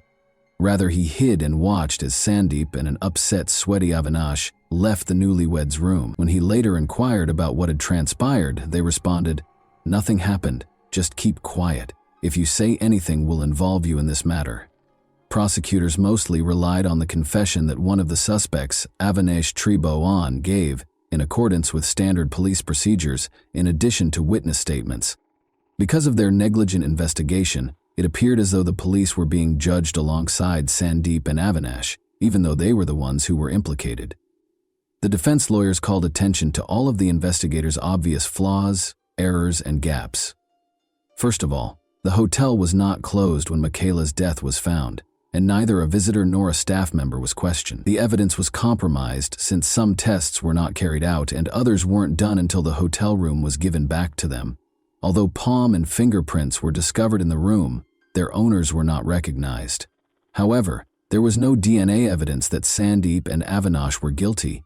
Even the paper money, which the authorities said the robbers were interested in, was not scanned for DNA or fingerprint. The court was also informed that numerous significant artifacts were not captured at all, and that all of the photos taken at the crime scene were in black and white. The enigma surrounding the 46 security cameras that recorded the activities within and outside the hotel, however, generated the most controversy. The cops refused to give the defense lawyers the videotapes in spite of repeated requests.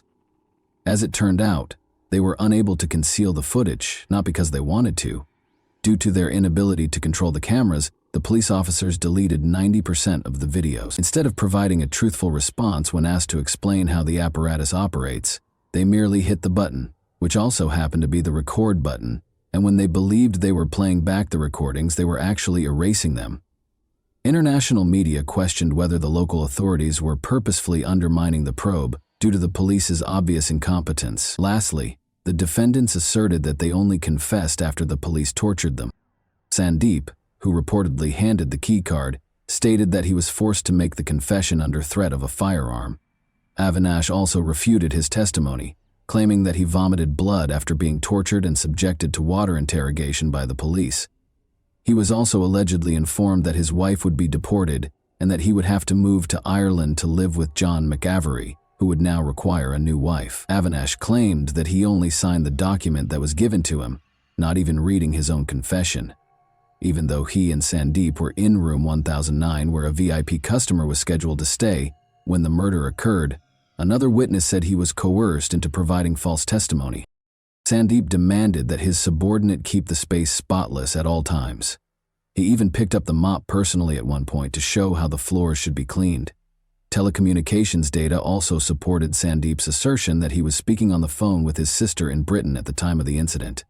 Lastly, it was verified by the retained security camera film that he was in a separate area of the hotel when the murder occurred. The court case took over 8 weeks to complete, even though it was only supposed to take 2 weeks. This was mostly because the defense lawyers went beyond the bounds of decency and made the trial into a spectacle. They frequently cracked jokes and caused the board, spectators, and law students in the courtroom to erupt in laughter. The defense brought up the possibility of a sexual motive for the crime, implying that Michaela's husband was involved. They implied potential wrongdoing between John and his wife and mentioned an intimate aid they discovered in the hotel room, but it was actually a straightforward insert from Cosmopolitan, a women's magazine Michaela had bought at the airport. Then, using a purportedly verified video, they tried to demonstrate that John and Michaela had a heated argument, but the people in the video weren't Michaela and John. Rather, they were 2 Germans who looked like them. In order to verify that he was the man in the video, John had to reach out to him on Facebook and ask him to give a statement at a German police station. All things considered, the sensationalism surrounding Michaela's murder case caused great distress to her family. Specifically, John was ranked highly on the list of readers' choices in a survey called Who Killed Michaela that was published by a local newspaper. In addition, the police released pictures of Michaela's battered and nude body to the Mauritius newspaper, which caused her family unimaginable distress. But these 8 weeks were over, and the jury members had to decide what to do. After a guilty conviction, Michaela's family thought the accused would have the right to request a review of the case because the judge gave a clear summary of the case and highlighted the suspect's culpability. They were certain that the verdict would be just what they had expected. The court also firmly asked the jurors to make the appropriate choice from their point of view, rather than to think about how this case would affect the nation's reputation. And the jury found Avinash and Sandeep not guilty, after 2 months of trial and just 2 hours of deliberation. After the acquittal verdict, John and Michaela's families were incredibly disappointed. They endured all the agony of the process, inappropriate remarks from attorneys and police, tolerated laughter in the courtroom, and even faced aggressive behavior from the locals because they were confident that the guilty parties would be punished for the murder. They were certain of Avinash and Sandeep's guilt and believed that they were acquitted because the case received global media attention and the jurors did not want the murder case to reflect negatively on Mauritius' image. The Hart and McKervey families cannot forget that Avinash's lawyer appeared on a local radio station and essentially admitted his client's guilt, mentioning how Avinash cried and apologized to Michaela's family. The interview was supposed to be presented in court, but the lawyer managed to evade his responsibilities. John believes that Avinash told the truth when he confessed to Michaela's murder. He is why, when everyone hears about death by strangling, they image the killer suffocating the victim, ripping their neck with 2 hands. But Avinash recalled that when they were in the honeymoon suite, Michaela walked in and spotted him clutching a pocketbook. She asked what he was doing. She couldn't have known that Sandeep was in the bathroom. When the girl tried to prevent Avinash from leaving the room, standing in his path, Sandeep approached her from behind and put one hand around her neck.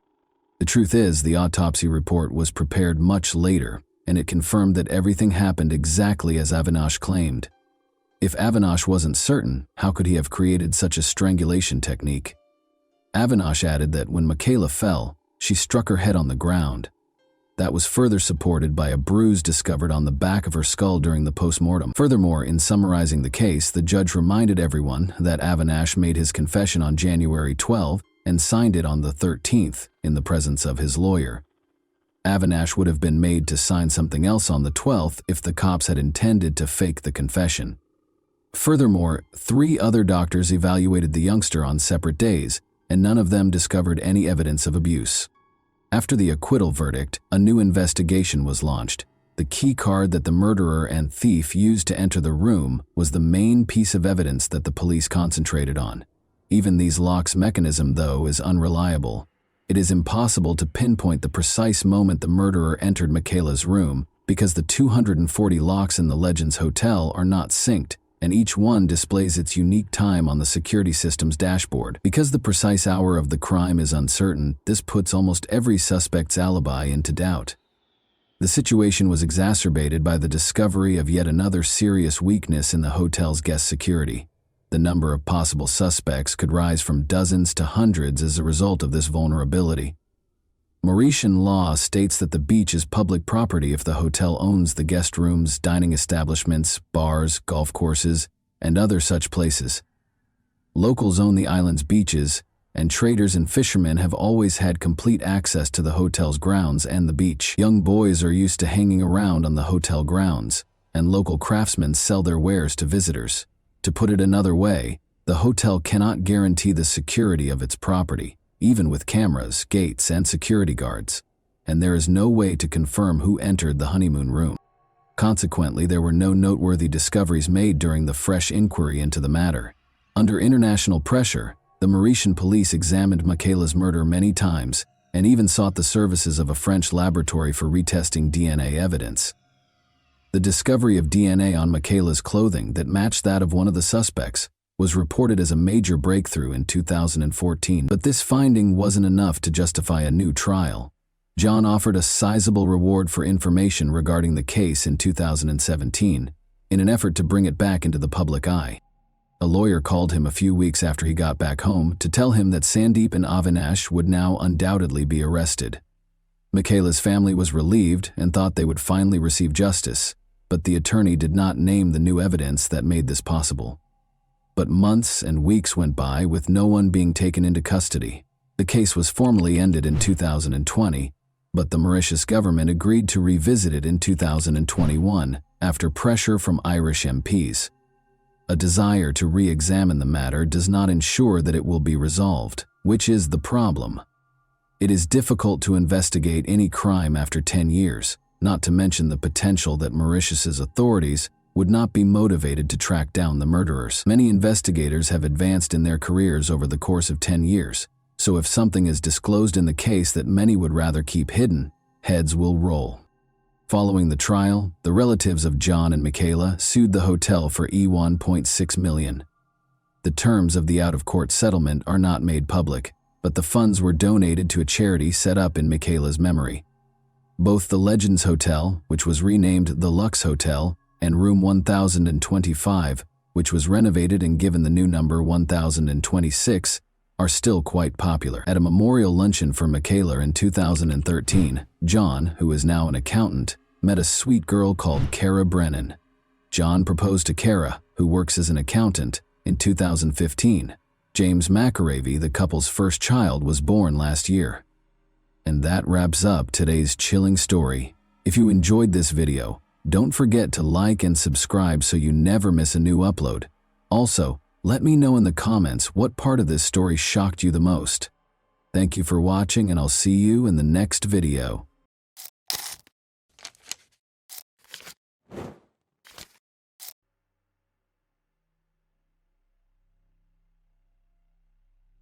A girl went missing after spending the night at her friend's house.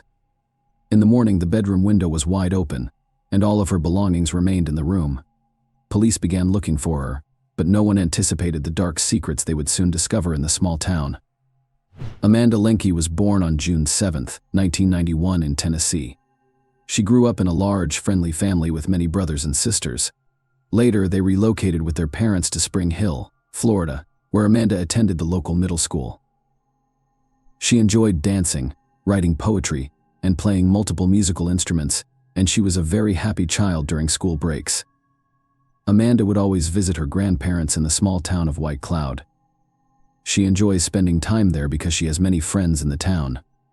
White Cloud was a quiet and peaceful community of only 1,400 people. The majority of its residents knew each other. Amanda finished 7th grade of middle school in 2004 at the age of 13 and went to White Cloud for the entire summer without supervision or concern for their safety.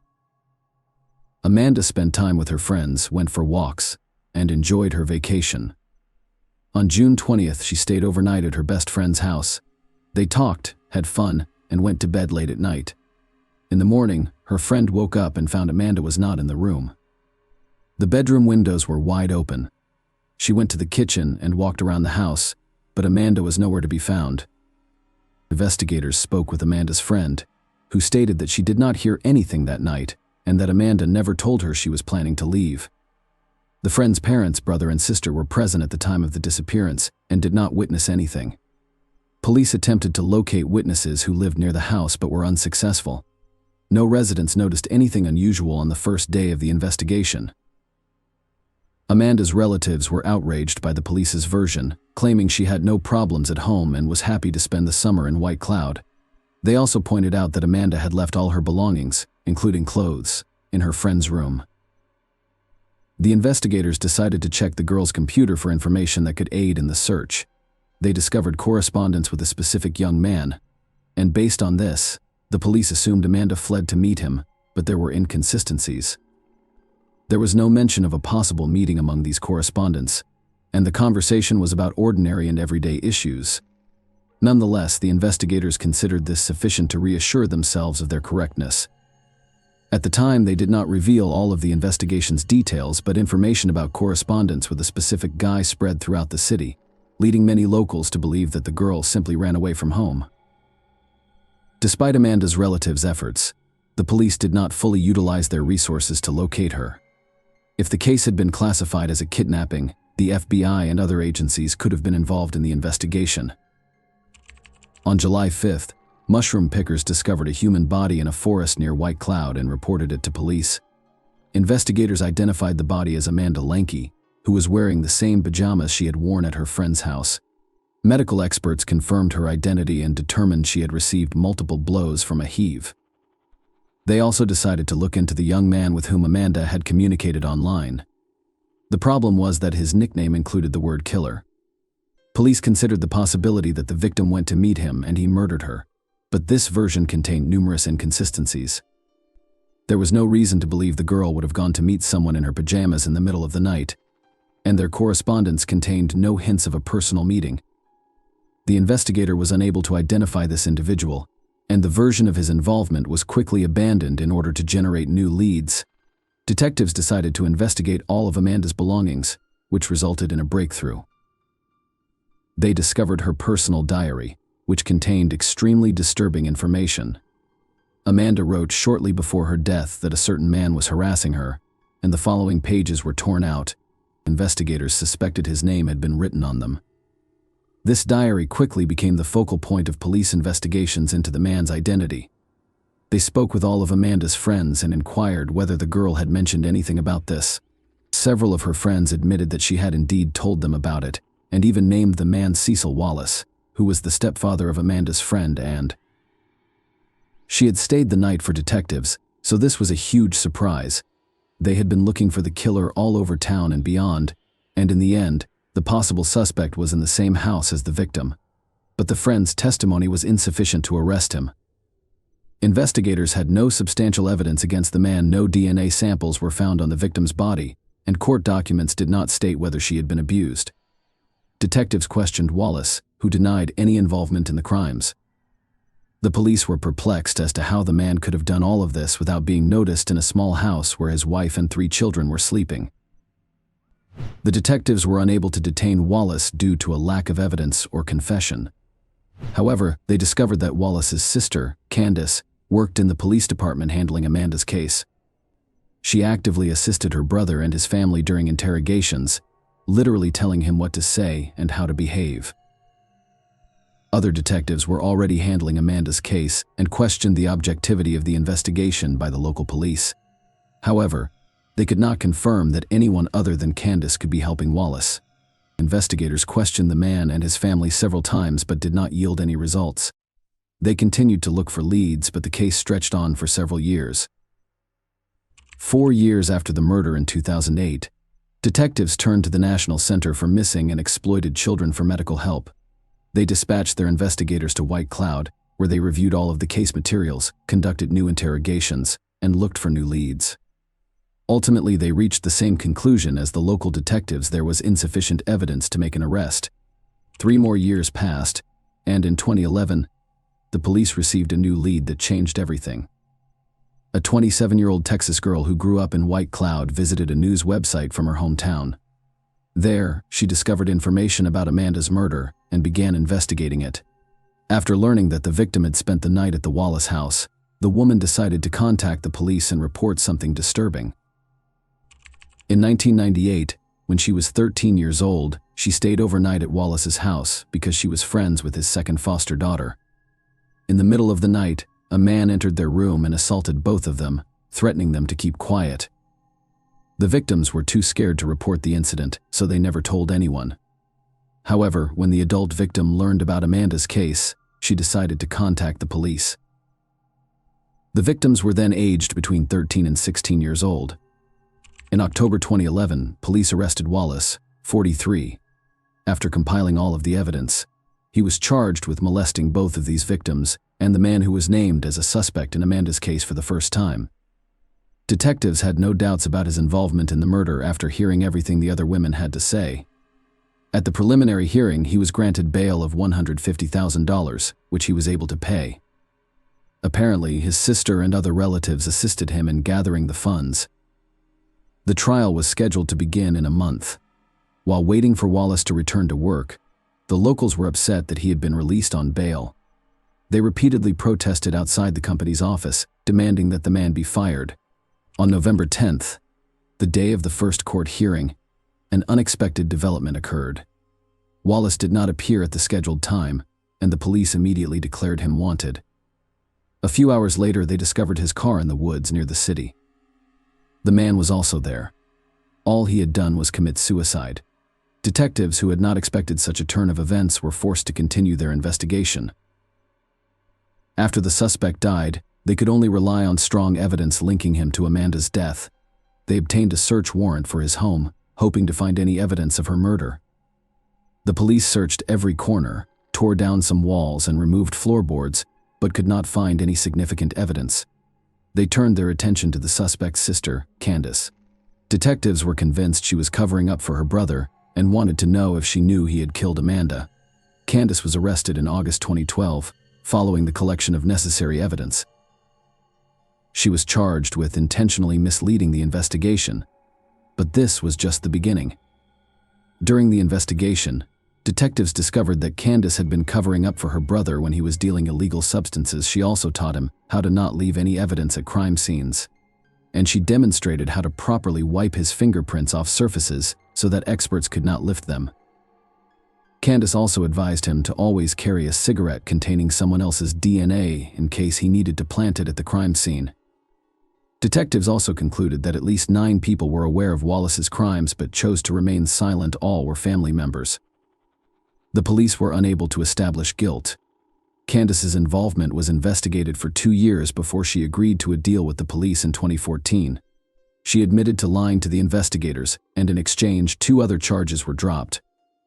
Wallace's sister was unable to provide consulting services on a case in which she was working as a police officer. Given that she was assisting her brother during interrogations, she violated this rule and was eventually punished. Candace, however, insisted that her brother was innocent, and the court sentenced her to 30 weekends in jail. This is a dubious practice in which the convict is only required to be in the jail building 2 days per week and is free to roam the rest of the time. Such sentences are a kind of half measure, and if a person has committed a minor offense, they can face several weekends in jail. As a result, they receive a punishment that has little impact on their lives. The convicted individual can continue to work and spend time with their family. Of course, Amanda's relatives were extremely dissatisfied with the decision. They were certain that Candace had assisted her brother in avoiding punishment. However, they were unable to fully approve it, so she received such a minor punishment. Amanda's family was forced to face yet another trial in 2004. Medical experts only handed over a portion of her remains so that they could hold a funeral. The remainder was to be kept by detectives during the investigation. However, following Wallace's death, it was decided to hand over the remains to his relatives. In 2013, the girl's family had to exhume her remains in order to bury him. Her mother is still hoping that investigators will find evidence to prove Wallace's guilt. She also seeks legislative changes to alter the police approach to searching for missing children. The woman insists that investigators should not conduct an investigation based on their subjective assessments, and that the disappearance was a voluntary escape from home. There is almost no doubt that Wallace murdered Amanda, but what was his motivation, given that there is no evidence in the court documents that the victim was subjected to violence? 2 assumptions can be made. He likely assaulted her, but did not leave any biological material, so the investigation decided not to reveal this information because it was unnecessary. Detectives could also keep this information secret for the sake of the investigation, hoping that the criminal would reveal previously unknown facts. His past crimes also speak in favor of Wallace being the killer. He assaulted at least 3 victims using the same scheme. All of them stayed at his house overnight. The question remains, why did he kill Amanda? Perhaps he planned to intimidate her, like the others, but the girl threatened to tell the truth to everyone, or she tried to run away from him. And then he panicked. Something else in this case is very alarming. Detectives suggested that all of Wallace's relatives who were in the house on the night of the murder knew about this crime, and even helped the man hide it. In addition to Amanda, his wife, son, and daughter were there. This could explain how he managed to attack the victim without waking any of his relatives. In any case, even without a final verdict from the court, Wallace will no longer be able to harm anyone. The fact that he settled the score with his life before the trial once again speaks in favor of his guilt, even though he took the details of this crime to the grave. Please share your thoughts on this story in the comments section, and thank you for watching.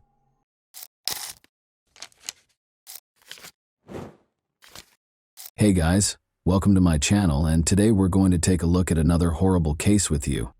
Lori Eisenberg called the Idaho authorities in February 2018 with a distressing message. She said she was sailing on Lake Coeur d'Alene with her husband, Larry Eisenberg, when he suddenly fell into the water. But after the body was recovered, a medical examination revealed a different picture, which made authorities believe that a more intricate and nuanced story was involved. Born in 1950, Larry Eisenberg earned a degree in forestry from the College of Idaho. He worked in forest cultivation, maintenance, and harvesting. He started working in the woodworking industry after completing his college education. He spent his entire life striving for success because he enjoyed working hard. In 1974, Larry married his first wife, with whom he had 2 children. But after the kids grew up, the couple got divorced. He soon met Lori Barnes, who was born in 1953. Lori's life used to be extremely impoverished. On occasion, her family even had to stay the night on farms that were deserted. She got married in 1973 at the age of 19, and the couple divorced in 1996, but they had 6 daughters together. She moved out after the divorce and became a single mother to her daughters. Many were drawn to Lori because of her amazing laugh and smile, and she was very good with people. Larry has consistently stated that he loves his wife more than anything else since they were married in 2004. Their neighbors and friends said their 17-year marriage was perfect. In northern Idaho, they led a contented life. Lori was the executive director of the North Idaho Housing Coalition at the time, which remodeled homes for impoverished families to buy or rent. Larry was retired but still involved in a number of community activities, and she was a well-respected member of the community. Lori and Larry decided to take their boat to Lake Coeur d'Alene on February 13, 2018, so they could watch the sunrise from Sunup Bay, a beautiful location. Given that Lake Coeur d'Alene is generally regarded as having serene waters, what happened that day was nearly unthinkable. But soon after they set sail, Lori looked very upset and used Larry's phone to dial 911. She reported her husband's drowning to the authorities. Lori described her desperate search for Larry in the water and her need for immediate help. At 11 a.m., officers reached the closest shoreline and sent a rescue boat to retrieve Lori so that she could receive medical care. Sheriff deputies asked the woman for any information regarding Larry's last known location when they arrived at the scene. Lori claimed she couldn't find her cell phone and didn't call emergency services until 2 hours after Larry went overboard. Additionally, Lori stated that she had to manually start the engine again because the ignition key had broken shortly before the incident. She then disclosed that after searching the neighborhood for Larry, she chose not to drive the boat back to shore out of concern that she would lose the trail. She eventually located Larry's cell phone and dialed 911 after taking out a blanket to stay warm. But after she finished speaking, the cell phone fell out of her grasp and into the lake. The officer observed that the woman's emotion appeared to be very real during this exchange. They all believed it to be an accident. Lori was assisted by medical staff in waiting for an ambulance so she could be monitored further. Officers towed the Eisenbergs' boat to a speedboat nearby so they could inspect it. Detectives noticed blood spatter in multiple locations as soon as they got on the boat, most likely from Lori's nosebleed. Officers discovered a switch and cord on the floor, despite Lori's assertion that the ignition key broke prior to Larry falling into the water. Because the switch and cord would have needed to be connected to the ignition switch in order for the engine to start later, investigators thought this was strange. Furthermore, the ignition key was obviously bent, indicating that there may have been a struggle of some kind. Along with Lori's purse, which included an empty juice bottle, officers also discovered a number of additional keys. These things were all taken as proof.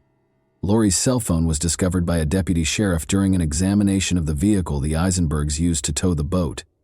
Additionally, a vial of allergy medication containing the active ingredient dimenhydrinate and an unidentified liquid spilled in the cup holder. Despite being an over-the-counter antihistamine medication that is frequently used to treat fevers and allergies, it still makes you feel extremely sleepy. Unfortunately, a thorough search was necessary because Lori did not provide precise information regarding their most recent location. As a result, it was determined to use a group of divers equipped with sonar. In an attempt to find Larry, search and rescue helicopters were also involved in the search, but to no avail. Detectives were still unable to locate Larry, so 5 days later, on February 18, they called Lori Eisenberg and asked her to go on the lake with the sonar diving team. Despite her agreement, Lori was unable to name any particular landmarks and offered the searchers little help. The investigator thought this behavior was strange. Lori laughed and joked during the search, and occasionally broke down in tears for no apparent reason. However, this was not stressed because everyone grieves in a different way.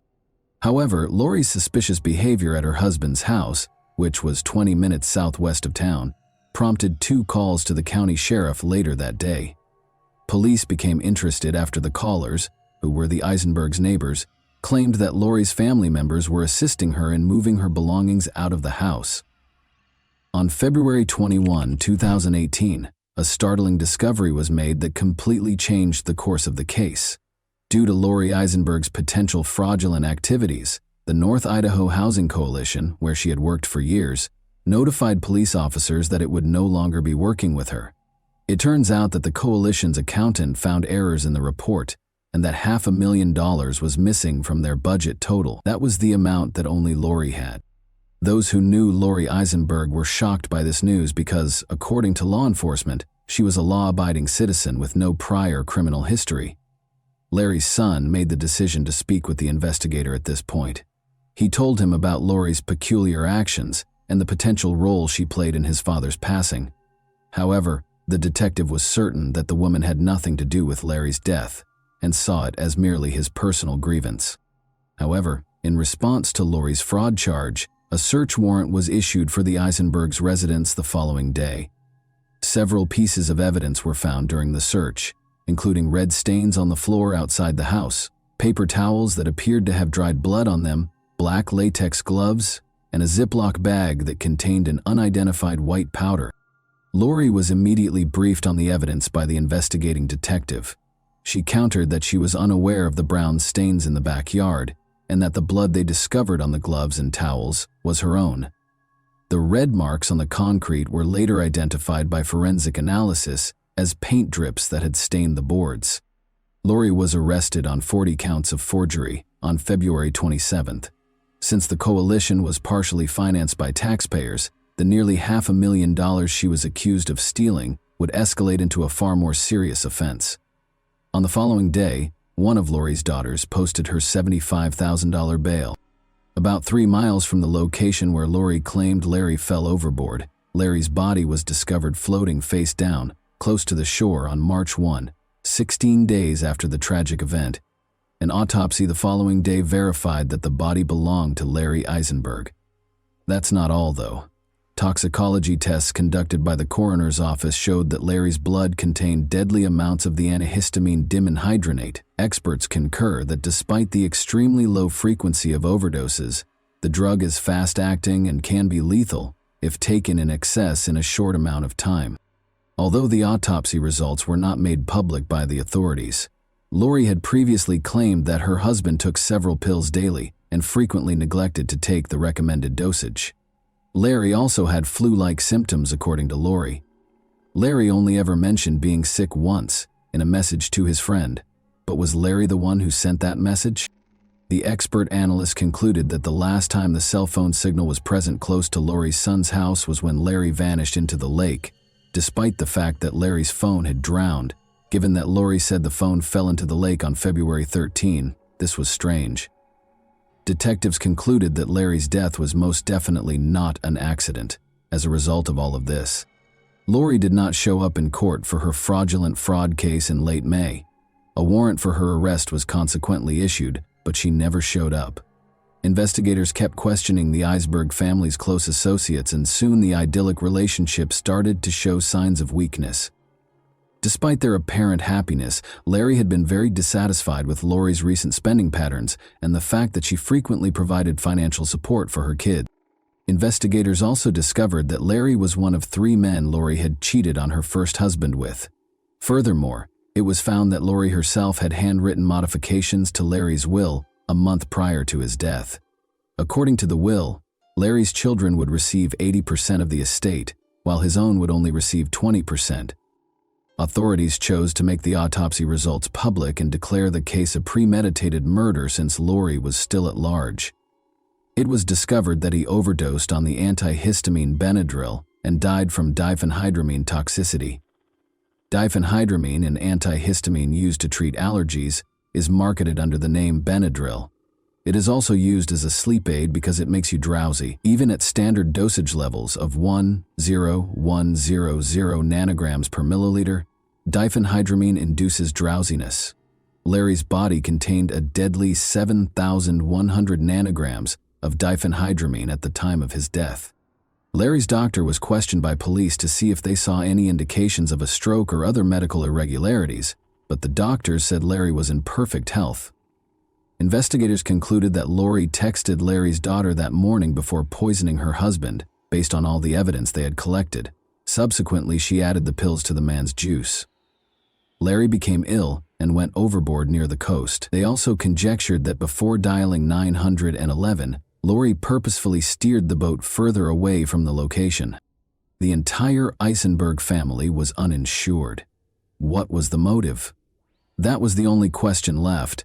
It was probably coming to pass that Lori would inherit their shared house in the event of Larry's death, which she could then sell to raise the money she needed to pay for the money she had stolen. Additionally, according to friends, Larry had no idea what Lori was doing at the Idaho Housing Coalition.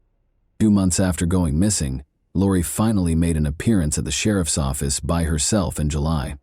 Until the fraud case was tried in court, investigators were eager to discuss her alleged murder of her husband. Eisenberg consented to enter a guilty plea to 3 counts of wire fraud and 1 count of federal program theft in November 2018. She also consented to make restitution of about $580,000. Eisenberg was found guilty of embezzling over $500,000 and given a 5-year prison sentence. In addition, Lori's daughters entered guilty pleas to individual conspiracy charges. Each of them received a $50,000 fine and a house arrest sentence. Even though that case was resolved, another one was still pending. Lori was questioned about Larry's death once more right after the sentencing. Detectives questioned her directly about whether or not she had killed her husband during that interrogation. Lori behaved apprehensively throughout this interrogation. Her foot started tapping, which is a sign of tension and anxiety. After that, she was informed of the autopsy's findings. The detectives persisted in pressing her with additional compromising evidence, even though she denied any involvement in her husband's death. She eventually demanded an attorney and refused to answer any more questions. Lori Eisenberg was charged by a grand jury with first-degree murder by poisoning, a capital offense, 2 years after her husband's body was discovered floating in Lake Coeur d'Alene. The COVID-19 pandemic caused her trial to be repeatedly postponed.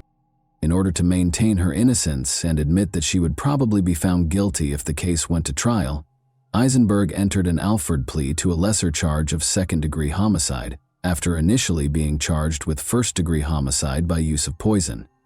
She entered a guilty plea to the lesser charge of second-degree murder in February 2021. Larry's daughter, Jessica McPherson, said she thought the plea agreement, which spared Eisenberg from acknowledging guilt, was a betrayal of her father's family. "The manner in which I lost my father," Lori Eisenberg, "has left a hole in my soul that I will never be able to fill. And for 3 years, that hole has just continued to get deeper and deeper at the web of lies, deceit, and manipulation that have continued to expand," Jessica McPherson said. Larry's son, Dean Eisenberg, stated, "It is impossible for me and those who are deeply impacted by the loss of such a great man and wonderful father to find closure." In an unforgettable way, he referred to his father as his best friend. "Even those who hated him loved him in a way," he stated. As her stepson talked about the man she confessed to poisoning, Lori Eisenberg wiped her eyes with a tissue. He spoke of a decent, industrious man who cherished his family, especially his wife. "I can only hope she did what she did to save him the embarrassment of finding out what his soulmate had done behind his back," said Dean Eisenberg. Lori's daughter, Amber Barnes, claimed that her mother controlled the household. "Larry dedicated his life to Lori. He loved her, he trusted her, and she killed him," Barnes stated. The pain felt by everyone who lamented Larry's passing was exacerbated by Lori's plea to Alford. "She deserves to be held accountable for her actions and be seen for who she really is," Amber Barnes stated. She saw Lori Eisenberg as a father figure and a great-grandfather who would give her children bear hugs and stroke their hair while telling them he loved them. "Our family lost 2 people that day on the lake. We lost Larry, the grandpa we loved, and we lost Lori, the mother and grandma that we loved, trusted, and thought that we knew." Lori shattered our lives when she took Larry's life. But it didn't stop there, Amber Barnes stated. Before the judge sentenced Lori Eisenberg, she spoke to the court for over 45 minutes. She claimed that she started stealing from the coalition because she was having financial difficulties with her daughters, one of whom she had expelled from her house when she was 15. She claimed that she felt unable to express to her husband her desire to support her daughters financially. She emphasizes that they lacked health and dental insurance. I saw my precious little grandchildren suffering because their mothers were not able to have a double-income family and not able to provide what they needed, she said. So what do they do when the kids get sick and have to go to the doctor? According to her, I got to the point where I was torn between adhering to the life and Larry's standards of life and being able to do what I thought I had to do. And so I came up with the most stupid, shameful plan ever, and that was to steal money from my employer. Eisenberg killed her husband, according to the prosecution, to avoid the additional humiliation of losing half of her assets in a divorce. Eisenberg, however, told the court that her husband wasn't supposed to consume the poisoned drink that killed him. Eisenberg claimed that she had considered suicide ever since her embezzlement was uncovered. Her words, "I knew my life was over." She claimed that after drinking the drink she had tainted with Benadryl, she intended to drown in Lake Coeur d'Alene, but her husband discovered it while she was asleep on the boat. "I had two options, death or life in prison. I never wanted to get away with anything. I know Larry would still be alive if it weren't for me," she replied. According to the judge, he was convinced that Eisenberg's account of what happened in court was accurate, at least the version she had chosen. "Your truth doesn't hold up in the light of all the evidence," he responded.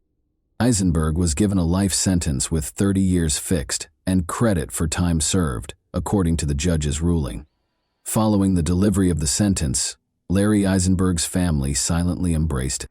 And that wraps up today's chilling story. If you enjoyed this video, don't forget to like and subscribe so you never miss a new upload. Also, let me know in the comments what part of this story shocked you the most.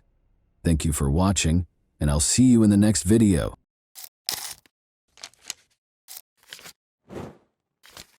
Hey guys, welcome to my channel, and today we're going to take a look at another horrible case with you. In a blueberry field in Michigan, a metal trunk containing the charred remains of an unidentified man was discovered in 2002. He was first known to investigators as Jack in the Box, a nickname that would become well known in the years that followed. Not until more than 10 years later, after countless detective efforts and revolutionary developments in forensic science, was the victim identified as Roberto Caraballo. This revelation, however, came with a terrifying twist, a web of murder, treachery, and a dark family plot. This is the tale of how the Jack in the Box case was resolved, illuminating a horrific homicide that permanently altered Michigan's past. An unusual and unsettling sight was discovered by a farmer on May 8, 2002, while working in a remote blueberry field in Ottawa County, Michigan. An old metal trunk tucked away among the bushes. The trunk had been badly burned, and it smelled awful, as if it contained something gory. The horrific reality of a body that had been mercilessly burned beyond recognition and left to decay in the trunk was what he had hoped was only an illusion. The remains of a body that had been burned beyond recognition were discovered when police arrived and forced open the charred lid. The man had been placed in the trunk, covered in gasoline, and set on fire after suffering blunt force trauma, according to detectives. Investigators couldn't make sense of the scene.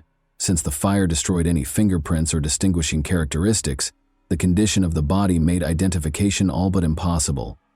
Detectives thought the murder must have occurred somewhere else before the trunk was left in the remote field because there were no indications of a struggle at the scene. Because there were no witnesses or hints to help identify the victim, investigators had a difficult time figuring out who this man was and how he met such a terrible end, and the case ultimately went cold.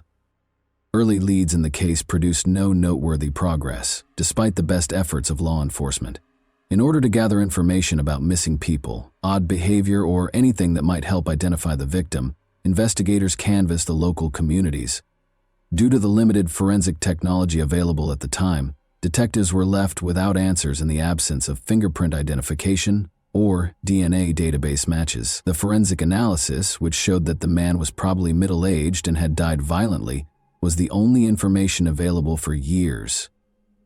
The case turned into one of the most puzzling unresolved mysteries in Michigan. After the story was reported by the media, the victim was dubbed Jack in the Box.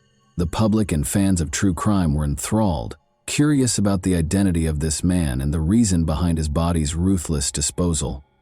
Detectives kept returning to the case in the hopes that new technology or a different viewpoint would reveal the truth, but the case cooled without any clear direction. The long-forgotten case received new attention in 2015, more than 13 years after the unidentified body was found in 2002. Previously, investigators had run out of leads, but they gained the momentum they required from a new tip from an unexpected source. In early 2015, Deneen Ducharme, a Texas woman, contacted law enforcement, expressing her suspicion that the unidentified man known as Jack in the Box might be her stepfather, Roberto Caraballo, who had vanished for no apparent reason years prior. Around this time, the case also gained more public attention, in part because of a documentary called Jack in the Box that was produced by a group of local students. The movie brought the unsolved murder back into the public eye, attracting more interest in the case and urging anyone with information to come forward. Together with developments in forensic technology, this spike in public involvement created new avenues for investigation. Following the Texas woman's call, investigators reopened the case and used modern DNA testing techniques to examine the victim's remains. Detectives followed the woman's lead and compared her DNA to samples from the Texas family. The woman's suspicion was validated by the findings, which showed that Jack in the Box was in fact 37-year-old Roberto Caraballo, who had resided in Charlotte, Michigan at the time of his disappearance. This discovery changed the course of the case from an unsolved mystery to a targeted investigation, enabling detectives to concentrate their efforts on identifying the people who caused Caraballo's untimely death. Authorities now had a plethora of new information thanks to this identification, including a name and a life story to piece together. Roberto's identification shed light on his family ties and past, generating new leads and providing a novel viewpoint on potential suspects and their motivations. Let's now examine Roberto Caraballo's biography. Friends and family characterize Caraballo as a gregarious and diligent person. He shared a home with his wife, Beverly McCallum, her daughter, Deneen Ducharme, and Christopher McMillan, Deneen's friend. However, his relationship with Beverly was said to have been turbulent at the time of his death. Family conflicts, tension, and financial arguments were reported by friends and family. Detectives looked into the possibility that someone close to Caraballo was responsible for his murder, after it became clear that his life had not been peaceful. Authorities focused on Caraballo's immediate family after his identity was established, especially his wife, Beverly, her daughter, Deneen, and her friend, Chris McMillan. Prior to his body being transported to the Ottawa County field, the investigation found that Caraballo had been murdered in the basement of their Charlotte, Michigan home. Investigators believed that Beverly McCallum, driven by family strife and financial gain, had planned the murder. Witness accounts and interview reports presented a terrifying image of premeditation. The murder was thought to have been meticulously planned by McMillan, Deneen, and Beverly. Although no life insurance policy was verified, there have been rumors that Beverly might have hoped to profit monetarily from Caraballo's passing. Rather, it seemed to be a murder motivated by animosity and personal strife, with McMillan carrying out the scheme and Beverly controlling her daughter. Investigators discovered that the three suspects had enticed Caraballo into their Charlotte home's basement on the night of the murder, where they fatally wounded him with a blunt object. According to reports, they disposed of the evidence by putting Caraballo's body inside a metal trunk after he passed away. With the intention of erasing any evidence of their crime, they drove the trunk to a blueberry field in Ottawa County, doused it with gasoline, and set it on fire. The painstaking preparation and graphic method of disposal demonstrated the brutality and resolve of those involved. In order to link Beverly, Deneen, and McMillan to the crime, forensic science was essential. Traces of gasoline and accelerant on the metal trunk were consistent with attempts to destroy the body, and any forensic traces and blood evidence discovered in the basement matched Caraballo's DNA. A clear narrative that positioned the murder in the family home prior to the body's transportation to the field was established thanks, in large part, to the efforts of forensic analysts, advancements in DNA testing, and cooperation with local law enforcement. Christopher McMillan finally consented to a plea bargain in exchange for a lighter sentence after increasing pressure. He gave a thorough explanation of what transpired before Caraballo passed away. McMillan explained how Beverly had planned the murder and tricked him and Denane into helping to carry it out. His admission that Caraballo had been murdered in the basement gave the prosecution's case more weight and provided a strong basis for Beverly and Denane's conviction. In relation to Roberto Caraballo's murder, Denane Ducharme was charged with both murder and conspiracy to commit murder. Ducharme made an effort to portray herself as a reluctant participant during the trial by claiming that she was coerced into committing the crime by her mother, Beverly McCallum. She asserted that her mother had manipulated her, forcing her to participate in both the actual murder and the disposal of Caraballo's body. According to her defense team, Ducharme was a victim of circumstance and had fallen victim to McCallum's web of coercion. They made an effort to portray her as obedient and passive, implying that she was motivated by a stronger personality rather than intending to actively participate in the crime. Her defense was questioned by the investigators and prosecution, who contended that the evidence refuted her allegations of manipulation. They implied that Ducharme had not only been aware of the scheme but had voluntarily taken part in it, taking important steps to hide the crime. From the physical attack on Caraballo to the actions taken to destroy his body and obfuscate evidence, the evidence showed that she was not merely a passive bystander, but was actively involved. When Beverly McCallum found out that the investigation was refocusing on her, she left the country in 2015.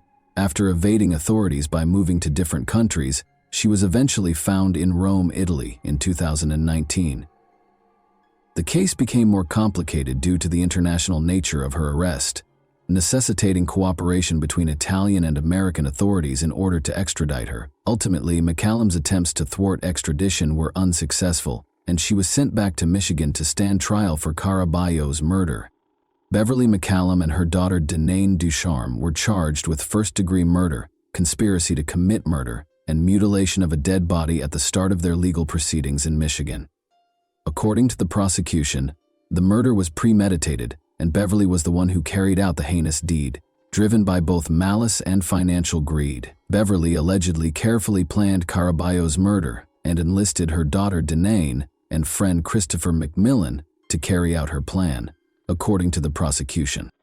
McMillan, who had previously accepted a plea bargain, testified against Beverly and Denane, offering details about the crime scene, the plot, and the subsequent events. Because of this plea deal, which reduced his sentence in return for his cooperation, Beverly and Denane were left to deal with the full weight of the charges by themselves. The roles that each person played were established by the prosecution, using McMillan's testimony and additional evidence, emphasizing Beverly's leadership in planning and directing the crime.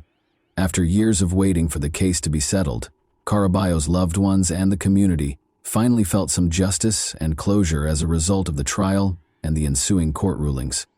The possibility that Beverly McCallum is involved in other crimes besides the murder of Roberto Caraballo is another noteworthy feature. According to Amanda, Beverly has a track record of abusing her connections with men, some of whom are from outside the U.S. In one notable instance, Beverly married a man she had known for more than 20 years while residing in Jamaica. This person vanished inexplicably, and despite attempts to get in touch with Beverly, he is still unaccounted for in Jamaica. Following his disappearance, Beverly and her kids are thought to have left the country, which heightens the suspicion that her illegal actions may be a part of a larger pattern. Given Beverly's history of violent and manipulative relationships, and this man's abrupt and unexplained disappearance, it is possible that she is connected to additional unreported crimes. The question of how many more victims might be linked to Beverly's past is raised by this unsolved mystery. The conclusion of the Jack-in-the-Box case, one of Michigan's most eerie unresolved cases, attracted national attention. Audiences found great resonance in the tale of Roberto Caraballo's murder and the treachery of those closest to him. The case's place in American crime history has been cemented by ongoing media coverage and true crime documentaries. Even when all hope seems lost, the investigation's legacy serves as a testament to the commitment of law enforcement and the value of forensic science in bringing about justice. A terrible reminder of the darker side of human nature is the murder of Roberto Caraballo, who was hidden in a metal trunk and set ablaze in a Michigan field.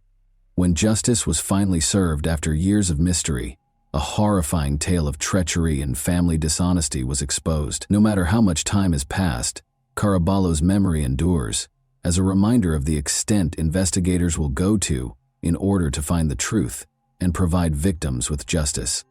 And that wraps up today's chilling story. If you enjoyed this video, don't forget to like and subscribe so you never miss a new upload. Also, let me know in the comments what part of this story shocked you the most. Thank you for watching, and I'll see you in the next video.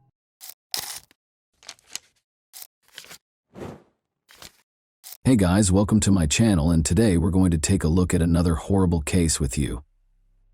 Lynette Dawson's seemingly ideal life was upended in January 1982 when she vanished without a trace in the quiet suburb of Bayview on Sydney's northern beaches. Lynette was a warm, loving wife, mother, and friend, so her family and friends were shocked by her abrupt absence.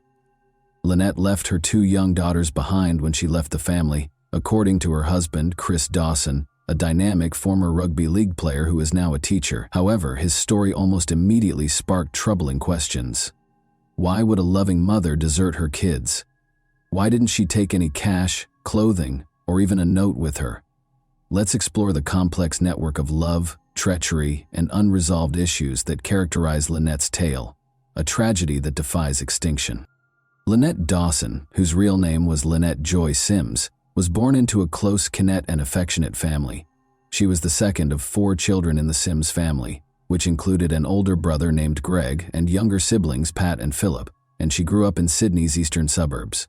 Lynette was well known from an early age for her good nature, upbeat demeanor, and strong bonds with her family. A short stroll from their house, Clovelly Beach is a charming spot where the Sims family frequently spent their weekends.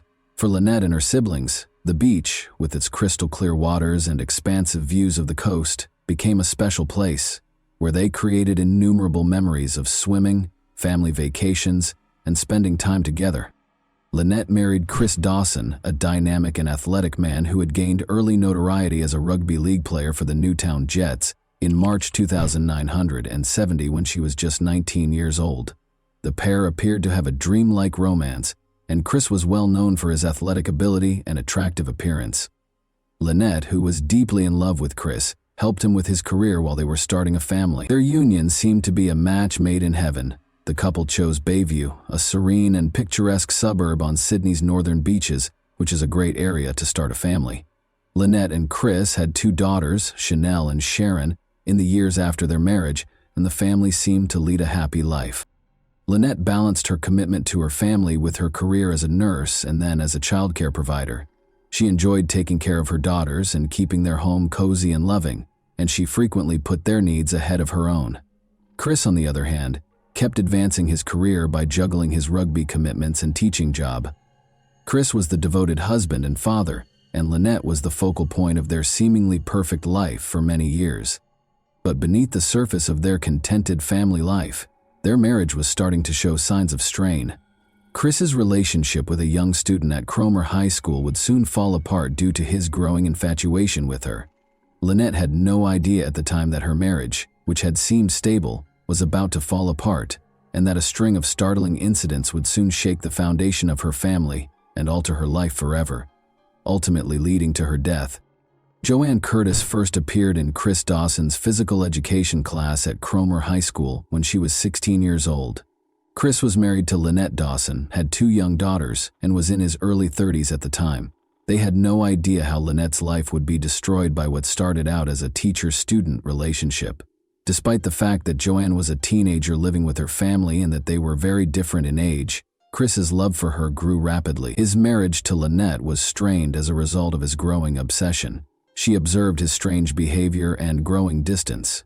In 1980, Chris asked Joanne to move in with the Dawsons while posing as Chanel and Sharon's babysitter. Chris started to express his feelings for Joanne more publicly after she moved into the Dawson residence. He frequently expressed his desire to be with Joanne and put pressure on her to share his feelings. He also diminished Lynette's sense of significance in the family. Concerning the disintegration of her marriage, Lynette confided in her friends. She was very private about her marital issues. Joanne also became aware of Chris's domineering behavior and felt trapped in a situation from which she was unable to quickly get out. Chris, Joanne, and Lynette's tension kept increasing. In response to Lynette's efforts to keep her marriage intact, Chris became increasingly fixated, making it difficult to distinguish between his personal and professional lives. Joanne's emotional struggles caused her to start separating from Chris, which made him even more desperate. Chris's inability to accept losing Joanne or control over the situation resulted in a growing sense of frustration that ultimately led to tragedy. Lynette Dawson vanished without a trace on January 8, 1982. According to Chris Dawson, Lynette abandoned their family and left behind her possessions, which included her wedding band, clothing, and personal effects. Chris said Lynette had called her mother, Helena Sims, multiple times after she left, stating that she needed time away to get her thoughts straight. Lynette had marks around her throat when she returned from marriage counseling the day before she vanished.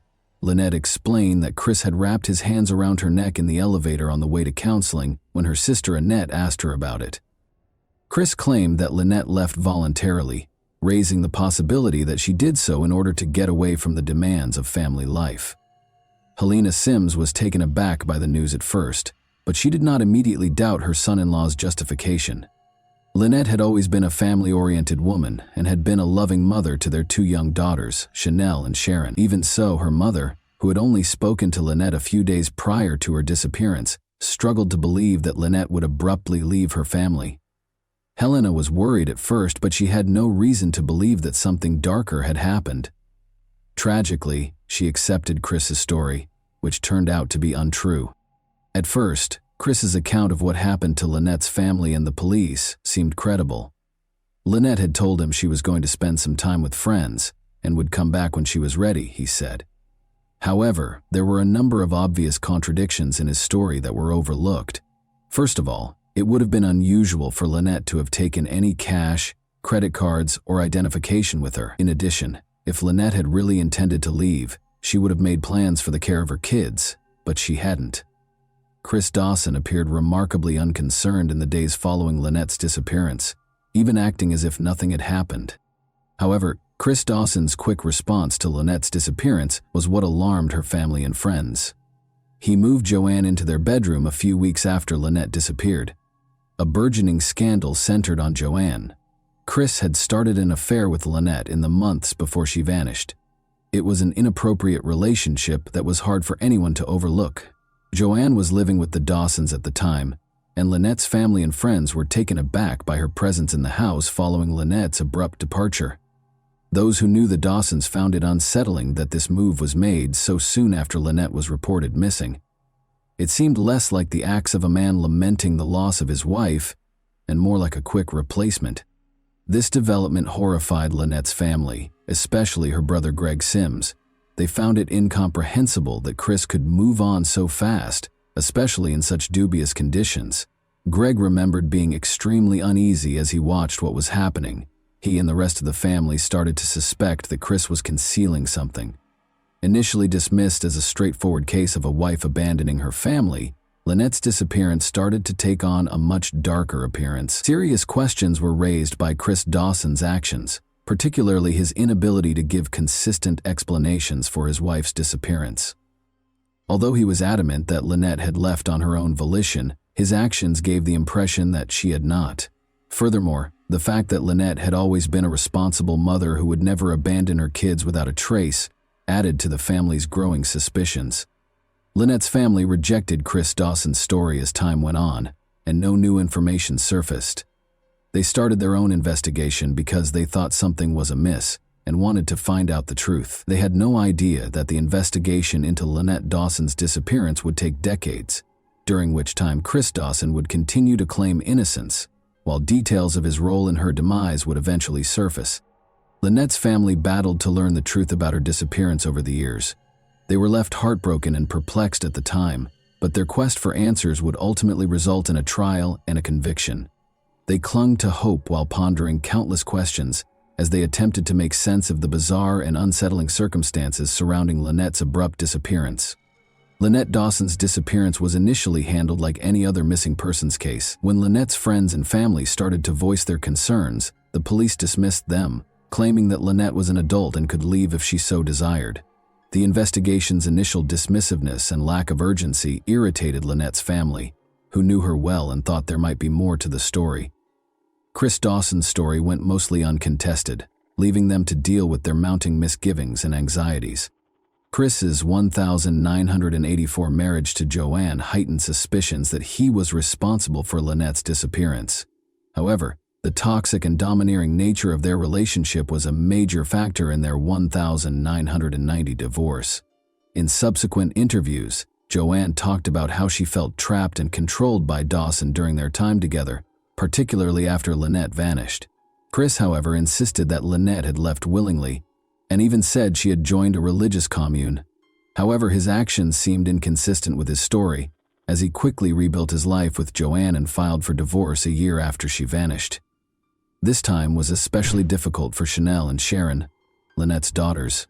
In her memoir, My Mother's Eyes, Chanel, who was only 4 when her mother disappeared, later talked about feeling abandoned and unloved by Joanne. This complicated family dynamics and left long-lasting emotional scars. Time and a dearth of hard evidence caused Lynette's case to essentially stagnate between 1984 and 2001. Notwithstanding the disturbing allegations of Chris Dawson's domineering and violent conduct, the inquiry was unsuccessful. Concerns expressed by friends and family were ignored because authorities found it difficult to go beyond rumors and conjecture. Key leads that might have provided insight into Lynette's fate were either ignored or not sufficiently pursued, and the police made little headway. Throughout these years, Chris insisted that Lynette had left on her own volition, despite growing skepticism about his story. Lynette's family endured heartache and frustration during this time, but they persisted in their quest for information. To preserve her memory, they relentlessly pushed for the reopening of her case. The first judicial investigation into her case was carried out by the New South Wales Coroner's Court in 2001, marking a turning point despite the absence of official action. The fact that Lynette had no evidence of her own free will was one of the main issues brought up by the investigation. Additionally, it examined Chris Dawson's actions closely and raised the possibility that he was complicit in her disappearance. According to the coroner, Lynette was probably dead, and Chris Dawson ought to be held accountable for her alleged murder. However, since there was still no concrete evidence connecting Chris to her death or disappearance, the authorities did not immediately pursue the case further in spite of these findings. In 2003, a second court investigation was conducted as a result of persistent pressure from public advocates and Lynette's family. The inconsistencies in Chris Dawson's testimony and the pervasive suspicion surrounding his relationship with Joanne were the main topics of this inquest once more. Once more, the coroner found that there was a high probability that Chris killed Lynette, but the evidence was insufficient to reach a firm conclusion. Consequently, Chris Dawson was not charged by the Director of Public Prosecutions, DPP. The DPP refused to file charges on both occasions, stating that there was insufficient evidence. The family of Lynette was devastated. Despite the coroner's conclusion that Chris Dawson most likely killed Lynette, no charges were brought, leaving them in deep frustration and sadness as years went by without justice for her disappearance. They wouldn't give up, though. By 2018, most people had forgotten about the Lynette Dawson case. The young mother's tragic disappearance appeared to have remained unsolved for more than 30 years, with little chance of justice for her family. But that year, Hedley Thomas, an investigative journalist, reignited interest in Lynette's case with his groundbreaking podcast, The Teacher's Pet. Hedley Thomas uncovered important new information that challenged Chris Dawson's assertions and clarified hitherto unconsidered facets of the case. Thomas studied the chronology of Lynette's disappearance, spoke with witnesses, and reviewed police reports. His research exposed serious inconsistencies in Chris Dawson's statements, casting doubt on his assertion that Lynette had left her family on her own volition. Friends and relatives' testimonies depicted a failing marriage in which Chris was enamored with Joanne. The problematic dynamics of Chris and Joanne's relationship were also revealed in the podcast. Thomas emphasized the rapid escalation of their affair. Important insights were revealed by Joanne during the podcast, including her admission of Chris's domineering actions and the chronology of their relationship. This testimony turned out to be crucial to comprehending what transpired before Lynette vanished. The teacher's pet examined the emotional toll that Lynette's disappearance had on her family, in addition to pointing out contradictions in Chris's account. Her loved ones' voices were heard, especially those of her brother Greg Sims, who had fought for justice for decades. Listeners were made aware of the heartache and frustration that Lynette's family went through when the initial investigation was unsuccessful. The podcast also examined the initial police investigation's flaws. Thomas disclosed how important evidence was missed and how authorities were unable to make the connection between Lynette's abrupt disappearance, Chris's infidelity, and his desire to be with Joanne. Chris Dawson was able to avoid suspicion for years because of this lack of thoroughness. The teacher's pet had a significant impact despite the dubious circumstances.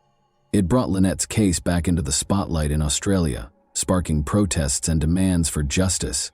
After listening to the podcast, a number of people who had been silent for years came forward with fresh testimonies that clarified the case. Legal action was sparked by the podcast, which greatly increased the pressure on authorities to re-examine Lynette's disappearance.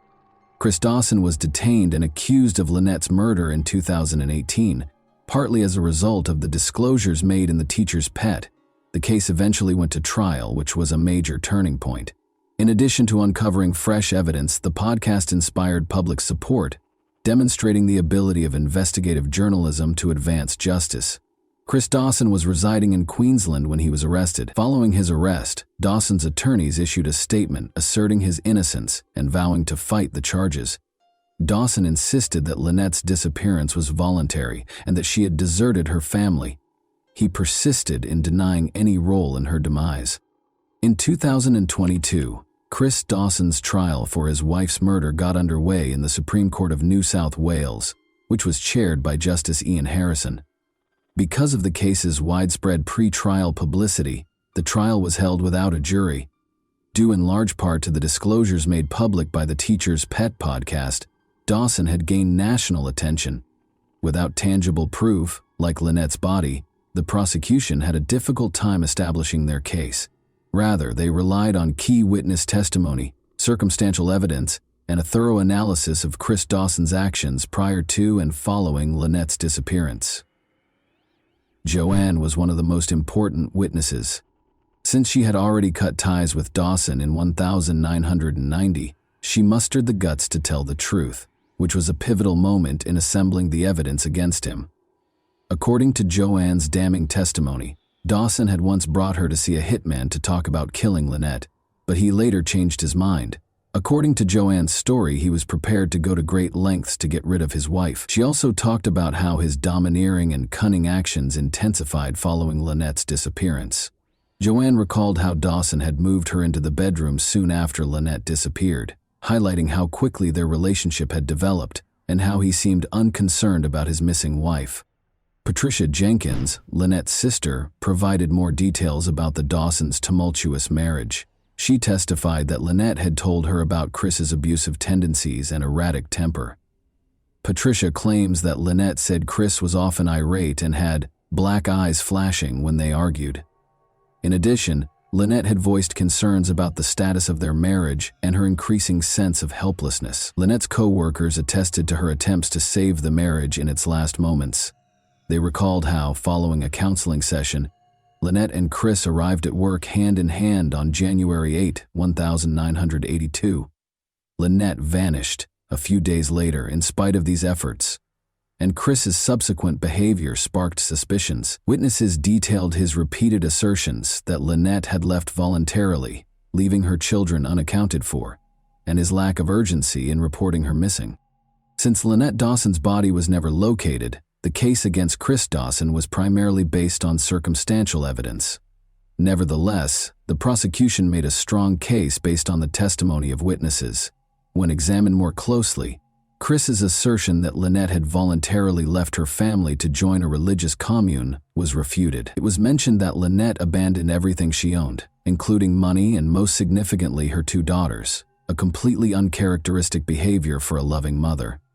Additionally, the court viewed his quick decision to put Joanne Curtis in his bedroom and his divorce filing within a year of Lynette's disappearance as extremely suspicious, indicating a clear motivation to get rid of Lynette and begin a new life with Joanne. Justice Ian Harrison rejected the defense's claim that Lynette had voluntarily left, even though her body was not present. He declared the alleged sightings of her to be untrustworthy and emphasized how Chris's claims were false. The court was persuaded by this evidence that Chris Dawson killed Lynette in order to end his marriage and start dating Joanne.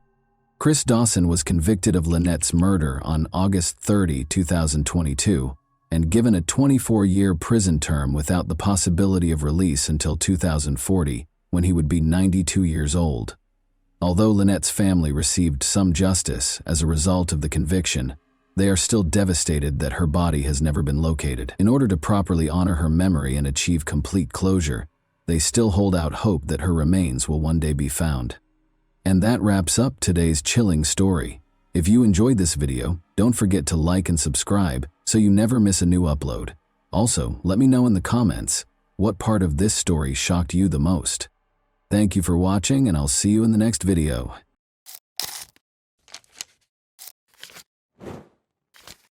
Hey guys, welcome to my channel, and today we're going to take a look at another horrible case with you. This video examines what happened in Tennessee, USA on September 2, 2022, when 34-year-old Eliza Fletcher, a mother of 2 children and kindergarten teacher, left her Memphis home to go for a morning jog. Following police notification of Eliza's disappearance, an investigation was started after she failed to return home, which sparked a significant public outcry. A few days ago, the case was concluded. Born in Memphis, Tennessee, on November 9, 1987, Eliza Welford Fletcher played soccer for the University of Memphis after graduating from Hutchinson School in 2006 and went on to finish her undergraduate studies at Baylor University. After graduating from Belmont University with a master's degree in teaching, she focused her efforts and unending youthful enthusiasm on her students at Promise Academy and then St. Mary's Episcopal School's junior kindergartners. Eliza gave her all to her students, as she did to everything she did. She was a firm believer in the value of personal development and did not hesitate to show vulnerability. As a natural athlete, on the other hand, she welcomed it.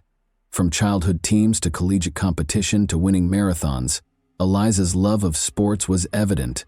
As an adult, she loved going for morning runs with her friends. She enthusiastically participated in everything she did by utilizing her competitive nature. Eliza was a skilled runner who qualified for the Boston Marathon, a prestigious event among marathon runners, by finishing the Stone Marathon in Memphis in 3 hours, 26 minutes, and 9 seconds. Eliza loved being a wife and mother more than anything else. Richard James Fletcher, her husband, and she met at the Second Presbyterian Church. On Friday, September 2, 2022, the couple welcomed 2 sons into the world after getting married on March 8, 2014. When Eliza did not return from her jog at the scheduled time, her family became concerned. Her husband Richard reported her missing at 7:45 a.m. after noticing that she had not returned home and was not returning calls or texts. Eliza began her day the same way she began many other days, with a morning run. She left the house at around 4 a.m. Police started looking into it right away. The investigators first spoke with every member of Eliza's family. In addition to ensuring that the family members' testimonies were consistent, they had to piece together the timeline of events preceding her disappearance. Eliza's husband, or any other family member's involvement in the disappearance, was promptly ruled out by authorities. Investigators retraced Eliza's route and started gathering surveillance footage after determining which route she was running. A still photo of Eliza was made public. She weighs 137 pounds, has blonde hair, green eyes, and is 5 feet 6 inches tall. Her hair was in a bun on the day she was last spotted, and she was dressed in a pink jogging top and purple-blue running shorts. Investigators concluded that Eliza had been abducted close to the University of Memphis. Eliza used to frequently jog in the area and had never experienced any personal safety concerns. But this time, police claimed that a man kidnapped her, forced her into his car, and drove off. The suspect was driving west on Central Avenue in a dark SUV. It was discovered that Eliza's cell phone was broken. Near the scene of her kidnapping, a water bottle and a phone were discovered. An image of the SUV was made public, and police urged anyone with information that could aid in the investigation to get in touch with them. Some information regarding the kidnapping was later made public by authorities. What the police report says about it is as follows. A black GMC Terrain was seen driving by, and then waiting for the victim to run by on the scene's security footage. The document claims that a man got out of the vehicle, rushed over to Fletcher, and pushed her into the passenger seat. This kidnapping seemed to involve some sort of struggle. This is where the Champion Slide sandals were discovered. Sandals discovered at the scene were sent to a lab where specialists were to test them for a sample of the offender's DNA. The car then sat in the parking lot with the victim inside for about 4 minutes before it drove away. In a statement released on September 3, the day following the kidnapping, Eliza's family offered a $50,000 reward for information leading to Eliza's return. Police were looking for the dark SUV in the meantime. They discovered additional surveillance footage, some of which was subsequently made public.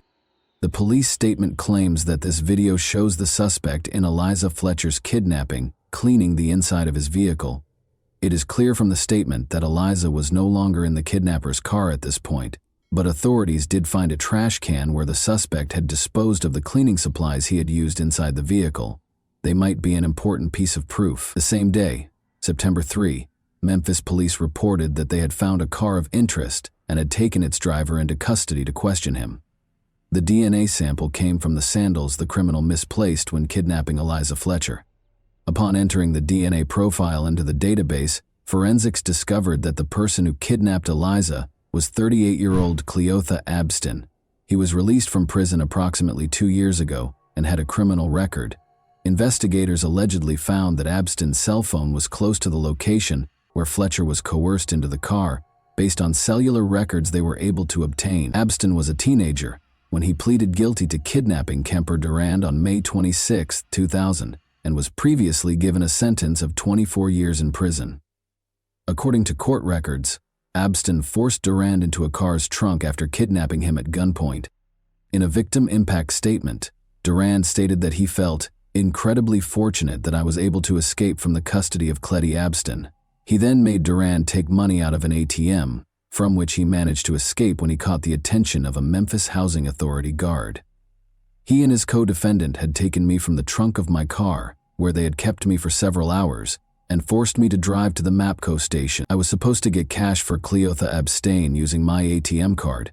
We were extremely lucky that a Memphis Housing Authority guard in an armed uniform just so happened to enter the MAPCO station. It is very likely that I would have been killed if I hadn't escaped, he wrote in the statement. Durand, a criminal defense attorney who passed away in 2013, stated that he thought Abston had no remorse at all. Additionally, according to court records, Abston had a long criminal history beginning in 1995. The charges included rape, theft, aggravated assault, and evading arrest. Although the kidnapper was apprehended, Eliza Fletcher's whereabouts were unknown due to Abston's silence after his release from the Tennessee Department of Correction in November 2020. Regretfully, evidence discovered in his vehicle showed that Eliza had passed away. Forensics discovered traces of Eliza's blood in his SUV, despite the fact that Abstat had cleaned the interior thoroughly. Abston was accused of both evidence tampering and kidnapping. In addition, he was accused of unrelated crimes like credit card fraud, property theft, and identity theft. According to police, the judge set bail at $500,000 at the time of arraignment. A public defender was assigned after Abston informed the judge that he could not afford an attorney. Police were searching for Eliza in the meantime. On the morning of Friday, September 2, she was kidnapped. Authorities confirmed the worst fears of those concerned about Eliza Fletcher's fate at a press conference on Monday, September 5, 2022. The body of Eliza was discovered in the grass close to this deserted Victor Street home. The driveway contained tire tracks that matched those on Abston's vehicle. This is how this location appears on news reports, however, indicate that this abandoned house was encircled by tall grass at the time of the crime. The grass was as tall as a man in some places, making it an excellent place to conceal the crime's evidence. Journalists started asking locals if they had seen anything suspicious after Eliza's body was discovered here. According to some of the people the journalists spoke with, even before Eliza's body was discovered, they called City Hall several times to request that the grass be mowed. However, after Eliza's body was discovered, the city authorities did nothing. Abston was also charged with first-degree murder and first-degree murder in the commission of kidnapping, and the judge revoked the $500,000 bail that had been set when he was first charged. The judge also decided that Henderson would be accepted as the suspect's legal last name. Since his name is listed as Cleotha Abston in the prosecutor's reports as well, I will use that name going forward. Just to let you know, he is listed as Claretha Henderson in some sources. Following the proceedings, Shelby County District Attorney Steve Mulroy sidestepped a reporter's inquiry about the punishment he would seek in the event that Abston was found guilty. A conviction for first-degree murder carries a life sentence, with or without parole, or the death penalty. It is too soon for us to talk about the kind of punishment we will pursue. Outside the courtroom, Mulroy stated that Eliza's family and everyone who knew her were shocked by her untimely death. 5 days after the police announced the body's discovery, on September 10, 2022, hundreds of people attended the funeral service, which took place in the same church where Eliza had been married 8 years prior. Nobody is prepared for the loss of a loved one, but it is a terrible experience to learn that they were murdered after being kidnapped. People's mental health suffers as a result of their inability to accept the devastating reality. It's time to honor those who loved her so much, and to remember and celebrate how unique she was. We are grateful for all of the love and care that we have received. We are incredibly appreciative of the local, state, and federal law enforcement agencies' tireless efforts to locate Eliza and apprehend the perpetrator of this heinous crime. According to Eliza's family, this senseless loss has left us devastated and heartbroken. Family, friends, co-workers, students, parents, members of her Second Presbyterian Church congregation, and everyone else who knew her loved Eliza. According to the statement, the faculty and staff at St. Mary's Episcopal School lit candles in Eliza's honor as the day began in chapel. On September 9, 20th, 2000, 200 people came together to finish the marathon that Eliza had left unfinished, according to a Facebook post from the school. In remembrance of Eliza, who was kidnapped at around the same time, they began running at 4:20 a.m. We're just here today to run in honor of Eliza and to demonstrate that women in this city have the right to run at 4 in the morning or 10 at night, said event organizer Danielle Heineman. Any time of day or night, Eliza's supporters jogged, ran, and walked in her honor while dressed in vibrant hues. They held that women had the freedom to go out whenever they pleased and were not required to completely cover their bodies. The 34-year-old mother of two and teacher passed away from a single gunshot wound to the head, per the autopsy report. 2 semicircular skull defects are consistent with a single gunshot wound to the head, with the bullet moving from right to left, back to front, and posterior to anterior. According to the report, a shell casing was found close to where her body was found, despite the fact that no projectile was recovered from her body. Eliza sustained blunt force injuries, such as fractures to her jaw and bruises on her right thigh, in addition to the gunshot wound. Although there was no overt indication of an actual assault, these injuries were consistent with blunt force trauma. It was discovered that Cleotha Abston had abused another woman the year prior to his abduction of Eliza, as the authorities readied themselves for the trial. The attack on Eliza Fletcher might have been avoided if Abston had been taken into custody, but the system failed because of inadequate funding, and Abston was still at large. The incident in question took place on September 21, 2021. The woman, Alicia Franklin, went to the police and said that she and Abston had agreed to have dinner after meeting on a dating app in 2021. Alicia Franklin claims that although they had previously talked about trading love for money, they had no intention of having intimate contact that evening. Instead, he put a gun to her neck and dragged her into his car, where he made her comply with his wishes despite her objections. Alicia called the police after Abston released her. Despite the fact that samples of male DNA were discovered, police reports stated that she had no visible injuries. How much time did it take to analyze these DNA samples, in your opinion? The test results were released on September 5, 2022, nearly a year after the incident, which took place on September 21, 2021. When state leaders and victim advocates learned that Abston had been arrested for Eliza Fletcher's murder, they became indignant and demanded that officials change the way the state handles assault kits. There is still more to be done, but I am happy that we are able to take this extra step towards clearing this backlog. Tennessee Governor Bill Lee apologized and stated that authorities would expedite additional funds to hire 25 additional staff at the forensic lab to speed up the process of testing samples. According to Senate Speaker Randy McNally, We have to get these violent criminals off the streets and keep them off. Jim Strickland, the mayor of Memphis, has publicly defended the actions of the Memphis Police Department. Strickland responded, "I don't know the details," when asked if MPD blew the investigation. The investigation is ongoing. The mayor shouldn't get involved in the investigation's minutiae.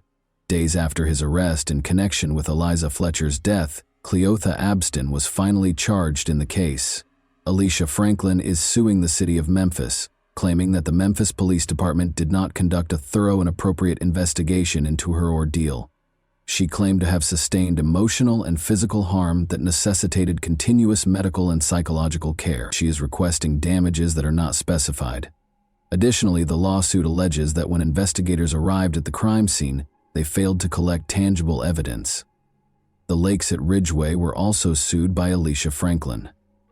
The woman said that because there was no security at the apartment complex, Abston was able to take her to an unoccupied apartment and attack her. She claimed that the attack on her was not the first crime to occur in that vacant apartment, and she is suing for $2 million in damages.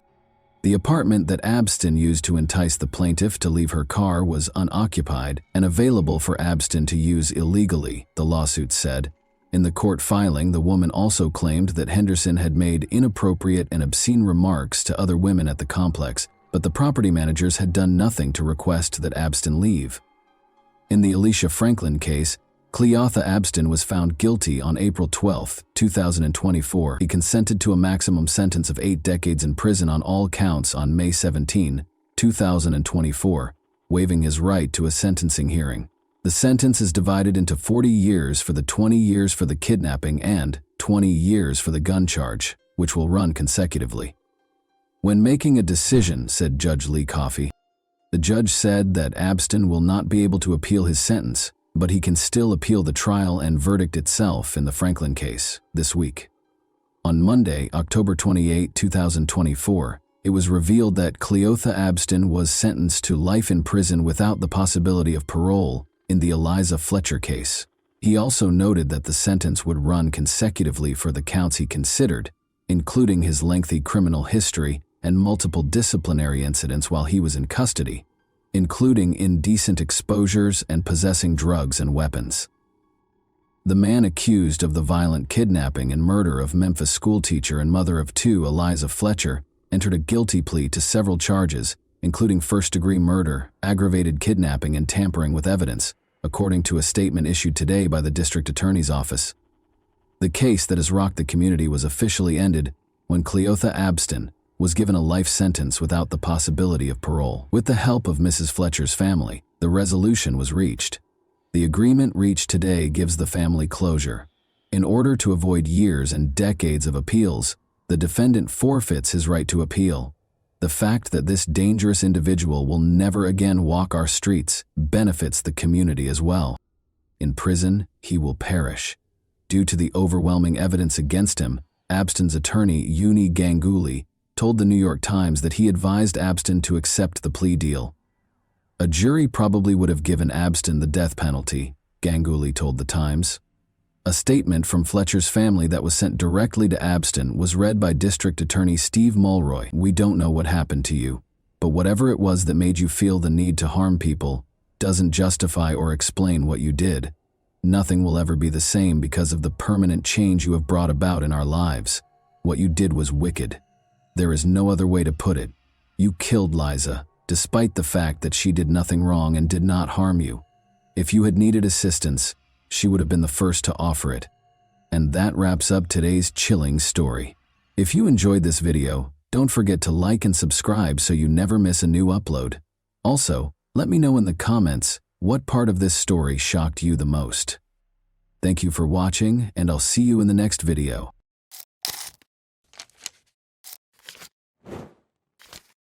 Hey guys, welcome to my channel, and today we're going to take a look at another horrible case with you. A young woman disappeared as though she had just melted into thin air. She didn't come home one morning even though everything around her appeared to be completely normal. There were no signs or calls, just a harrowing quiet and a deluge of unsolved questions. What might have transpired during those brief hours? By whom was she last sighted? Everyone who knew her was shaken by her disappearance. which signaled the start of a sinister and twisted tale filled with secrets and suspicions that turned into a nightmare beyond anyone's wildest expectations. An important turning point in Asolepayeva's life occurred in April 2021. She had long wished for a better life, one that was full of chances to live more comfortably with her loved ones. Then, like a beacon of light, an offer materialized. It came from her cousin's husband, Murat Meyerbekov. She had known Murat for years, and he was a car salesman in Georgia. Abruptly, he extended his hand and said he needed an assistant immediately. He told Asel that the work, which would involve assisting with paperwork and managing car transfers for clients from Kazakhstan, would be simple and even exciting. It seemed to Asel like a gift from fate, an unanticipated chance. Murat went into great detail about her duties, which would include managing the car sales process, setting up meetings, and preparing paperwork for clients. He clarified that Georgia's auto industry was flourishing and that there was a strong demand for used cars, particularly from Kazakhs searching for less expensive models. Additionally, he said that his staff was amiable and prepared to assist Asel in settling in and feeling comfortable. The offer appeared to her as a long overdue reprieve from her cycle of constraints and issues. Everything seemed ideal: a $500 monthly salary, paid housing, and a flexible schedule. Asel's prospects had never been so bright, and she thought her dreams might finally come true. She felt hopeful for a better future and financial independence when she considered working overseas. She had plans to support her parents in their later years, save money for her own apartment, and put money aside for them. She felt strong and confident that she was making the right decision because of these hopes. Asel was raised in Kaban-Bay Betir, a small village encircled by endless, vast steppes in the Akmola region of Kazakhstan. She lived here for the majority of her life, seeing many of her classmates go through the normal village routines of getting married young, working on nearby farms, or finding employment in agricultural businesses. There were few options in the village, and opportunities were frequently reduced to a daily struggle for survival. Asel, however, had higher hopes. The lure of large cities, the possibility of altering her fate, and the aspiration to accomplish more all enthralled her. In search of her identity, Asel relocated to Nur Sultan after high school. There she found work as a fitness club receptionist and lived with her older sister, who helped her through difficult times. Although working as a receptionist gave her a reliable source of income, the salary was low, and she was still unable to realize her dream of owning her own apartment. She cut back on little things and saved every extra tennet she could, all the while clinging to the hope that one day she would have her own place, where she could make a comfortable home and experience the independence she so desperately desired. Asel thought she could improve her family's situation in addition to changing her own destiny. Since her parents had put in so much effort to raise her and make sure she had everything she needed, she wanted to return the favor. However, reality showed her that her dreams were still a long way off, month after month. She was aware that it would be extremely difficult to achieve the degree of financial security required to support herself and her loved ones back home. Although it provided some stability, her job at the fitness club did not provide any of the opportunities she so desperately wanted. Then her cousin's husband, Murat Meyerbekov, offered her a job in Georgia. For Asel, this appeared to be the opportunity she had been seeking. It was well known that Murat knew business, and he talked confidently about the opportunities he could present. He clarified that he handled car sales in Georgia, serving Kazakhstani buyers seeking more reasonably priced cars, and that he needed an assistant to assist with paperwork and client relations. The offer wasn't taken lightly by Asel. She discussed it extensively with her older sister, who was first apprehensive and gave it careful thought while assessing the dangers. Her sister was concerned about Asel traveling to a foreign nation, far from home, and being in the company of strangers. Nonetheless, Murat persuaded them that Georgia was secure, that he would personally protect her, and that the position might be a fantastic first step toward a better future. Asel was aware of the dangers, but her determination to make a difference in her life overcame her uncertainties and anxieties. She kept thinking that this might be her only chance to escape the constraints of her current circumstance. Although she was aware that it wouldn't be simple, she had faith in her ability to overcome any obstacles.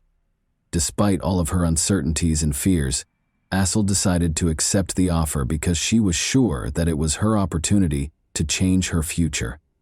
This was her chance to escape her routine, and she was going to take advantage of it. Despite their limited financial resources, Asel was supported by her family. Despite leading modest lives themselves, her parents and sisters supported her emotionally and shared her aspirations. Asel had no idea at the time that this chance would trigger a series of unanticipated circumstances that would fundamentally alter everything. Eager and hopeful, Asel took a plane to Georgia shortly after. She felt that this move marked the start of an exciting new chapter in her life. When she got there, she moved into Murat Mirabekov's apartment in Rustavi. Murat assured her that although the apartment was small and had some older furniture, it was only meant to be a temporary place for her to stay until she found a better place to live. Asel initially communicated with her family on a regular basis, sharing her experiences in her new life. She talked excitedly about the local food she was sampling and praised the city's historic streets and distinctive architecture. She enjoyed even the small things, such as strolling through Rustavi in the evening. Everything appeared so novel and fascinating. She sounded content and assured in her choice, and her voice exuded real excitement. Her mother could hear the joy in her voice whenever she called home. Asel talked positively about the local traditions and the friendly, hospitable people she encountered. But after a few weeks, things began to shift. Asel started making fewer calls, and her chats became more circumspect and brief. Her voice carried undertones of fatigue and occasionally a trace of concern. Something seemed to be hidden from her. Asel gave evasive responses when her mother inquired about her health, typically attributing her weariness to her job.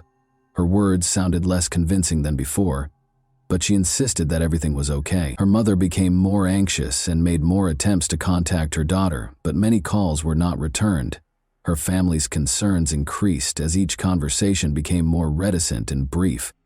Asel's mother was able to contact her via video call one day. She waited tensely for her daughter's face to appear on the screen.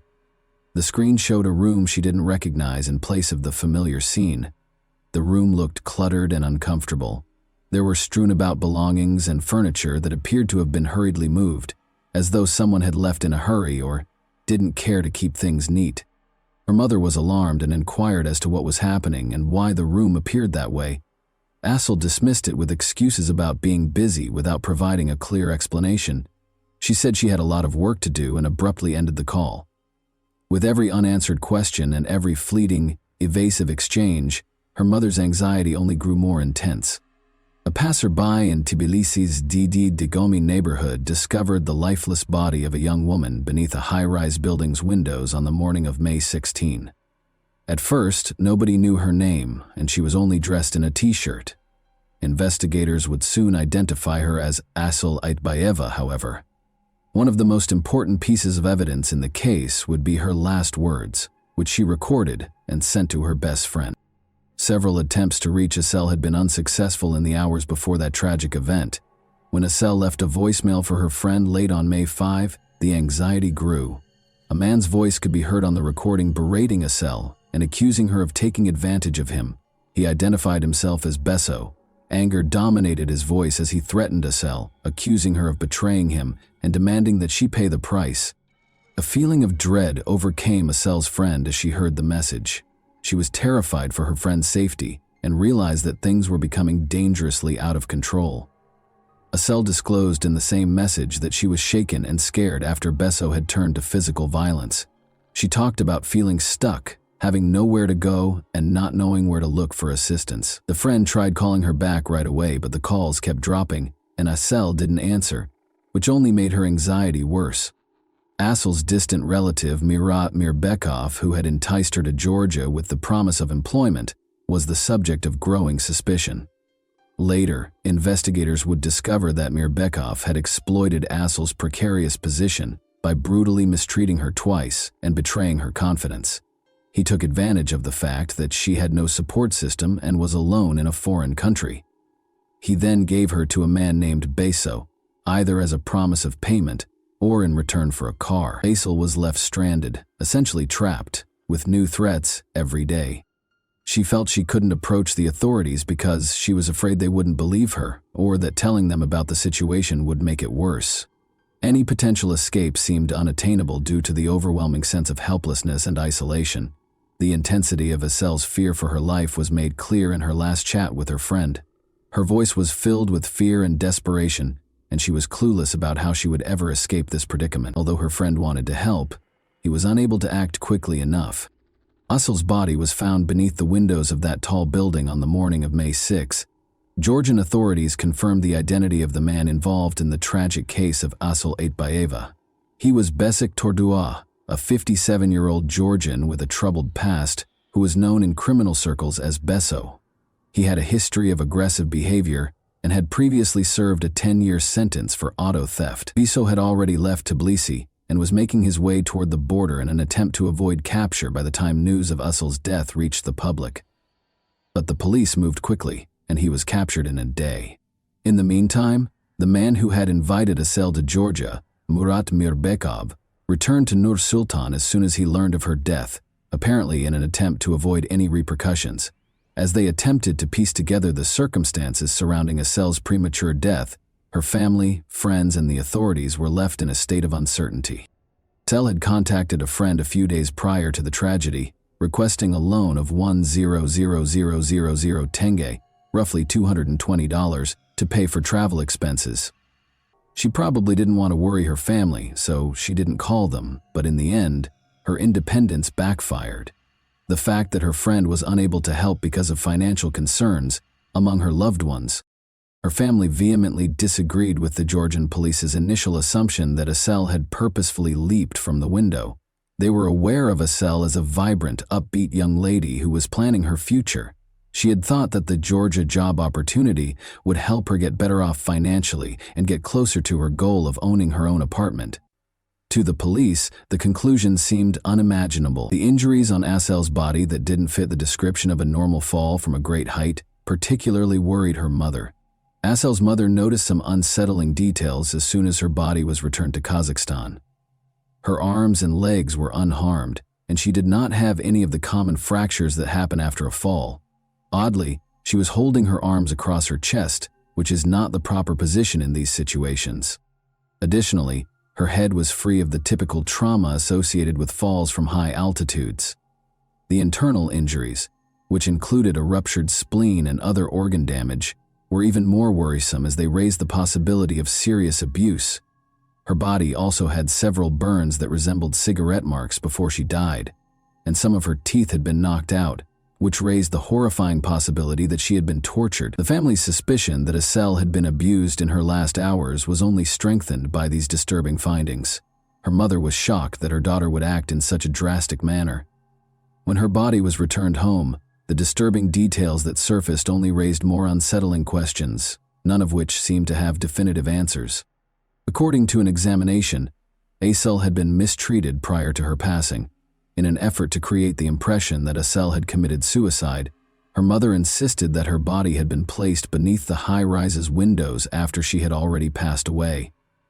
The Georgian police did not carry out any additional investigations and refused to admit any criminal involvement in Asıl's death, in spite of these alarming facts. While in detention, Besik Tordua, popularly known as Beso, first refused to cooperate. He acknowledged that there had been physical contact, but insisted it was consensual after investigators disclosed that evidence verified an intimate encounter with Asıl prior to her passing.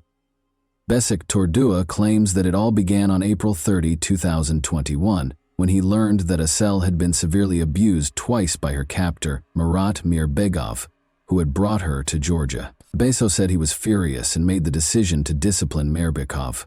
He claimed that after confronting and physically abusing Mirbekov, he threatened to make sure he left the nation and avoided Asıl. Beso Tordua allegedly offered Asıl a room at his house after this and pledged to keep her safe.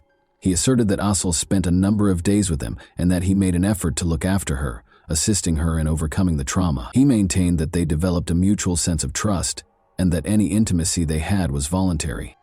According to Besik Tordua, Asıl left her alone in the living room to take a shower the night before he passed away. She was gone when he got back. Asıl's body was on the ground below, beyond a fence, when Beso found the balcony door open and looked down. Panic struck. Given his connection to Asıl and his criminal history, he was afraid that he would be held accountable for what had transpired. According to Besik Tordua, he ran downstairs and got close to the fence but lacked the bravery to scale it. He claimed that after standing there for a short while in terror, he ran from the scene because he was afraid of being blamed for her death. He acknowledged that in order to avoid any possible consequences, he then made the decision to leave the city. Basic Tordua died in a prison hospital in July 2021. Although a heart attack was listed as the official cause of death, Asel's mother maintained that he had been beaten. His death may have been staged to keep him from going to trial, the family suspected. Basic Tordua had been facing a possible sentence of 8 to 12 years for his offenses when this occurred, and the legal proceedings were still in progress. After examining a voicemail Asel had left to her friend just before she passed away, investigators began to doubt his account before he passed away. Asel expressed fear of Beso and mentioned threats from him in the recording. Any assertions of a consensual relationship are called into question by references to aggressive behavior. One aspect of the case that attracted a lot of attention was the suspicion held by authorities that Basic Tordua may have coerced Asel. He was never officially accused of being the cause of her death, though. Although his actions might have pushed her to act in a desperate manner, the official position remained that there was insufficient evidence to pursue additional charges. The lawyer in Asel's family had a different opinion. They believed that she had been murdered and that the death was staged to make it look as if she had committed suicide. The injuries discovered on her body and the circumstances surrounding her fall, which didn't match the usual outcome of a leap from that height, confirmed this theory. When Murat Mirabekov returned to Kazakhstan, he was captured. He was accused of both human trafficking and aggravated assault. Asel's parents petitioned to have him extradited to Georgia for trial because they thought he was directly responsible for her death. Local authorities, however, took a while to address their requests or look into the matter further. Things didn't start to change until Asel's mother's morgue photos were uploaded online. The prosecutor's office took the issue more seriously after the pictures sparked public outrage.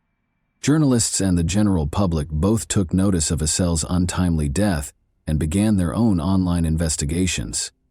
Details started to surface, some of them unverified. On the night of the tragedy, witnesses reported seeing two men allegedly push Asel off the balcony. Police stated that they had not discovered any evidence to support the rumors that the incident was captured on video. Asel reported Murat Mirbekov's violent actions to the local authorities after arriving in Georgia in order to obtain protection, but her requests were ignored. When Georgian journalists started looking into the case themselves, it became clear that the police had done nothing. One of Asel's acquaintances in Tbilisi consented to testify amid the events that were taking place. He revealed that Asel had sent him a desperate message the day before the tragedy. She mentioned Mirabekov in her message, claiming that he had attacked her twice. She talked about the intense psychological anguish she was experiencing in addition to the physical pain. She had requested assistance, but was hesitant to demand it because she still believed she could manage things independently. Being stranded in a foreign nation without any support system made Asel feel trapped. She tried to remain strong despite her fear of Mirbekov, she confided in her acquaintance. Despite her persistent belief that she could find a way out, she frequently talked about feeling as though she was in a hopeless situation. The inquiry also turned up other information. In addition to offering Asel a job in Georgia, Mirbekov had made similar promises to other young Kazakh women. He had promised them good jobs, good wages, and good housing. Luckily, none of them had agreed to his terms. Some had found his messages, which emphasized the ostensibly exceptional opportunities he could offer, to be especially persistent. All the women, however, had refused. Later, their families thanked them profusely for their foresight, saying it had prevented them from being in danger. The case took a dramatic turn by the end of July 2022-208. After more investigation, Georgian forensic experts found Mirbekov's DNA traces on Asel's clothing, which is a crucial piece of evidence.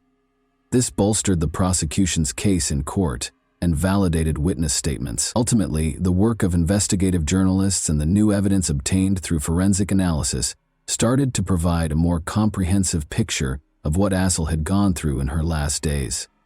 The truth was slowly emerging in spite of all the barriers. One of the most talked about occasions in Kazakhstan was Murat Mirbekov's trial in Nur-Sultan.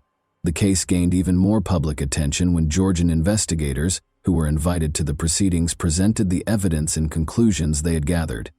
The tension in the courtroom was evident when Mirbekov showed up. He insisted he had nothing to do with Assel's death or any violent actions toward her, even in the face of overwhelming evidence to the contrary. He maintained that he was innocent and that he had been falsely accused. Those in attendance were left perplexed and incensed by his cold-blooded attitude and total lack of regret. Given the seriousness of the situation, Myrbekhov's aging parents made the decision to apologize to Assel's distraught family. They hoped that their gesture would provide the victim's loved ones with some small solace. Myrbekov, however, continued to deny any wrongdoing and showed no interest in any attempts at reconciliation. The prosecutor made a resolute and firm statement. He offered a story that implied Myrbekov had given Assel to him for his own benefit, in an effort to improve relations with a strong Georgian man named Bashik Tordua. The prosecutor stressed that Myrbekov knew he was seriously endangering Assel and was well aware of Bashik Tordua's violent tendencies and criminal history. Tordua was infamous. He was so feared by the locals that they avoided him at all costs. According to the prosecutor, Assel was under constant pressure, and her desperate attempts to flee an intolerable circumstance resulted in the horrific events that ultimately led to her tragic demise. She had been pushed to the limit, feeling hopeless and in great distress, with no way out. Myrbekov was already a father of 2, and his wife was expecting their 3rd child. It was disclosed during the trial. Having a family should have deterred him from committing crimes, the court suggested, taking these circumstances into account as mitigating factors. Witness statements and the evidence, however, made it abundantly evident that he was involved in grave crimes in spite of these specifics. It became clear that his role as a father and his obligations to his family had not prevented him from acting cruelly. The court's final decision was rendered on August 2, 2022. Myrbekov was convicted of both acts of aggression and human trafficking. He received a 15-year sentence in a maximum security facility. The court also mandated that Myrbekov compensate Assel's parents for the emotional harm they had suffered by giving them 5 million tenge, or about $10,500. Although no monetary settlement could ever fully compensate her family for the loss of their daughter, this sum served as a symbolic recognition of the anguish and suffering they had to endure. Assel's family was not happy with the outcome, even after the verdict and the compensation. They were convinced that Assel had been the victim of a premeditated crime and that the case was far from over. Her loved ones were certain that she had been killed on purpose, in addition to being severely abused and exploited. The court proceedings did not allay the family's concerns or offer genuine closure, even after the trial was over and a guilty verdict and compensation were given. They persisted in believing that Assel's case merited more research and that the whole truth had not yet been revealed. And that wraps up today's chilling story. If you enjoyed this video, don't forget to like and subscribe so you never miss a new upload. Also, let me know in the comments what part of this story shocked you the most. Thank you for watching, and I'll see you in the next video.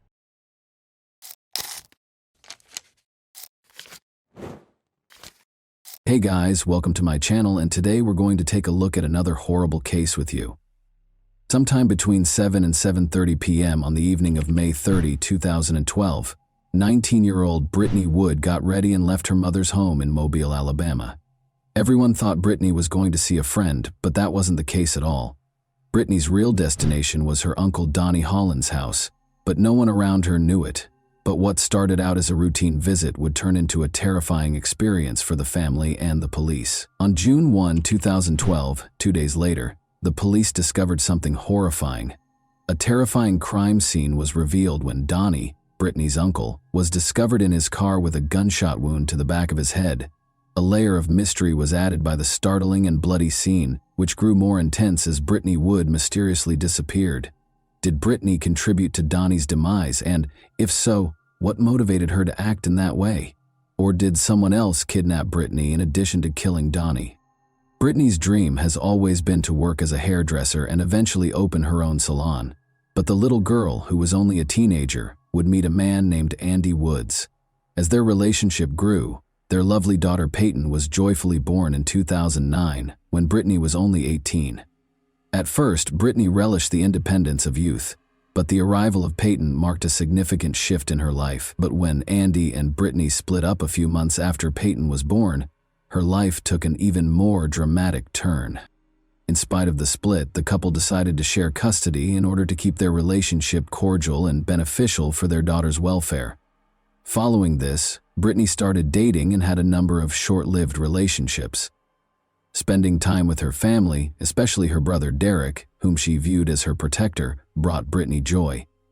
When Brittany looks back on her past, she realizes that her turbulent experiences also stemmed from her early years. When she was a baby, her mother, Chessie Wood, and her father, Wallace Hinckley, got divorced. Brittany and her father had a good relationship in spite of the divorce. The primary issue, though, was her relationship with her uncle, Donnie Holland. Donnie was always kind to people around him and seemed like a fun-loving guy, but his story was more complicated than it seemed on the surface. In fact, Donnie was being investigated at the time of his death for his alleged involvement in a child abuse ring that involved other family members, including Brittany's household members. Is there a link between Donnie's eventual death and everything that happened in the past and Brittany's disappearance? Around 7:30 p.m. on the evening of May 30, 2012, Brittany left her home, leading her family to believe she was going to see a friend. Later that evening, they tried to get in touch with Brittany but were unsuccessful. At first, the family didn't suspect anything was wrong because they were used to her spending days with her friends. However, they were unaware that this was not one of those evenings because they did not know where Brittany was. 2 days later, on June 3, 2012, Brittany's uncle Donnie Holland was discovered in his car, the engine still running, in a remote location with a view of the Fish River. The family was met with a terrifying discovery. He was shot behind his ear, at the back of his head. After being taken to a nearby hospital, he had already died. After hearing this heartbreaking news, Brittany's family made another effort to get in touch with her and let her know about the tragedy. Sadly, their efforts were unsuccessful because her phone was dead and still unresponsive. The family became increasingly worried when they couldn't find Brittany at her regular hangouts. They quickly made their way to the Mobile County Police Station and reported the missing person. This sparked a number of inquiries that involved Brittany and Donnie. The police searched the crime scene thoroughly in hopes of finding any evidence that would help them solve the case quickly. After a thorough search, they found a phone battery and a small gun inside the vehicle. Chessie, Brittany's mother, said that bags had been placed on Donnie's hands while she was in the hospital, most likely to be tested for gunshot residue.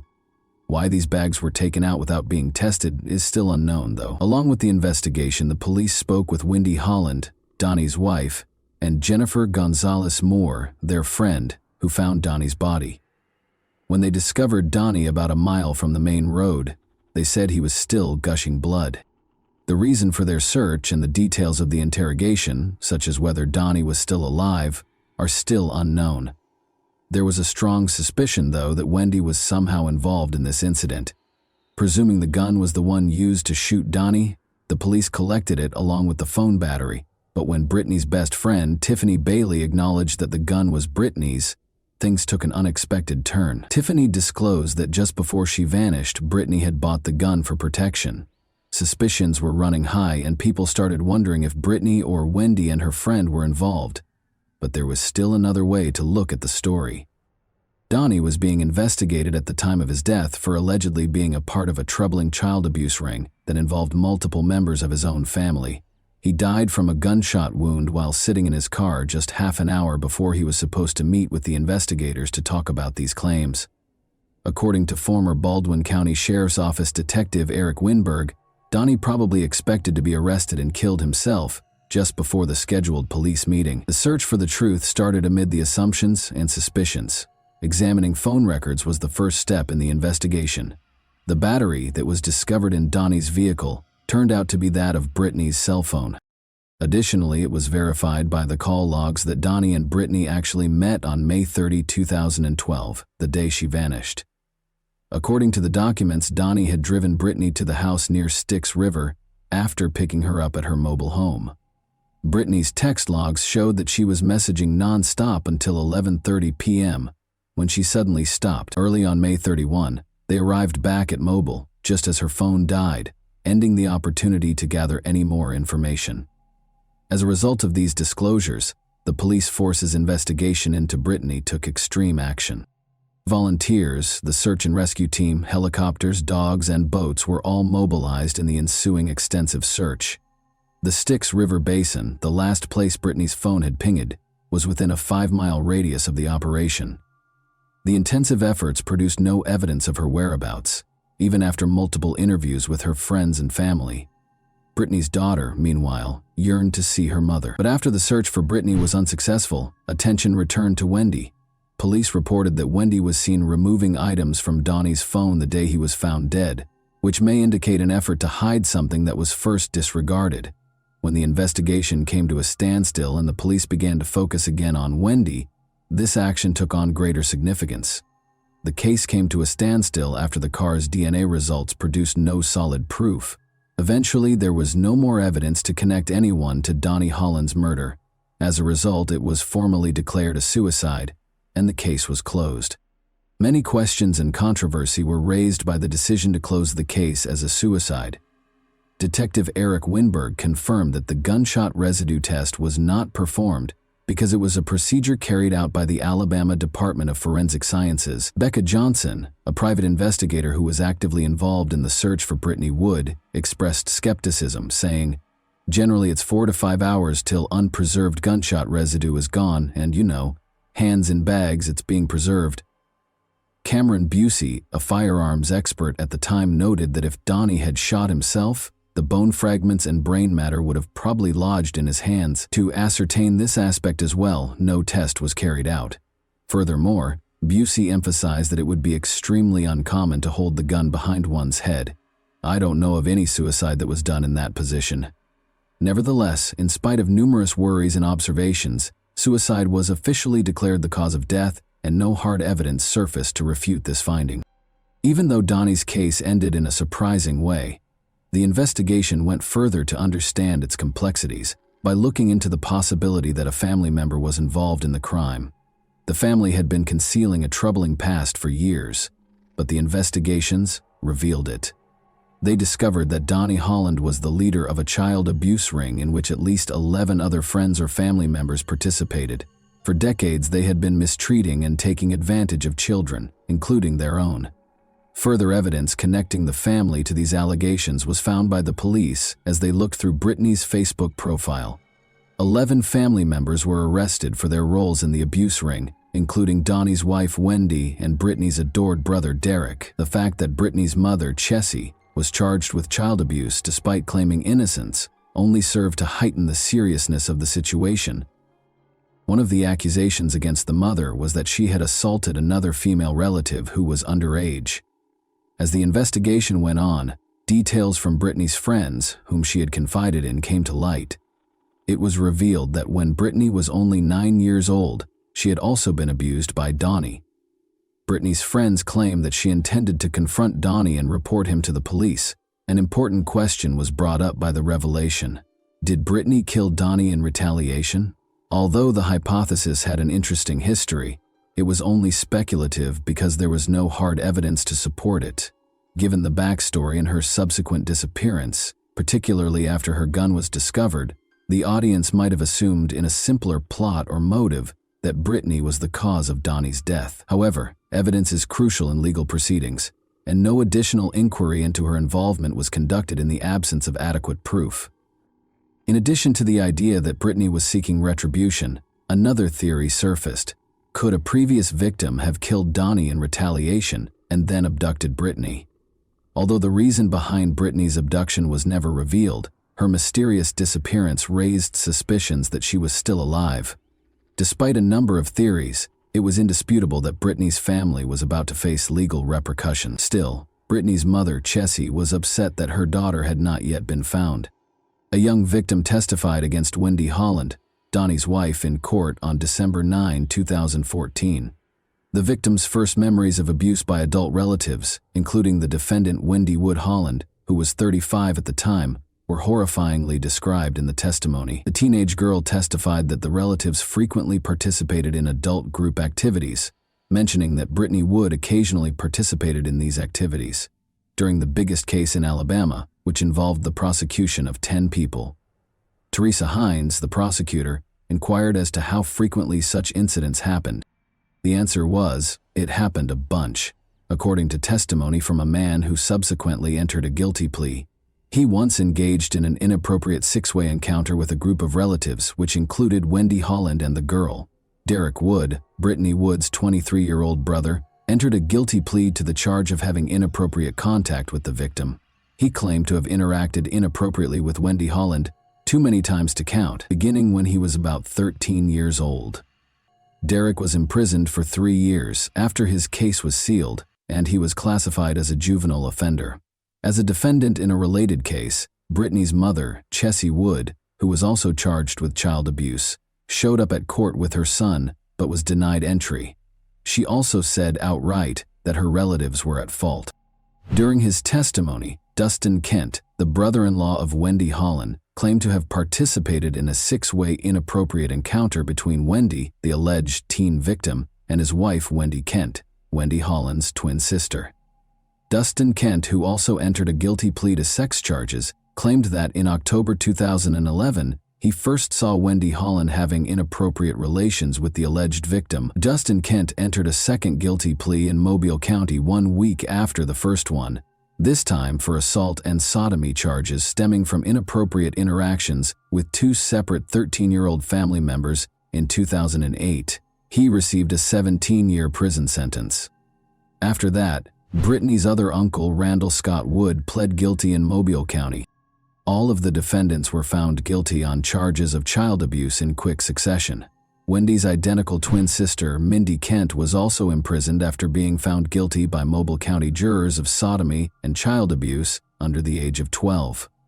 She received a maximum sentence of 40 years in prison in 2015, with 20 years for each count against her. Wendy Holland was given a startling sentence of 219 years in prison in 2015 after being found guilty of child abuse and child torture. Chessie Wood, Brittany's mother, also acknowledged guilt to a misdemeanor charge of endangering the welfare of her child. There is still debate surrounding the conclusion that Donnie Holland committed suicide. There is still no conclusive answer to the important question of whether Brittany was the criminal. But beneath this mask, one thing is certain. After years of hiding these forbidden activities, Brittany Wood's troubled family finally received the punishment they deserved. In the end, justice had won out. Only one person can now provide us with the truth about the disappearance or the murderous night. But over 10 years have gone by, and she is still elusive, and no one knows where she is. What are your thoughts on this unsettling case, then? What might have occurred the night Donnie died? Was there something more sinister going on? Or was it truly a disappearance leading to suicide? And that wraps up today's chilling story. If you enjoyed this video, don't forget to like and subscribe so you never miss a new upload. Also, let me know in the comments, what part of this story shocked you the most? Thank you for watching, and I'll see you in the next video.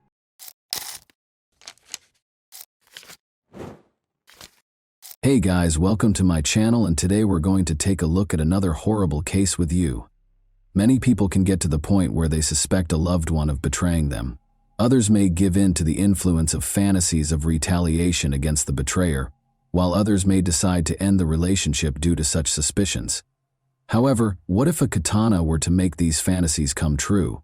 The setting for this story was Camas, Washington, in 2018. The topic of discussion was a woman who lived in a nice home in a quiet neighborhood. Alex Lovell was the man's name. For 29-year-old Alex, playing video games was his main passion. He was in front of the computer for about 12 or 13 hours every day.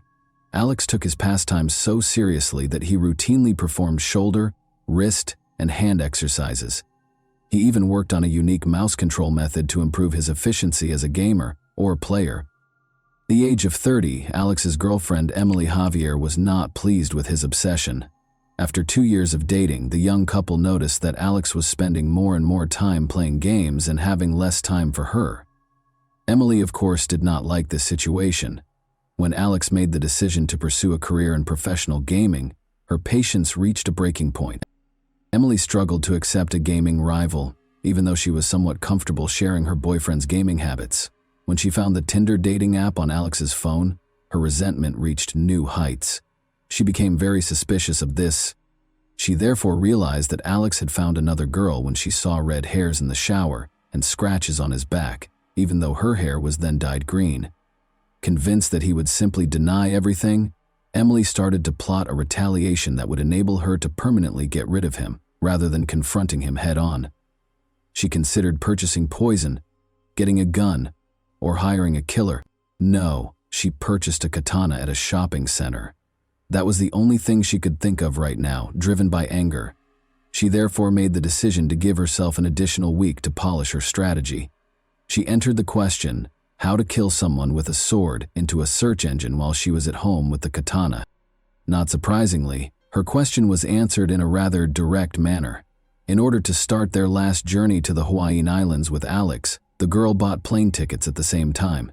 She confessed that she was tired of life in 2 notes, one to her mother and the other to a close friend. She also wrote Alex a note, though it's unclear what it said and when he was meant to read it. At first, it seemed as though she wanted to do something to herself while on vacation. However, how did she intend to exact revenge on Alex? Kill him too? It's feasible, particularly considering that she could have brought the sword with her if she had checked it in with her bags, rather than bringing it on her person. One evening, though, Alex came home at about 9. He wanted to go to bed and hardly gave his girlfriend any attention. Emily became emotionally unstable as a result of this. She taped 2 additional knives to her side of the bed in case her sword plan didn't work, and she concealed the katana there because she felt she could no longer stand such treatment. She went back to her boyfriend after completing her preparations and offered him a drink to help him fall asleep more quickly while intoxicated. Emily hid the man's phone, which he would need to call for assistance after he fell asleep quickly. She illuminated his neck with the light from her own phone so she could see better and aim more precisely. Her hand went to the katana, but just as she was about to attack, she unintentionally struck Alex in the head with the katana's back, waking him up. An adrenaline rush helped Alex quickly regain his sense of direction and start using his hands and feet to block Emily's next blows. At last, he was able to hold her tightly. He exclaimed in his final moments that he loved her and was shocked that she was attempting to murder him. Alex was on the verge of fainting and begged her to call for assistance or he would perish. Emily, oddly enough, listened. A dispatcher received a call from a girl who was hysterical at 1:54 a.m. on March 3rd. She was yelling that her boyfriend had been hurt. When she inquired as to where the girl had hurt her boyfriend, Emily exclaimed, "Everywhere! Everywhere!" The dispatcher wanted to know where the knife was. The girl responded, shocked, that she had used a samurai sword to attack her boyfriend. The dispatcher advised her to bandage her boyfriend's wounds and asked her to go back to the bedroom where he was to see if he was still breathing. Emily, however, insisted that she couldn't go there because there was too much blood. She snapped back to reality and saw that her boyfriend was actually dying. She even considered the possibility that he was already dead. Officers soon showed up on the scene. Alex was curled up, covered in blood when they entered the bedroom. He had deep gashes on the left side of his head, neck, and torso, among other potentially fatal injuries. Emily had nearly severed 3 fingers on his hand, cut his legs, and broken his wrist. Emily was taken into custody without protest and with tears in her eyes. While Alex was taken to the hospital, she let the legal system take care of her. A $350,000 bail was set for her. Alex's body had 26 wounds, according to the doctors. 6 major surgeries were required for him. 45 of the 150 staples they applied to him were on his head alone. However, the medical staff miraculously succeeded in reattaching his fingers. He would undoubtedly need to see a physical therapist for a while, but the fact that he lived was more significant. Because of Emily's weapon choice, the ferocity with which she executed the attack, and Alex's incredible fortitude, this attack garnered a lot of attention in the US and made headlines in numerous media outlets. Even though he had a long recovery ahead of him, he maintained an exceptionally optimistic outlook. He amusingly posted a question on the internet a day after the attack, asking if anyone could split a picture of him and Emily together. Some of his remarks were repeated by the media, though it's unclear how he was able to take the attack so lightly. One example would be, "I'm really proud that I was beaten with a sword and by a girl, man. I must sacrifice it for her. I certainly took a lesson from this. There's no comparing the feeling of when I overpowered her," he continues. "I've participated in sports, taken first place in major competitions, and more. I've performed snowboard tricks. This is superior. I believed it was right to defeat someone who was determined to do me harm. I had spent my entire life anticipating this. Alex credits his love of kung fu movies and his habit of competing against other gamers with helping him win. He says he never cheated on Emily, but acknowledges that he likely spent too much time in front of the monitor. He remarked, "I hardly had time for one girl, much less another." He simply was too worn out to give her the affection she so richly deserved. Tinder was on his phone, he clarified, but he hadn't used it since it became apparent that he and Emily were seriously dating. Alex even acknowledged that the exhaustion from playing video games all day was the reason for his low libido. This might have persuaded Emily that he no longer wanted her, but he says that numerous times before, even when another girl merely liked his picture on social media, she had falsely accused him of cheating. All of this is denied by Emily. Regarding the red hairs, they might have come from his dog's fur or his own beard. Emily found it challenging to defend herself in court. Everyone could see that this was a carefully considered and planned crime. Emily told police that she wanted to kill him for cheating. "That was my objective." She was convicted of attempting first-degree murder. Her sentence was lowered from a potential 20-year term to 19 years because of Alex's survival, her lack of prior convictions, and her own decision to call 911 for assistance. This result did not sit well with Alex's family. They felt that because she tried to kill their son, she should be punished more severely. Emily countered that because of her history of childhood trauma, which hindered her ability to form relationships, her sentence should be shortened. Although her psychologist acknowledged that she had PTSD, he said it had no bearing on the case. The judge ultimately decided that she should receive almost the maximum sentence because of the severity of the attack. She must also receive treatment for her aggression and mental health issues. She must pay $30,000 in reparations and is forbidden from getting in touch with Alex or his family. To help Alex recover, his gaming friends set up a crowdfunding page and raised thousands of dollars. He is presently recuperating and has largely resumed his regular activities. He says he hasn't spoken to Emily since the attack. When asked how he feels about her, he admits that she saved his life by calling 911, which is significant. But it's difficult to sum up his feelings for his ex-girlfriend in just 2 words. In any case, he thinks she needs significant assistance. "I didn't expect this, but something like this had to happen," he continues in his characteristically lighthearted tone. "She reached for the samurai sword because she obviously didn't want me to end up in the wrong hands." And that wraps up today's chilling story. If you enjoyed this video, don't forget to like and subscribe so you never miss a new upload. Also, let me know in the comments, what part of this story shocked you the most? Thank you for watching, and I'll see you in the next video.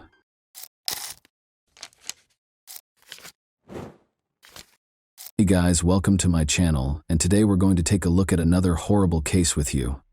Today, we'll examine what happened in Norris City, Illinois. Jacob Wheeler, 22, and his girlfriend Jessica Evans, 17, went fishing in the small Wabash River. Their families have been unable to get in touch with them, and they have not gone back home. All residents of Norris City followed the investigation after police were alerted to the couple's disappearance that same day, but sadly, there was no happy ending to the tale. All the locals were shocked by what transpired. Southern Illinois is a patchwork of fertile farmland and thick forests that stretches between Kentucky and Missouri. With a population of just over 1,000, the area is dotted with small villages like White County and Norris City, which make it an excellent place to raise children due to its small size. Hunting and other outdoor pursuits are popular. There are many locations where fishing is popular. Before summer break at school began in 2017, Jessica Evans, then 22 years old, met Jacob Wheeler, who had just moved across the street to live at his brother's house. Jessica and her mother, Chris, lived in a comfortable home. After meeting at a party and striking up a conversation, they fell in love. After 3 years of service in Iraq, Jacob was a quiet country boy trying to rebuild his life. Chris, Jessica's mother, wasn't overly concerned about the fact that Jacob was 5 years older than Jessica. She had faith in him. Jessica requested permission from her mother on August 26, 2012, to take Jacob fishing at night in a popular location on the small Wabash River. At first, Chris was opposed to the idea, but after Jessica persuaded her, he agreed. She warned her daughter not to spend too much time out. On a nearby street lived Megan, Jessica's older sister. and her son Miles. Jessica had to watch her son at 5 a.m. the following day, while Megan had to leave for work. Chris, Jessica's mother, reminded her that she needed to return home by 5 a.m. before Jessica left to go fishing. Although Jessica had no way of knowing that this fishing trip would be her final one, she responded that she remembered that and would be at her sister's house by then. Jessica was heading to bed when Chris called her just before midnight to check on her. At 5 o'clock the following morning, Chris discovers that her youngest daughter has not returned home, despite Jessica's assurances that she was all right and that she and Jacob were nearly finished fishing and would be home shortly. Jessica was not known for being late, especially when she knew she had to watch her nephew. Jessica didn't answer when Chris picked up her cell phone and began calling her daughter. Chris's text messages also went unanswered.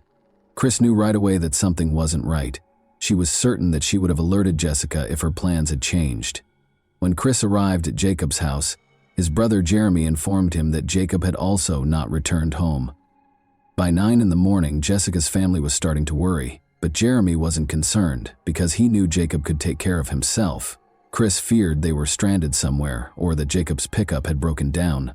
Chris finally called the White County Sheriff's Office after the couple had not been seen for 12 hours.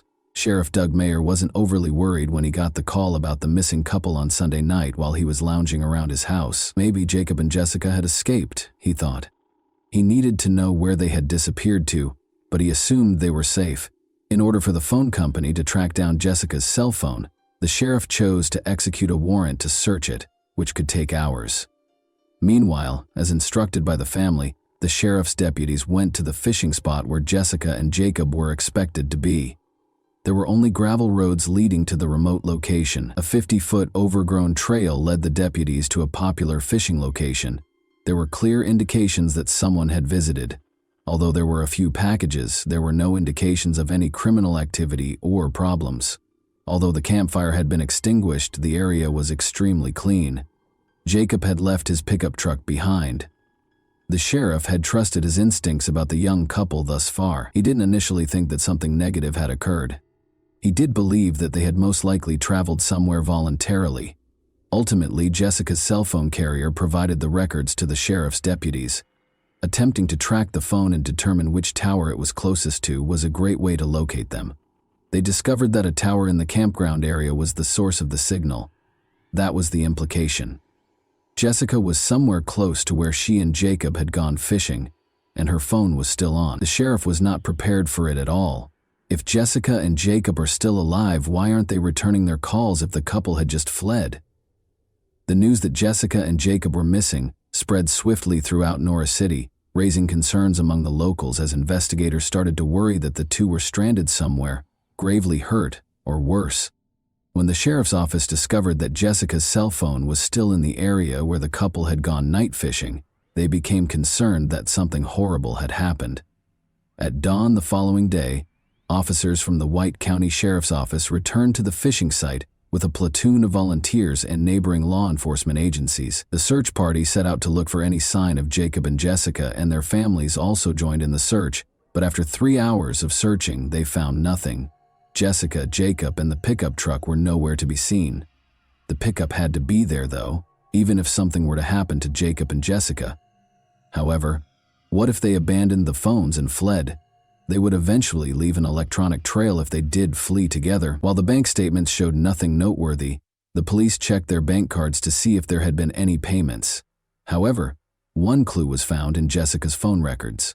Investigators were able to identify the number's owner after Jessica reportedly had another phone conversation shortly after the midnight call from her mother, which occurred at around 12:30 a.m. on Sunday night. Jessica was conversing with Ron Woodison, a young man. The police knew that name because Ron had previously run afoul of the law. This in and of itself raised suspicions that he might have been involved, so they decided to speak with Ron and find out the specifics of that conversation. When he met with the sheriff's deputies, they asked him to describe the last time he had spoken to Jessica. Eventually, he acknowledged that he had called her in the middle of the night. He mentioned that he had attended the party and that some other people had also been present. Ron stated that he had attempted to invite Jessica to the party by calling her.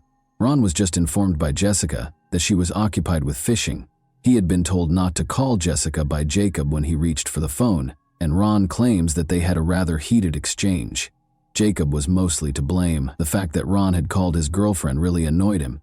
Jacob was quite irritated by his call. The other partygoers' names were noted by the sheriff's deputies, who also verified Ron's alibi, and essentially attested to the fact that he remained there following that phone call. As the weary search team members were ready to head home at the end of the day without discovering anything, one of Jacob's friends, using his ATV, discovered a pickup truck in the woods. Jacob and Jessica were fishing 2 miles away from the pickup, which was parked in the woods behind an old deserted farmhouse. Jacob had the pickup. It was obvious that a horrible event had occurred. A woman's body was in the back of the truck. Her head had been shot twice. Her condition was another reason to be concerned. She had some clothes on. Investigators were immediately convinced that there had been more than a murder when they discovered some of her clothing on the ground near the car.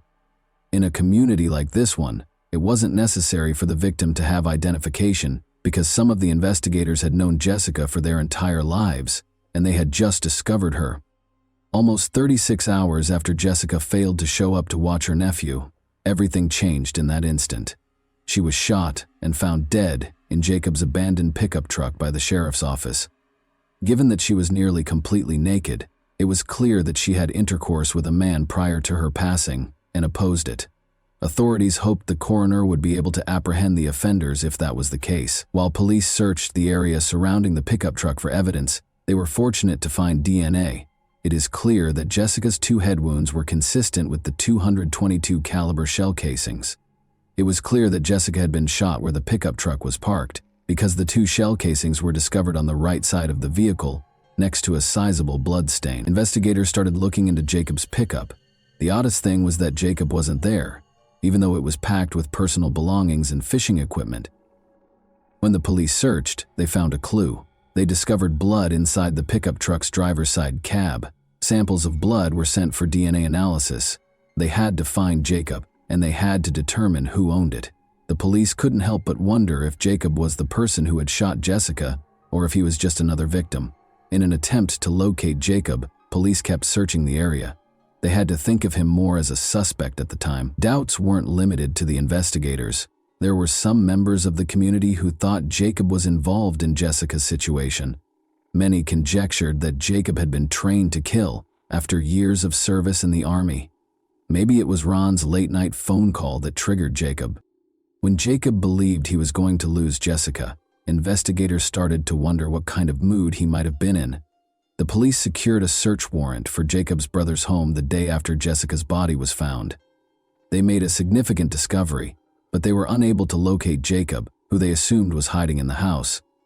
One of the firearms was absent from his collection, which investigators discovered. The brother of Jeremy Jacob clarified that there was no reason to be alarmed. All his brother was doing was getting ready for a fishing trip. It was nothing out of the ordinary. When investigators learned that the missing firearm was a .22 caliber, which matched the shell casings discovered at the crime scene, they became concerned. Jacob's family, however, thought he had nothing to do with the crime. They had no doubt that if Jessica had been in danger, Jacob would have given his life to save her. The hunt for Jacob Wheeler became a massive operation as the week went on. Search teams were assembled by police officers from multiple counties, and every effort was made to locate him. The search was conducted using canine services, and an aircraft was launched for surveillance. A $2,000 reward was offered by the White County Crime Suppression Unit for information that would result in Jacob's apprehension and arrest. There was some interest in the cash reward, and tips started coming in to the sheriff's office. Out of all the tips, one particularly noteworthy one claimed that Jacob had been spotted at a gas station. According to a worker at the gas station 12 miles from the scene of Jessica's death, he thought Jacob had purchased a pack of cigarettes. He was wearing a camouflage hooded sweatshirt on Sunday night, approximately 1 day after he and Jessica vanished. The gas station employee recalled that when the man took money out of his wallet, he also found an ID card inside, which he thought was in Jacob Wheeler's name. Because of this, Jacob was clearly the most likely suspect in Jessica's incident, and the likelihood that he was evading capture increased over time. The gas station where Jacob was allegedly spotted was visited by investigators. They noticed a suspicious man in the surveillance footage. He avoided looking at the camera and wore a hooded sweatshirt that covered his face. Although it was suspicious and the night was too hot for a warm jacket, it was difficult to confirm that it was Jacob. The man hurried off to buy cigarettes. The man's face was not visible in the gas station's surveillance footage, but a second camera outside captured him boarding a female driver's vehicle. One of the sheriff's deputies recognized the woman, and they drove right to her home. While speaking with investigators, they noticed that the vehicle seen on the gas station's CCTV footage was parked close to the residence. Although the woman acknowledged that she had driven the man to the gas station, she denied that it was Jacob Wheeler. It was her boyfriend, she claimed. They were extremely disappointed when they first saw her boyfriend. It was someone who resembled Jacob Wheeler, but it wasn't him. In the video, the unidentified man is a dead end. Jacob was still the center of the police's attention.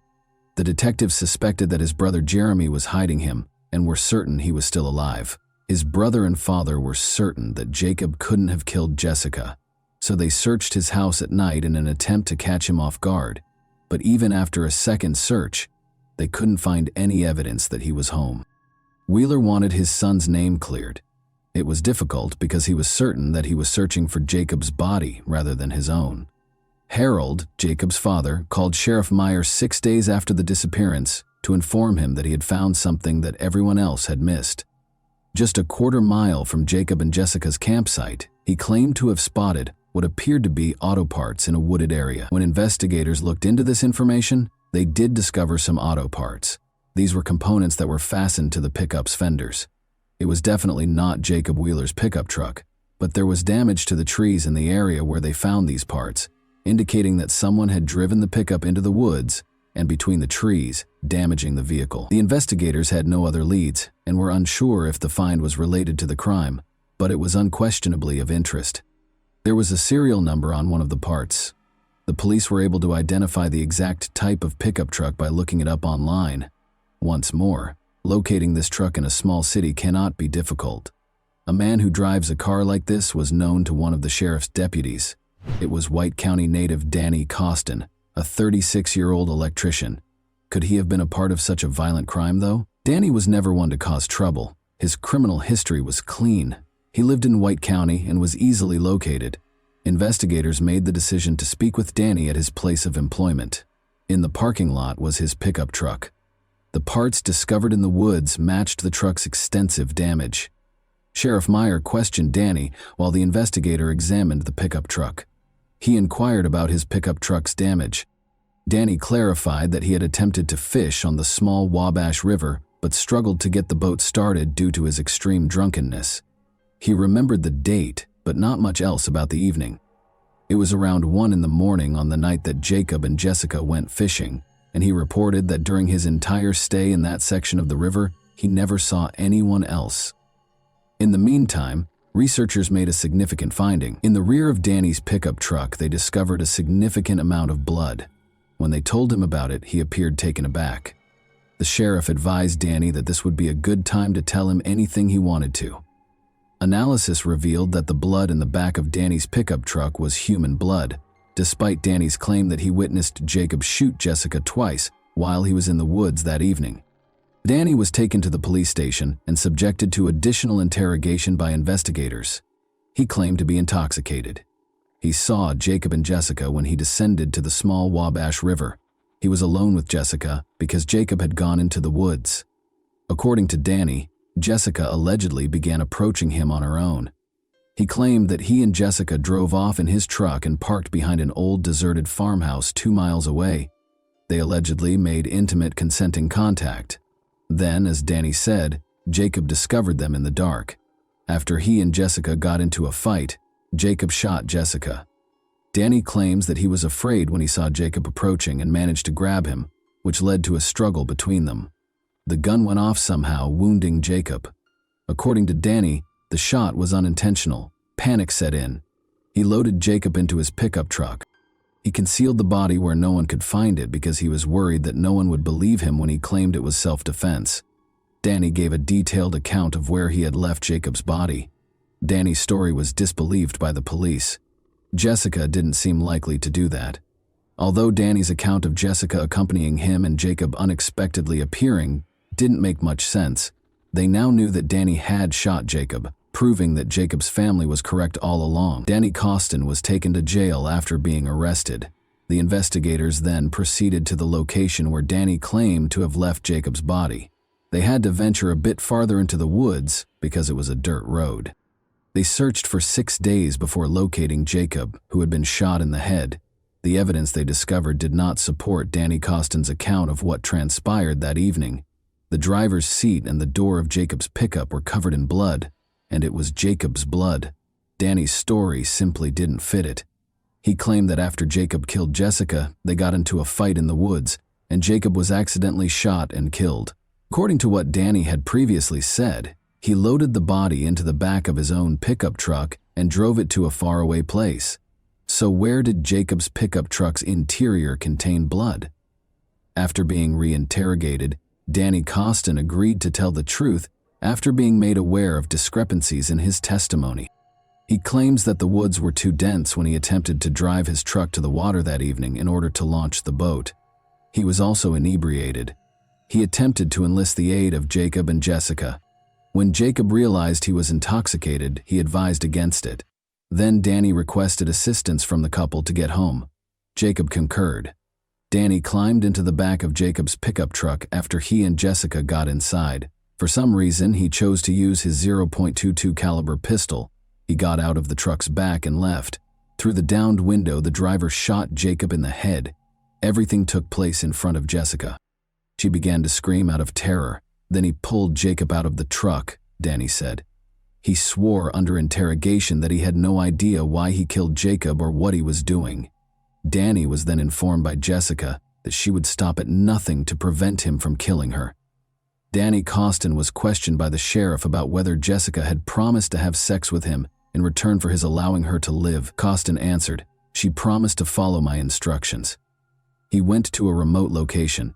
He basically took Jessica's attempt to protect herself as an invitation to have a personal relationship with him. He did it in Jacob's pickup truck's back. Then he pulled out a gun and shot Jessica, even though she begged for her life. "I don't know why I did it," Costin said. He threw both his and Jacob's guns out the window after loading Jessica's body into the back of Jacob's pickup truck and driving his own vehicle to Wayne County to conceal Jacob's body. Neither gun was ever found by the police. Danny Costin entered a not guilty plea when he appeared in court on September 4, 2012. An appeals court dismissed his attempt to retract his testimony, arguing that he was not informed of his rights prior to being questioned. Police had ample evidence to support Danny Costin's confession, and video recordings of the interrogation verified that Danny was informed of his rights. His DNA was found on Jessica's body, and his truck contained Jacob's blood. In January 2014, a jury convicted Danny Costin's girlfriend, Candace Brown, age 31, of lying to the police during the preliminary investigation. She gave Costin a fictitious alibi. On August 20, 2013, Danny Costin was found guilty, and Brown was sentenced to 60 days in jail, 30 months probation, 100 hours of community service, and a payment of various court costs and fines. He received a 53-year prison sentence. Judge Tom Foster felt that Costin should have received a more severe sentence, but he acknowledged that he was constrained by the state and defense's agreement. According to the court, "You killed these two individuals. There is no pardon or justification for that, not in this world or any other." According to the judge, Costin consented to forgo a jury trial in return for fewer charges and a lighter sentence in the event of a conviction. Harold Wheeler, Jacob's father, stated that he never thought his son, who was named by law enforcement as a person of interest in Jessica Evans' death, was capable of committing such a crime. Foster claimed that the court only accepted the agreement because the victims' families had agreed to it following the hearing. "I was certain that he would never act in this manner. On Sunday, I began searching for him and I never gave up." He claimed that Costin was an acquaintance who lived approximately a quarter-mile away from the Wheeler home and that it was surprising that he was arrested for the killings. "I've had a beer with him while we were sitting at his campsite." Harold Wheeler, clearly in pain, remarked of Costin, "He's been in my house." And that wraps up today's chilling story. If you enjoyed this video, don't forget to like and subscribe so you never miss a new upload. Also, let me know in the comments what part of this story shocked you the most. Thank you for watching, and I'll see you in the next video.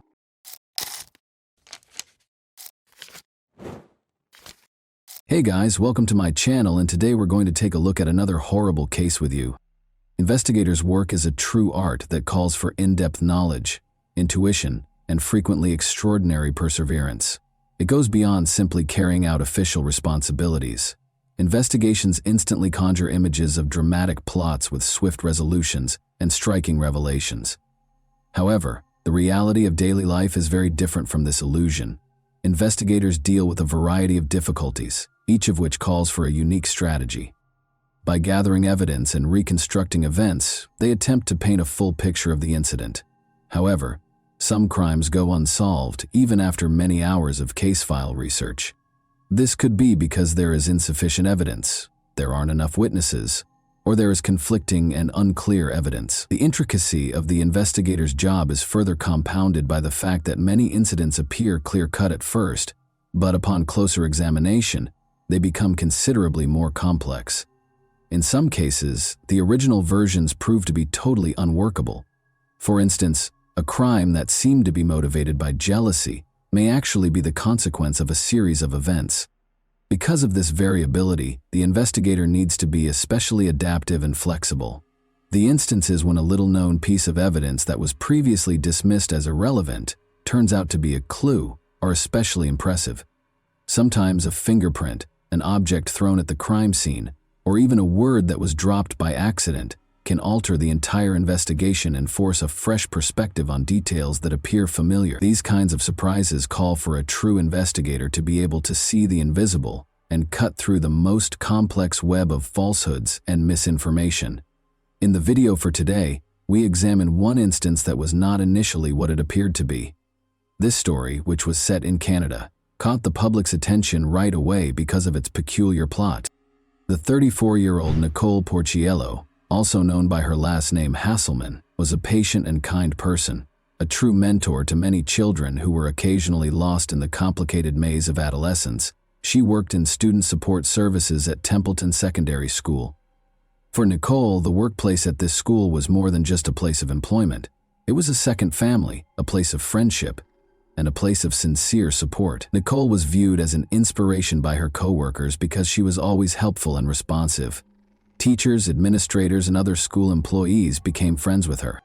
The miracle of pedagogy was manifested in her ability to relate to the most challenging teenagers.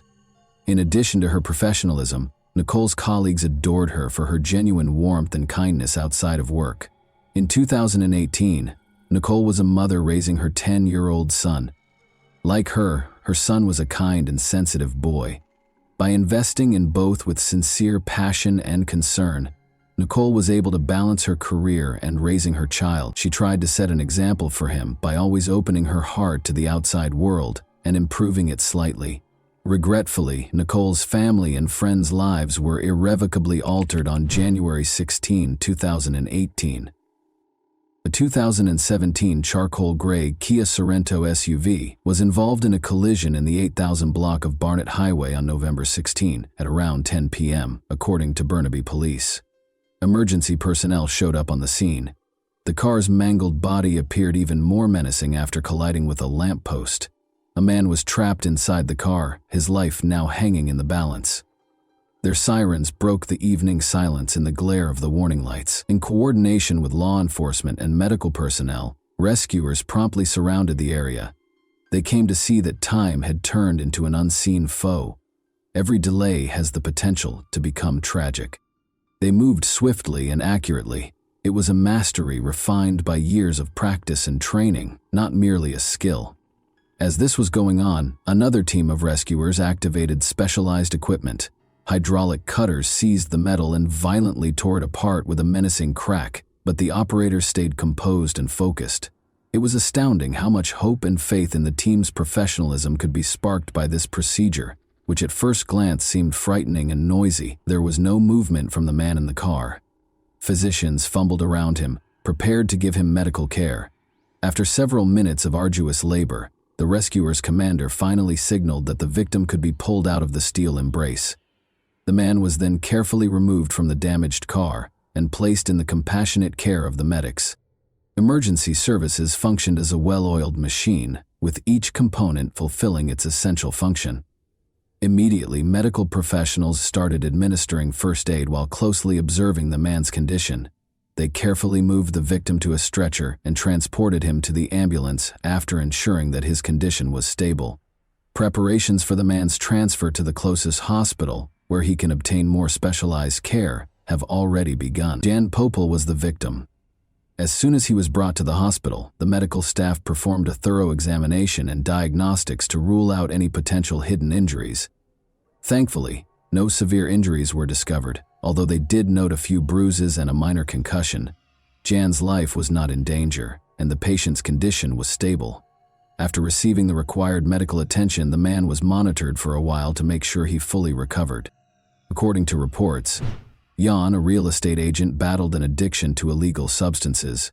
With romance, intense affection, and mutual understanding, John and Nicole's relationship got off to the typical start of great love. Together, they discussed ideas, made plans, and dreamed about the future. Arguments seemed to avoid them at first, and the pleasure of spending time together grew every day.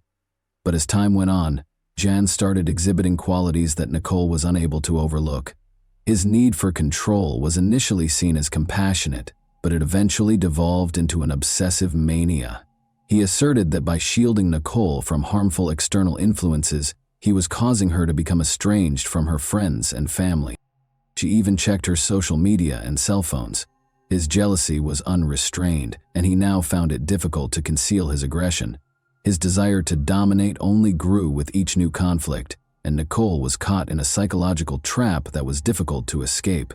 He once pushed her chest so hard that it caused her physical pain for weeks. After 7 years of dating, Nicole continued to have faith in Jan's charming assurances that everything would improve, even though their lives were gradually filled with pain and fear. He promised to find the strength to get better and return to the devoted and reliable partner he had been at first. Even though Nicole secretly knew that Jan's behavior would probably never change, those vows prevented them from ending their relationship. They had split up multiple times, but each time Jan asked for another chance, Nicole would give it another go. Their most recent breakup, which Nicole believed to be final, occurred 9 days prior to the car accident, but Jan wasn't going to tolerate the split. He was reluctant to part with Nicole. He was deeply envious. In addition to publishing compromising images of her, he parked his car in front of her home. Following Jan's removal from the vehicle, the police got to work documenting eyewitness accounts and investigating the accident scene. In an effort to piece together the sequence of events leading up to the collision with the lamppost, they meticulously documented every detail. The purpose of the questions was to ascertain the accident's actual causes. For the sake of safety and justice, it was their responsibility to discover the truth. After finishing their portion of the work, the firefighters were packing up their gear and getting ready to head back to base when one of the officers made an unexpected discovery. A woman who was unconscious but still breathing was found in a ditch 30 feet away from the vehicle. Nicole was the one. After being brought to the hospital, the doctors did everything they could to save her, but sadly it was not enough. A few days later, police released a statement stating that the mother and 34-year-old educational assistant who died last week after an SUV crash in Burnaby had injuries suggestive of foul play. The woman had injuries that suggested foul play, but the man is expected to fully recover. Nicole was taken to a forensic laboratory a few hours after her death, where a skilled medical examiner with years of experience performed the autopsy on her body. Using professional tools, he carefully and methodically examined and repaired all of the wounds he saw covering her body. While some wounds were more superficial and might have been caused by a struggle, others were deeper and clearly directed with force. The examiner counted 47 stab wounds in total. 2 separate knives were used to inflict Nicole's wounds. In addition to documenting physical injuries, the expert searched for any marks that could provide insight into Nicole's death circumstances. Missing defensive wounds on the hands, for instance, might have suggested that the victim was immobilized or that the attack came suddenly. The expert understood that his conclusions were what would enable law enforcement to apprehend the offender and secure justice. All of the expert's observations and findings were combined into an official report after the autopsy was finished. In addition to being a document, this report served as a crucial link in the murder investigation's chain, giving the investigators the knowledge they needed to carry out their investigation. Following Nicole's passing, her friends, family, and co-workers were swept up in a sea of grief that struck them with an unanticipated and uncontrollable force. It seemed as though everything had stopped for everyone who knew Nicole, leaving behind only the memories of her smile, the happiness in her eyes, and unmet expectations for the future. Realizing that they would never again be able to embrace their cherished mother, daughter, and sister, hear her voice, or share the memories that were to be so many more, was an unbearable burden for the family. Nicole lost a like-minded friend with whom she shared her most intimate hopes and experiences. They were consumed by the thought of how hard she had worked to rebuild her life, start over, and pursue her happiness. Nicole's co-workers recognized the significant impact she had had on their lives and team. The emptiness left by her passing was nearly tangible, and every day served as a reminder of everything they had lost. Many of them were inspired by Nicole's joy and dedication to excellence, and this unexpected loss helped them to understand how fleeting human life is and how crucial it is to treat one another with more consideration. For Nicole Porcello's family, the holidays have been the most difficult time. Carmine Porcello believes that he will never adjust to the loss of his younger sister. It's difficult to overlook her seat being empty when you're all seated for a family meal. She isn't where he said she would have been. Jan Porcello was taken into custody on November 29, 2018, 13 days after Nicole's passing. The public has been urged by police to provide any information that could help with the investigation. In relation to Nicole Hasselman's death, Jan Popel, 31, was taken into custody on November 29 and subsequently charged with second-degree murder. At some point today, Mr. Popel will appear before a judge. There was no threat to public safety because this was a singular occurrence, and the individuals involved knew one another. Without the tireless efforts of our detectives, today's outcome would not have been possible. They worked extremely hard to gather and secure all the evidence for charge approval. We understand that Nicole Hasselman's friends, family, and everyone else who was impacted by her while she was alive are going through a very trying time. We only hope that we were able to address some of Nicole's family's inquiries. There's always a chance that one or more people have information that they haven't yet shared with me. We live up to that. And once more, one of the reasons I'm standing here today is to address those who may have information that they haven't disclosed for whatever reason. They may only now be becoming aware of it. Come forward now, please. Anyone with information about any of our investigations is welcome to contact us. One of the most important aspects of Nicole's death investigation was reconstructing the timeline. It made it possible for the investigators to put together all of the information they could see, view the sequence of events and the time they took place. This informational organization made it easier to spot contradictions in Jan's testimony and examine his actions. After all, every minute could have an impact on our comprehension of the precise circumstances surrounding Nicole's untimely demise. Investigators examined phone logs, text messages between Nicole and Jan, and surveillance footage. The most accurate picture of Nicole's location at any given time, her contacts, and the specific events surrounding her was given by this data. The chronology was also crucial to the prosecution's case against Jan because, as was previously stated, it would have been challenging to persuade the court of his guilt in the absence of hard proof of his involvement in the incident gathered in a precise order. The events leading up to Nicole's death started 9 days prior to the fatal car accident, but the relationship between Nicole and Jan lasted 7 years, with breaks and reunions. According to reports, Jan's jealousy reached previously unheard-of levels after Nicole informed him that their relationship was over by beginning to speak with another man. He picked Nicole up in a rental car on the evening of November 16 while her son was at hockey practice, and they got into a fight. After that, Jan took out 2 kitchen knives and started repeatedly stabbing Nicole, who was seated in the passenger seat, throughout her body. Then, in a last-ditch effort to save her life, Jan took out his cell phone and began filming video instead of phoning for help. She was heard declaring her love for Jan. Without expressing regret, Jan told her that he stabbed her because he could not bear the thought of her dating someone else. After that, he left Nicole in the car outside and drove home, going inside to send a few emails, including one in which he resigned from his position. While Jan sent emails, paid some bills, and even went online to buy a new TV and dishwasher, Nicole spent 2 hours in the car. Nicole was still alive when he returned to the rental car. He allegedly planned to stage a car accident, to give the impression that Nicole had perished in the collision. Nicole, who was not wearing a seatbelt, flew out of the car when Jan Poupel slammed his foot on the accelerator and crashed into a streetlight at high speed. Jan Poupel was accused of second-degree murder based on the evidence that was gathered. For Nicole's family and friends, the trial, which started in 2020 and lasted for several months, was yet another ordeal. The video that Jan Poupel took with his cell phone after repeatedly injuring Nicole was shown in front of the crowd during the trial. The judge asked those in the gallery to leave if they felt uncomfortable and warned the courtroom that it would be graphic. The injured victim was seen having trouble breathing in the 1-minute video. People sitting next to her can be heard accusing her of disrespecting him rather than phoning for assistance. Jan Poupel, who was envious and vindictive, told Nicole that she was solely to blame. In a video he recorded after he attacked Nicole with 2 knives, Poupel said, "You just took from me, disrespected me for months and years." The victim's father, Joe Porciello, left the courtroom as the video was playing, clearly upset, and Poupel sat with his head lowered in the prisoner's dock. Watch the video. The victim's brother, Carmine Porciello, yelled at him. "Raise your head," the brother said. The judge ordered a 15-minute morning break after the video, acknowledging that the footage was distressing. 4 witnesses, including the father and brother, gave moving victim impact statements in court. The father characterized his daughter as the cornerstone of their family and a lovely soul. Speaking directly to Poupel, he declared, "You have destroyed our family."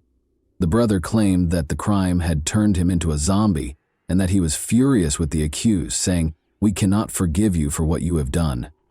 Several other victim impact statements, including one from the victim's young son, were summarized by Crown Counsel Jacqueline Madden. The boy said he had lost a piece of his heart when his mother passed away because she was his best friend. Madden stated in the decision that although Poupel had shown remorse, the judge characterized his actions as self-centered, callous, and cruel. Joe Porciello, Nicole's father, disagreed. "I felt sick to my stomach because he should have had a tear in his eye if he had been sorry." He claimed that he would display any emotion outside of court. He appeared to be out to lunch when he last appeared in the courtroom, where guilty pleas to second-degree murder were made. The penalty for second-degree murder is automatically life in prison. The how many years it would be before he could apply for parole was the only question that followed. Poupel's lawyer requested a minimum of 10 years, but the prosecutor was urging a minimum of 15 years. Given Poupel's past of acting abusively and jealously toward Nicole, neither of these choices was well received by Nicole's family. According to her cousin Gina Giuliano, he ought to have been charged with and found guilty of first-degree murder, which carries a 25-year prison sentence without the possibility of parole. No number is sufficient in my opinion, but if 25 is the upper limit, then I believe that's what he ought to receive. We have someone who is not even 40 years old, and in the worst situation, he might be out when he's 50 or 55, she said. According to Giuliano, that is not acceptable. Nicole's friends and family have started a social media campaign in the week before the sentencing, pointing out the gaps left by Nicole's passing and posing the question of whether the penalty is appropriate for the crime. Giuliano asserts that we cannot tolerate such individuals on our streets. Such a precedent that a vicious crime carries a sentence so light that it is easy for anyone to commit it is unacceptable. Poupel conveyed regret and remorse in a statement to the court and Nicole's family. "I have long been waiting for this opportunity to express my apologies to you," he said. Jan Poupel received a life sentence in April 2021 and then, in a panic, received prison time. He will be eligible to apply for parole after 15 years. Nicole's family told a group of reporters outside the courthouse that justice doesn't exist in this country and that Poupel's sentence was not harsh enough. Gina Giuliano, Nicole's cousin, expressed her disappointment with the decision. "He will truly be able to walk the streets in 15 years? Is that what we want to tell our community?"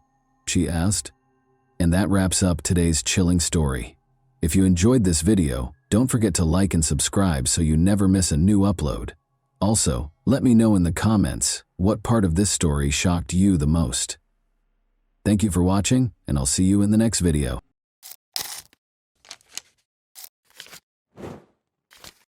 Hey guys, welcome to my channel, and today we're going to take a look at another horrible case with you.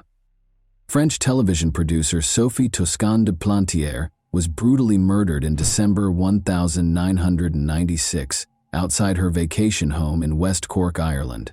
Although the investigation got off to a good start, the case ultimately ended because the police were misled by false witness statements. No one has been held responsible for her untimely death, even after all this time. What went wrong in this well-publicized investigation, and why does Sophie's murder continue to plague her family and the neighborhood? Let's investigate the specifics of this enduring enigma.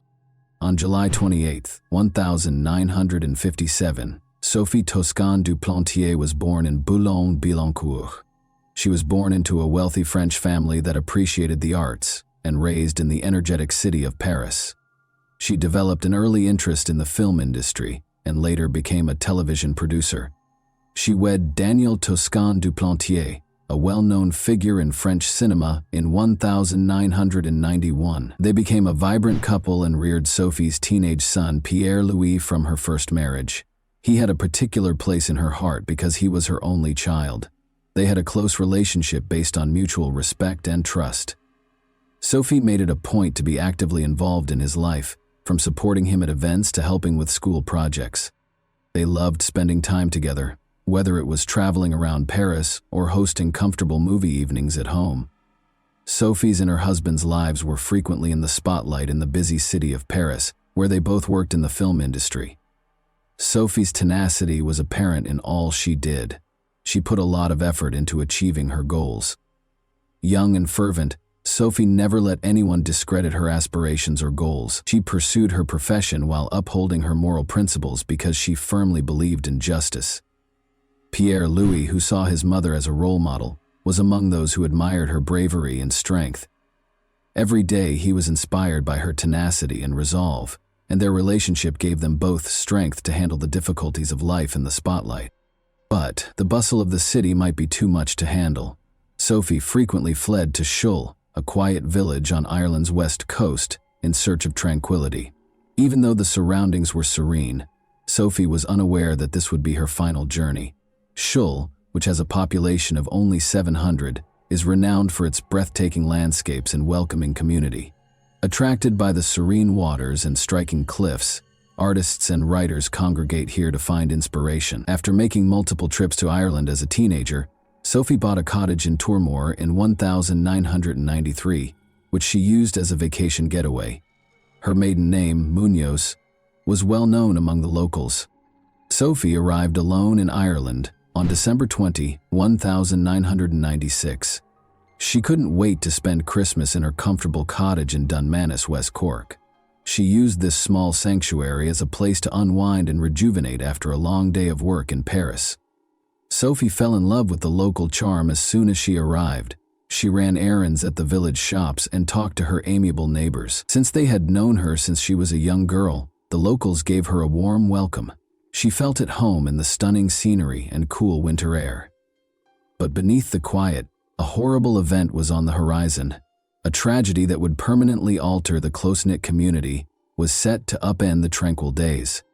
Nobody could have predicted Sophie's fate in this peaceful region of Ireland. Shirley Foster, a neighbor, sadly called the police on the morning of December 23. She had witnessed a horrific scene, a corpse outside her neighbor's house. The scene was startling, and it was a cold morning. The victim, who was later identified as Sophie, was seen by the Irish police or Gardaí when they arrived. It was difficult to immediately identify her because of the severe damage to her face. She was wearing a comfortable dressing gown over her pajamas, but her boots were still on, as though she had gone outside for a little while, maybe to breathe. It became evident that the blood-stained concrete block next to her might be the weapon used against her. Along the path to the back door, where the keys were still stuck in the lock, and on the gate, blood was also discovered. Everything inside the house appeared normal. 2 wine glasses were left unattended on the drying rack. Whatever had occurred seemed to have happened outside in the bitter cold. She was attacked shortly after leaving the pub, most likely in the early hours of December 23, according to forensic experts. Given how violently she died, there were immediate concerns about the attack's motivation. The small village of Shull and beyond were rocked by the discovery of Sophie Toscan du Plantier's body. A once tranquil location swiftly became a crime scene, garnering significant media coverage from France and Ireland. It was a difficult task for investigators to piece together the circumstances surrounding her death while the public and media watched closely. Together with forensic teams, local law enforcement stepped in an effort to locate any forensic evidence that could aid in identifying Sophie's killer. They painstakingly gathered evidence from the scene. In an attempt to create a timeline for Sophie's final hours, investigators spoke with locals and customers at the local pub. But their task was made even more difficult by the lack of immediate suspects. Early on in the investigation, one of the major problems surfaced. It took 28 hours after the body was found for Dr. John Harbison, the state pathologist, to reach the scene. Due to this considerable delay, important evidence may have been contaminated or washed away by the rainy weather. This sparked questions about the police investigation and whether it would result in answers or remain unsolved. The Gardaí came under fire for improperly managing evidence during this period. While in their custody, a number of items, including a blood-stained gate, disappeared. More questions were raised, even though they later stated that the gate was thrown away because it wasn't useful as evidence. Although the police investigation was poorly managed, an investigative report found no evidence of high-level corruption. Public concerns were heightened by the fact that the investigation's records had been altered and that some pages were missing. The results of the final examination of Sophie's body were unsettling. She had fought back, as evidenced by the numerous defense wounds and scratches on her hands. She had also taken severe hits to her face and back of her head, leaving her hardly recognizable. Unfortunately, it was impossible to pinpoint the exact moment of her death because her body had been exposed to the cold for so long.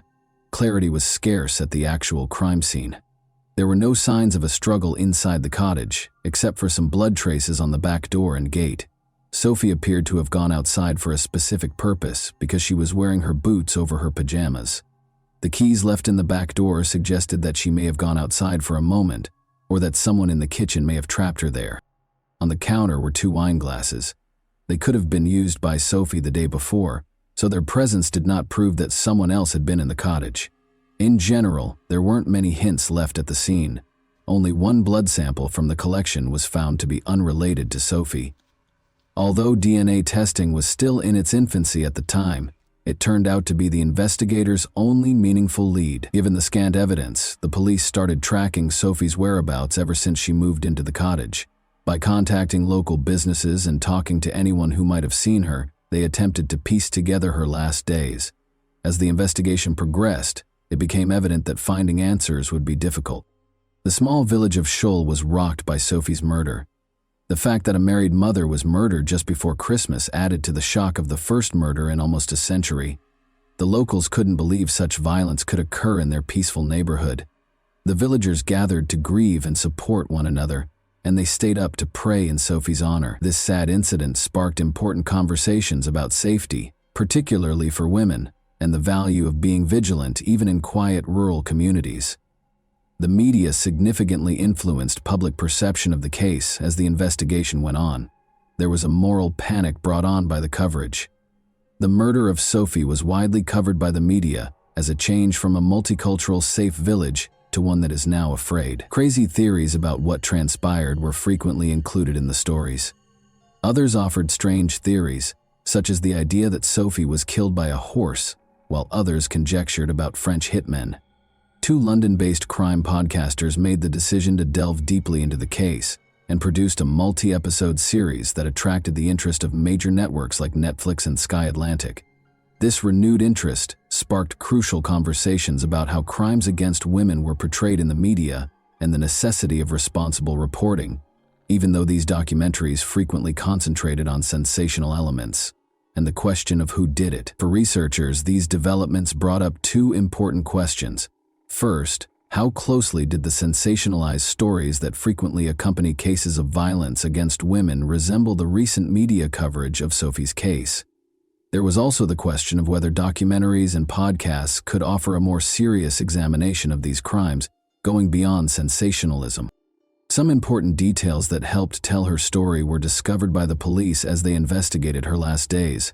Sophie was seen shopping and chatting with amiable locals in Schull the day after she arrived. One store owner saw something strange.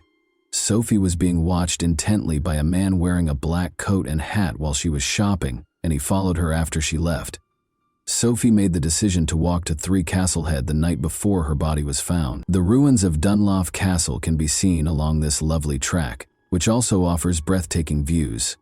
A local legend about the White Lady, the ghost of a bride who tragically threw herself off a cliff, is another reason for its notoriety.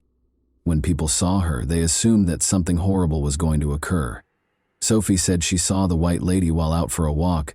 She later told her friends about this terrifying experience, even admitting that the idea of having met a ghost frightened her.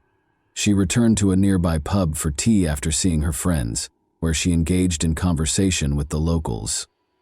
Although it seemed like a typical evening, nobody could have predicted how it would turn out. Daniel, Sophie's husband, was in Paris when she last spoke to him. Around midnight, they received a phone call that was probably full of love and encouragement, but a horrible thing happened after that call.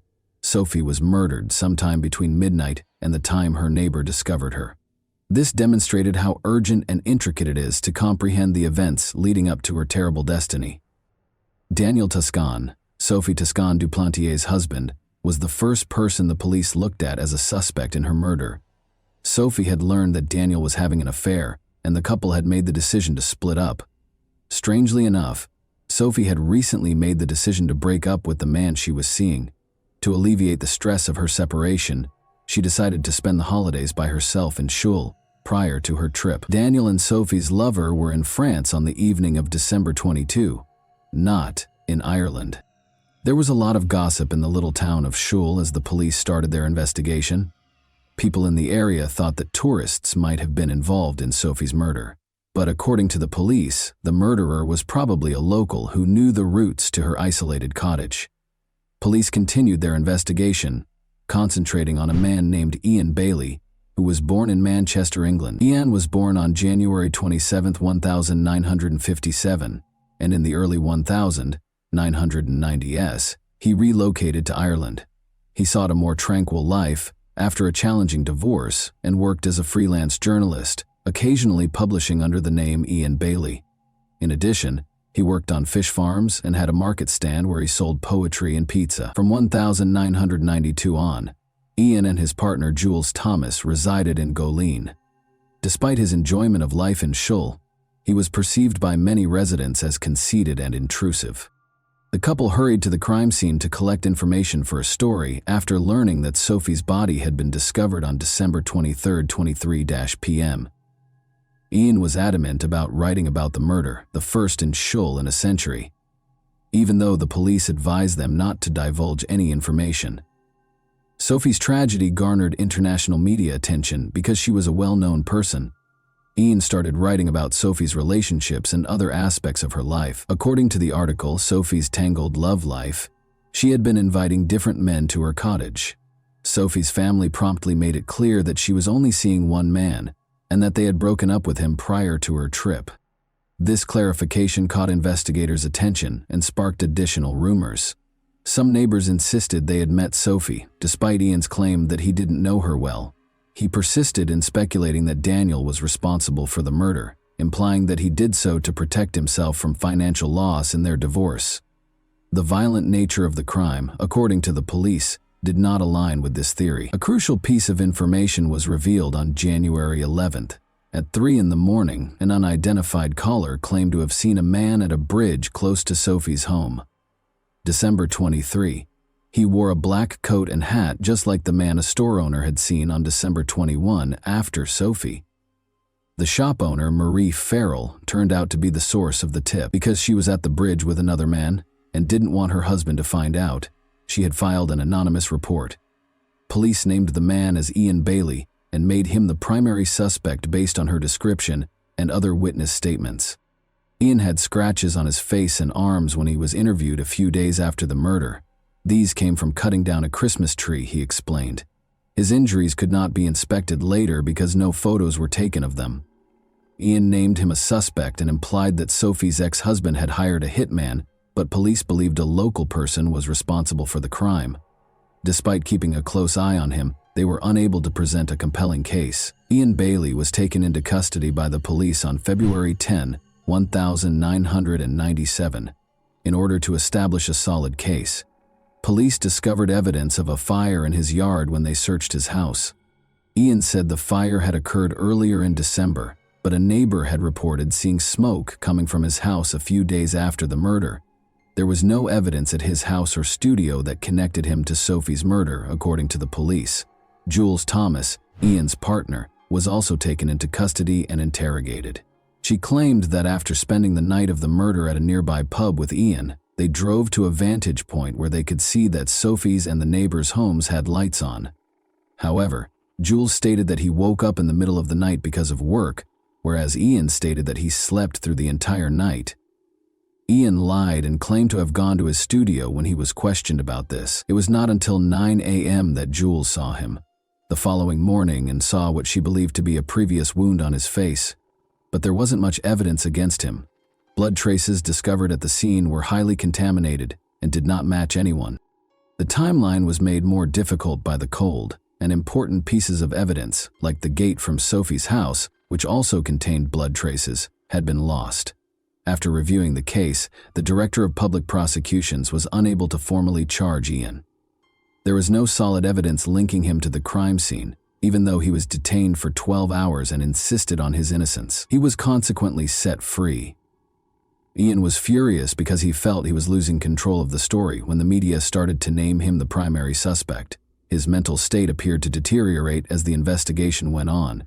People said they saw him carrying a stick he said had magical powers, or howling at the moon.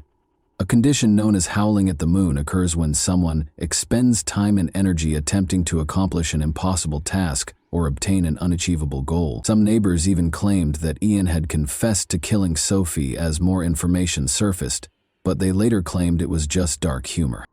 Ian was arrested once more on January 27, 1998, in the hope that he would eventually confess because the police believed he had evidence against him. But nothing had changed, and the evidence was almost completely gone. Ian was again released without formal charges. The way the police handled the investigation drew harsh criticism once more. After his second arrest, he invited the media to his house to denounce the media frenzy surrounding him and to claim his innocence, despite the fact that many people thought he was guilty. He gave the police samples of his and his partner's hair. No new evidence emerged, and the case cooled off after 2 unsuccessful attempts to coerce a confession. Ian lost his defamation lawsuit against multiple media outlets in 2003. Police files were made public as a result of this loss, which only increased public suspicion that he was involved in Sophie's murder. The main witness, Marie Farrell, testified during the trial that she saw Ian close to the crime scene. He threatened to change her statement, she said. It was also revealed that Ian and his partner had a tumultuous relationship, which included past instances of domestic abuse. The public saw Ian as a violent man, despite Jules' defense. Ian was going to be charged after losing the defamation trial, it seemed. He would not be charged, though, as the Director of Public Prosecutions determined that there was not enough evidence to connect him to the crime scene. Dissatisfied with this result, Sophie's family wanted Ian to be charged in France, where the law permitted charges based on circumstantial evidence. Since there was not enough evidence to deport Ian from Ireland, they asked in 2008 that all files be moved to the French legal system so that he could stand trial. In a shocking turn of events, Marie Farrell withdrew her statement during the trial, 10 years after she had initially made it. Marie claimed that although she had seen a man the night of the murder, she had lied about who he was because the police had pressured her to do so.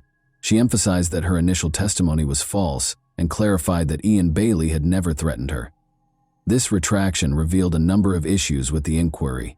It demonstrated how the case had been impacted by biases in law enforcement's approach, the loss of crucial evidence, and police misconduct. These problems cast doubt on the veracity of the testimony used against Ian, as well as the integrity of the investigation. The Association for the Truth was established in 2007 by Sophie's family to advance the investigation. Ian Bailey's deportation was authorized by the Irish High Court after a French magistrate issued a European arrest warrant for him in February 2010. In March 2012, Bailey filed an appeal with the Supreme Court. The French government did not plan to try him at the time. according to the Supreme Court's decision in his favor. Furthermore, because the alleged offense took place outside of French territory and there was inadequate cooperation, 4 of the 5 judges concurred that the European arrest warrant stopped his deportation. Ian filed a lawsuit against the Irish government in November 2014, claiming that they were unfairly singled out for Sophie's murder. Marie Farrell's withheld statements were to be used by his legal team as evidence that the police had influenced him. She would not, however, reveal the identity of the man she had been with that evening when she was asked to testify. Ian lost the lawsuit as a result of this lack of credibility, which seriously hurt his case. Additionally, it was discovered that phone conversations at Garda stations had been surreptitiously recorded that same year. This sparked worries that there may have been anomalies in the abandoned Garda station's recordings of the Sophie murder investigation. 297 recorded calls pertaining to the case were reviewed by the Fennelly Commission. The commission discovered evidence that suggested the Gardaí had thought about deleting or changing evidence that could have cleared Ian Bailey. It came to the conclusion, though, that there was no evidence that they truly did this. The commission also pointed out that the Gardaí had improperly given journalists and other civilians access to private information regarding the investigation. In order to clear his name, Ian Bailey wrote to the Director of Public Prosecutions in 2016 and asked for a trial in Ireland. However, this did not occur. A European arrest warrant issued by French authorities, who wanted to deport him to stand trial for the murder of Sophie Toscan de Plantier, led to his arrest in Ireland in March 2017. The warrant was granted by the Irish High Court, but Bailey managed to evade extradition. Despite Ian's absence, a French court determined in 2018 that there was sufficient evidence to hold a trial. As a result, a trial without Ian started in France in 2019. Because there was no jury, only 3 judges, and more than 30 witnesses, the trial was unusual. A Paris court found Bailey guilty of murder on May 31, 2019, and he was given a 25-year prison term. An arrest warrant was issued for Europe. He was permitted to stay in Ireland after the High Court of Ireland decided there was not enough evidence to deport him. Following that, Ian Bailey was prohibited from leaving Ireland for fear of being arrested and deported to France if he traveled to another European nation. A specialized Irish police unit declared in the summer of 2022 that Sophie's case would be thoroughly examined. Ian Bailey passed away outside his Bantry home on January 21, 2024 at the age of 66, following a suspected cardiac arrest. Due to his history of domestic violence against his partner, which resulted in her hospitalization in 2001, his life was tainted by controversy. In Shull District Court, he was found guilty of assault. According to a psychiatrist's report, he exhibited aggressive and egocentric conduct, particularly when under the influence of alcohol. In order to fill the profound void left by his mother's absence, Sophie's son Pierre-Louis continues to visit Shull. Her death still hurts 25 years later, and he still finds it hard to move on from this tragic period of his life and find closure if the case is not resolved. One of the most well-known unresolved cases in Irish history is the murder of Sophie Toscan du Plantier. Complicated witness statements and her family's intense grief have complicated the investigation. The pursuit of justice feels far from over, even with the appearance of fresh leads. And that wraps up today's chilling story. If you enjoyed this video, don't forget to like and subscribe so you never miss a new upload. Also, let me know in the comments what part of this story shocked you the most. Thank you for watching, and I'll see you in the next video.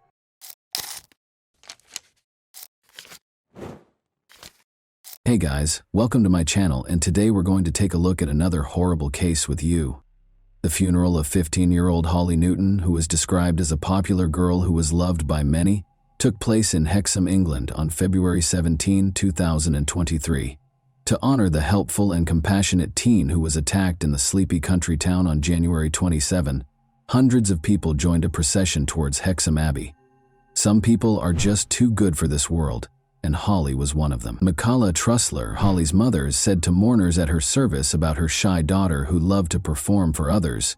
4 black horses with purple jackets, her favorite color, pulled Holly's white coffin down the high street, with purple flowers and condolence notes adorning the top of the coffin.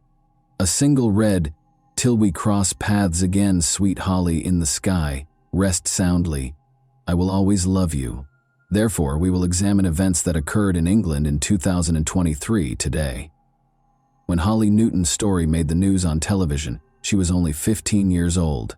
Detectives obtained disturbing CCTV footage that showed Holly's final moments while they were looking into what had happened to her. Earlier this month, a verdict was rendered in the case. Holly Newton was regarded as a bright, kind person with a bright future. According to her family and friends, Holly was a kind and considerate young woman who had a positive impact on everyone around her. Holly, who was well known for her gregarious nature, enjoyed socializing and hanging out with friends. She was able to quickly establish common ground with others thanks to her amiable manner. Holly was a quiet girl with a strong moral compass who enjoyed dancing. According to her mother, Holly Newton and Logan MacPhail first connected through their participation in Army Cadets, a youth organization that offers military training and activities to young people.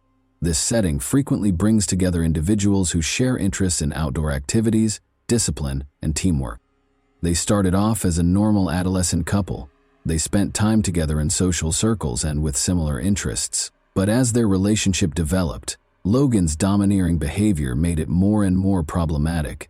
His insistence on always knowing Holly's location and his meddling with her social media accounts were just two examples of how this control showed up. According to reports, he altered her passwords to restrict her social interactions, which is a classic indication of controlling behavior, in which one partner tries to control the other. Family and friends have observed Holly growing more and more alone. Holly initially continued to date Logan in spite of these warning signs, which is common among teenagers who might not completely comprehend or identify the warning signs of an unhealthy relationship. Holly's first and only boyfriend, Logan MacPhail, was described by her mother, Michaela Tressler, as a typical adolescent relationship with ups and downs. Logan stayed with Holly's family on the weekends. When Logan visited Holly's mother and stepfather, they were unaware that he was acting like the good guy. But Holly and Logan's relationship issues escalated like a snowball. Logan's increasingly compulsive behavior finally led Holly to decide to break up with him. He did not like the breakup. He struggled to accept it and grew even more obsessed with her. Michaela Tressler claimed that, although it was obvious that her considerate and loving daughter had grown up more than MacPhail, he had scared Holly and used emotional blackmail when she attempted to end their relationship.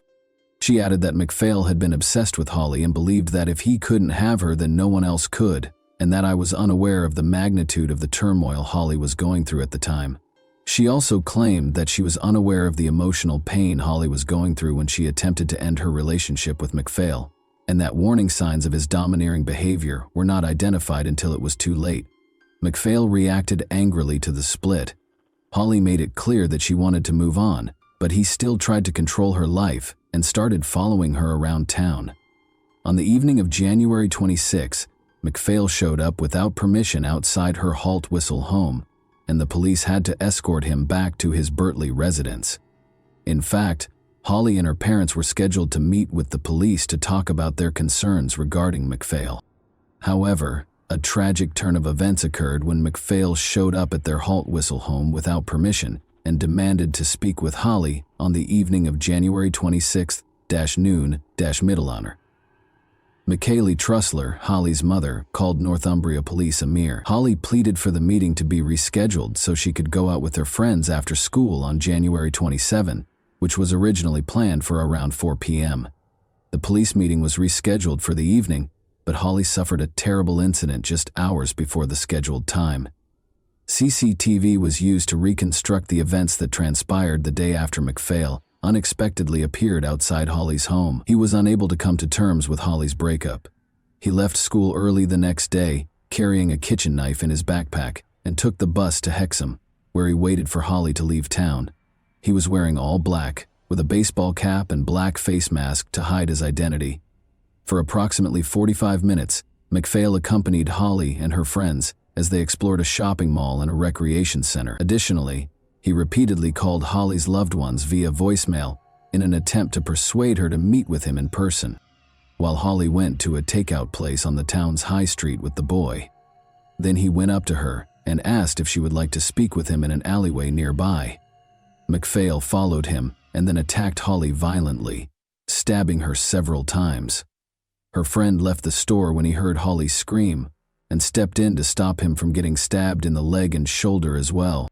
On Friday, January 27, 2023, just after 5:10 p.m., police received a call reporting that a boy and girl had been severely beaten in the town center's Priest Popple neighborhood. Despite the efforts of medical staff, they were both taken to the hospital after emergency services discovered them in a nearby alleyway with multiple stab wounds. Holly passed away after 36 injuries. 6 days prior to the attack, she ended her relationship with McPhail. After receiving treatment, the boy, who cannot be identified for legal reasons, was released. After being held in a bus shelter by courageous bystanders, officers quickly took 16-year-old Logan McPhail into custody at the scene. He identified himself and provided arresting officers with the victim's name, as evidenced by body cam footage. Then, talking to an officer in the back of a police van, he allegedly confessed, "She was being too horrible to me." Later, McPhail said, "I can't read or write, I know nothing," and refused to provide officers with his birth date. Following the assault, McPhail was accused of killing Holly Newton and wounding another 16-year-old. In police interviews, McPhail revealed his intention to kill Holly, stating unequivocally that he did so because she was terrible to him. He did this with a chilling lack of emotion.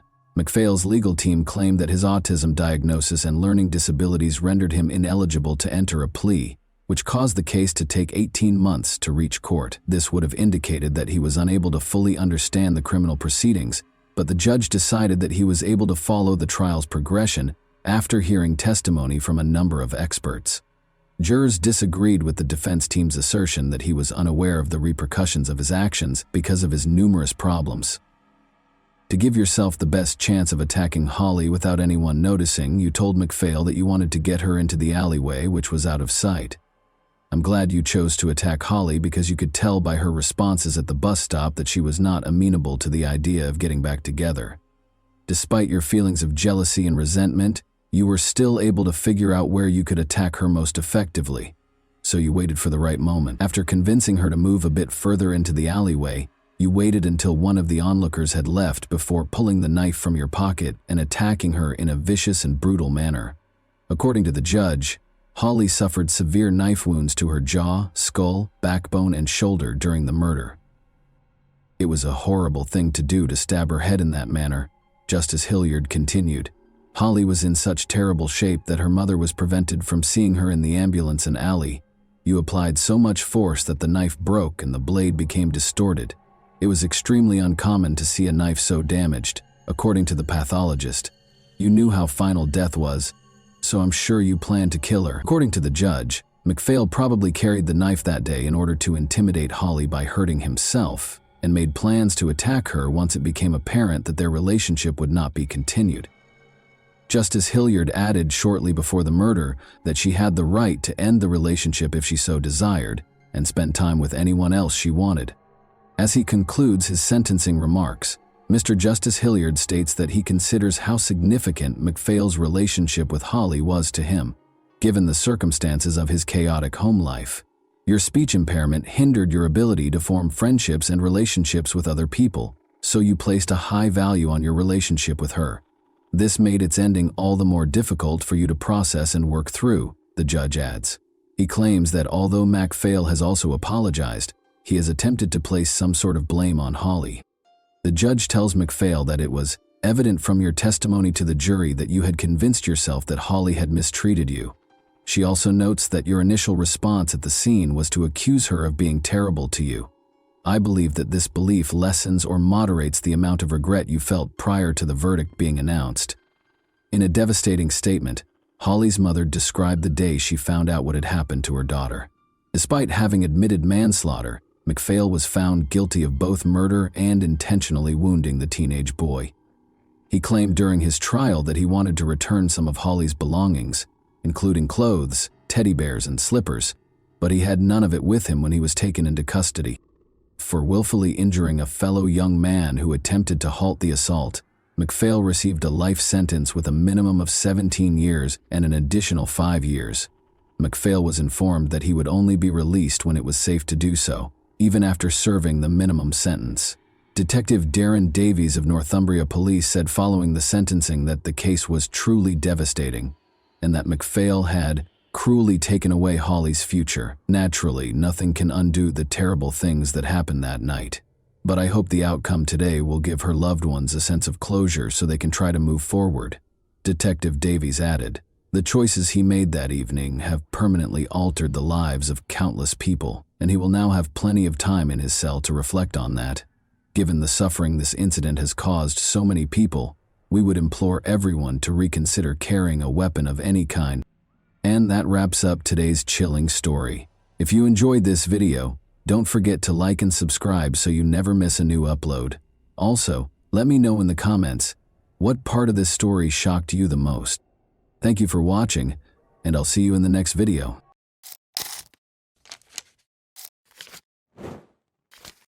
Hey guys, welcome to my channel, and today we're going to take a look at another horrible case with you. Aurora, then 26 years old, and Mark, then 32, decided to take their honeymoon to the stunning island of Corsica in the late spring of 1995. The girl had chosen this location for their first vacation together after Aurora and Mark got married 2 months prior. The young wife was eager to see Corsica's villages, mountains, and beautiful scenery. They made a stop in the quaint little town of Calvi that day. Here, a restaurant with a view of the bay hosted a candlelit dinner for the newlyweds in the harbor. Following dinner, Aurora and Mark made their way to the Notre Dame de la Serra Chapel, a well-liked tourist destination where lovers go to watch the sunset, the perfect location for a romantic day's end. Around 10:30 in the evening, they got into their car and drove back to the hotel.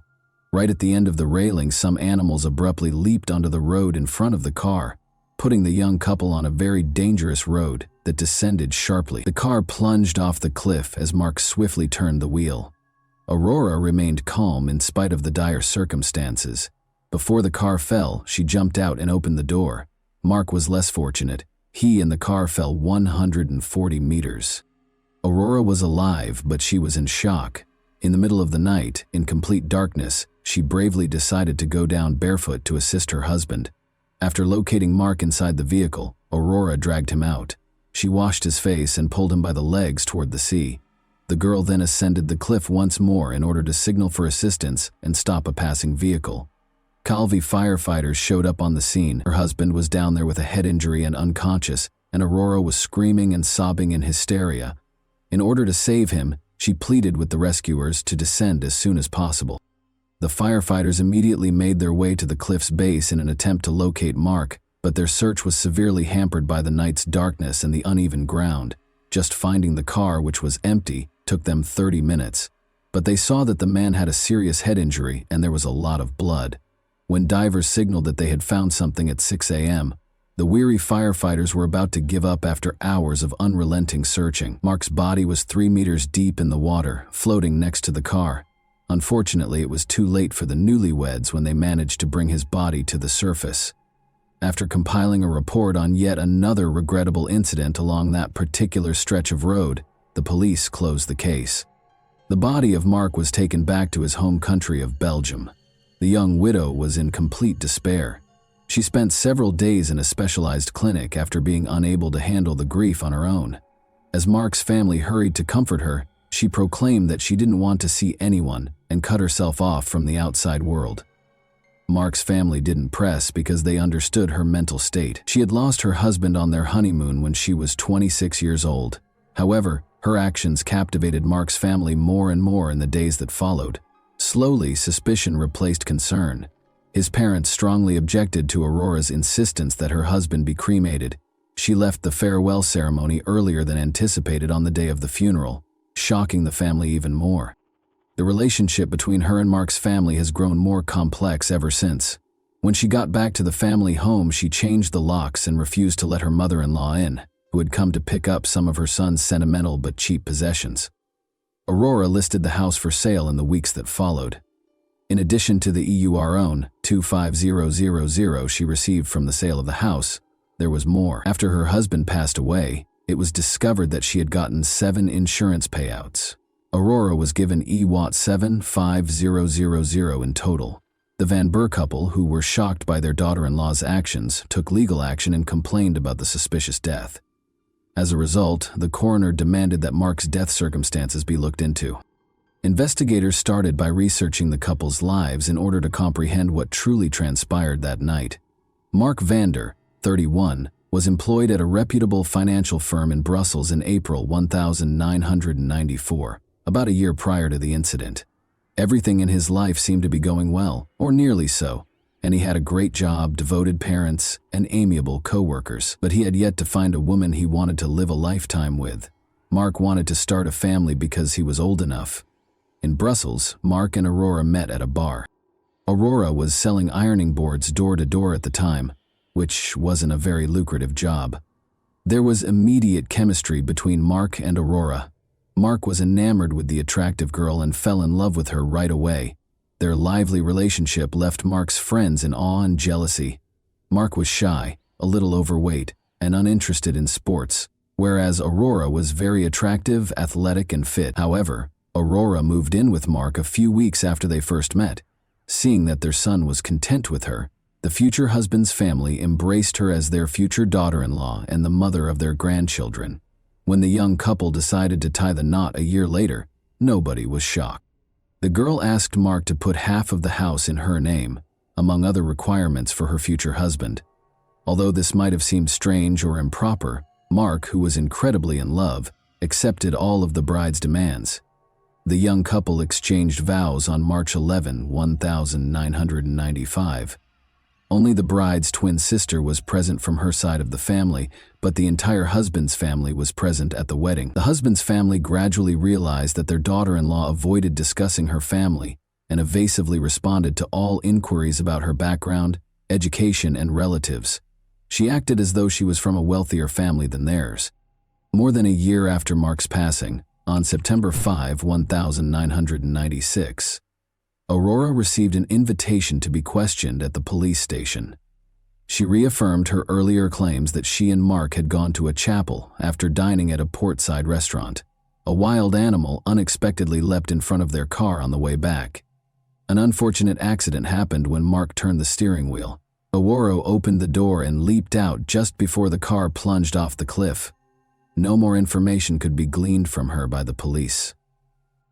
On October 8, 1996, Mark's body was exhumed in an effort to learn the truth.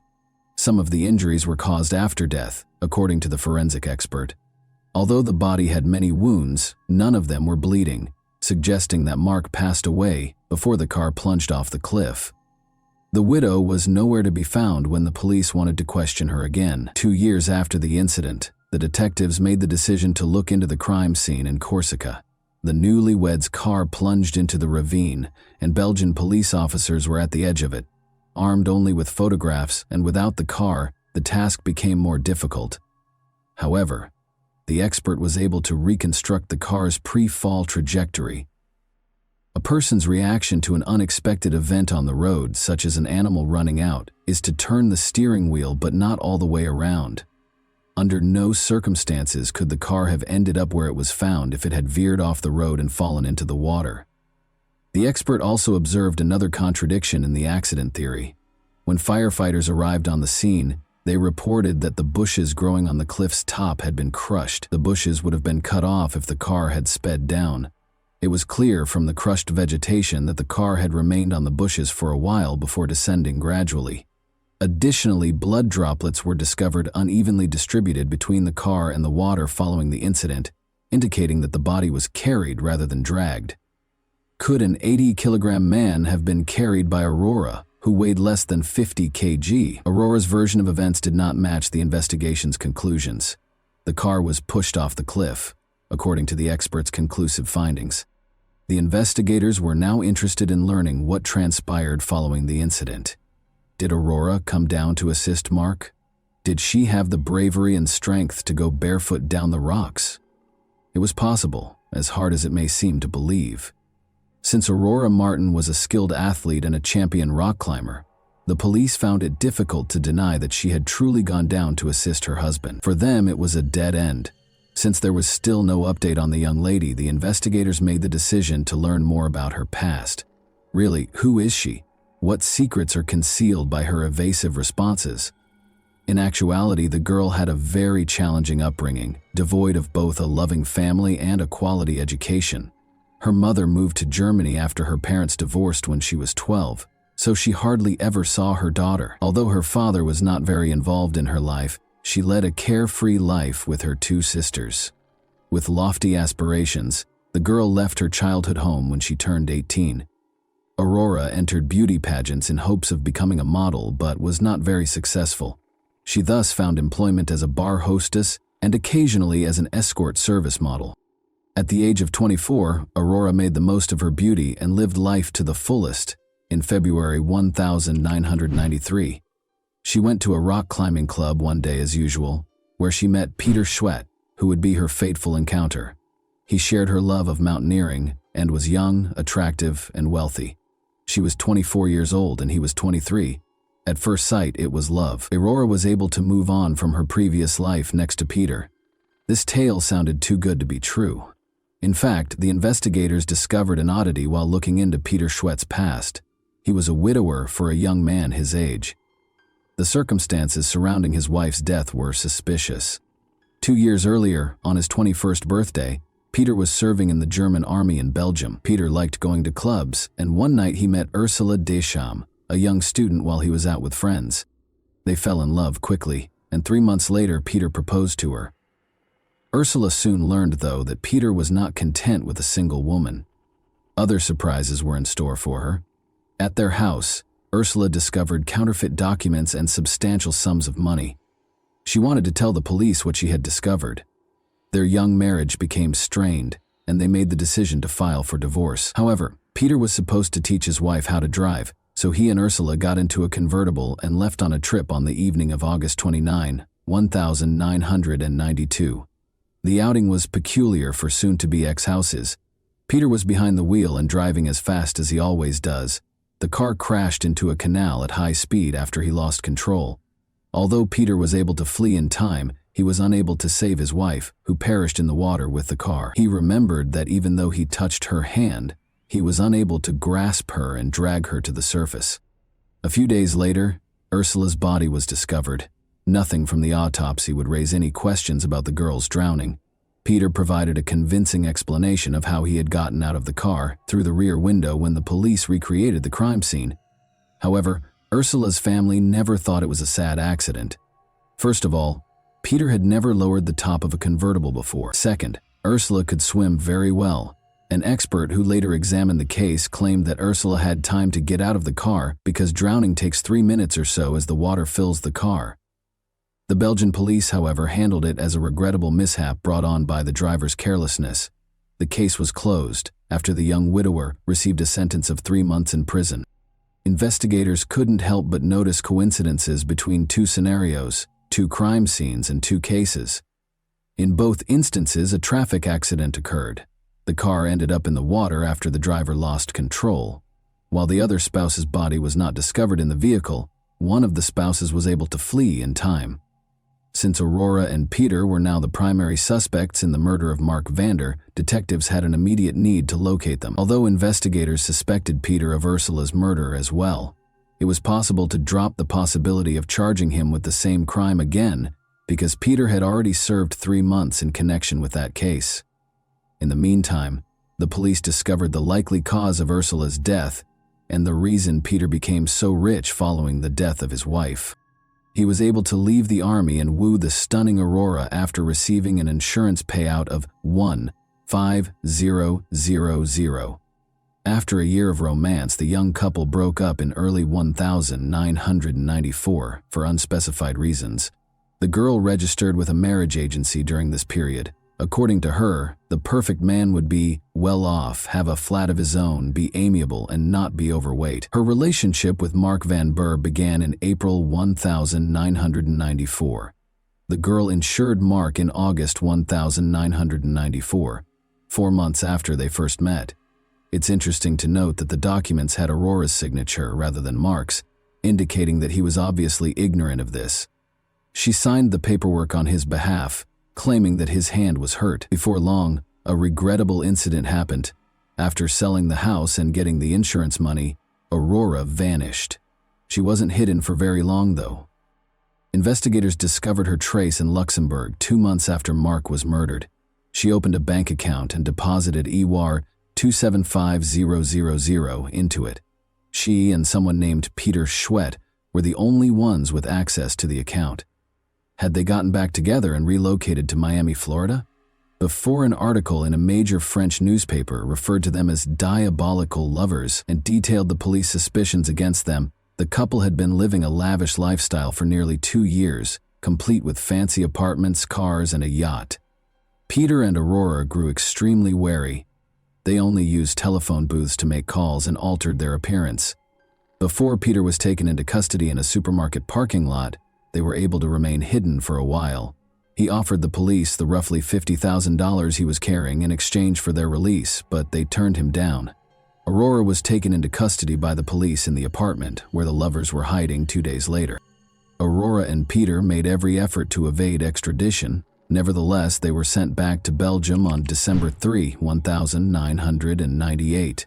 Aurora declined to provide any testimony right away. In contrast, Peter talked a lot, but not much of it was accurate. The police had no hard evidence against them because they obviously did not want to cooperate with the investigation. An anonymous phone call altered the case's trajectory. Over the phone, a woman disclosed that she had information regarding Mark's murder. The woman was later identified by the police as Fabienne Lefevre.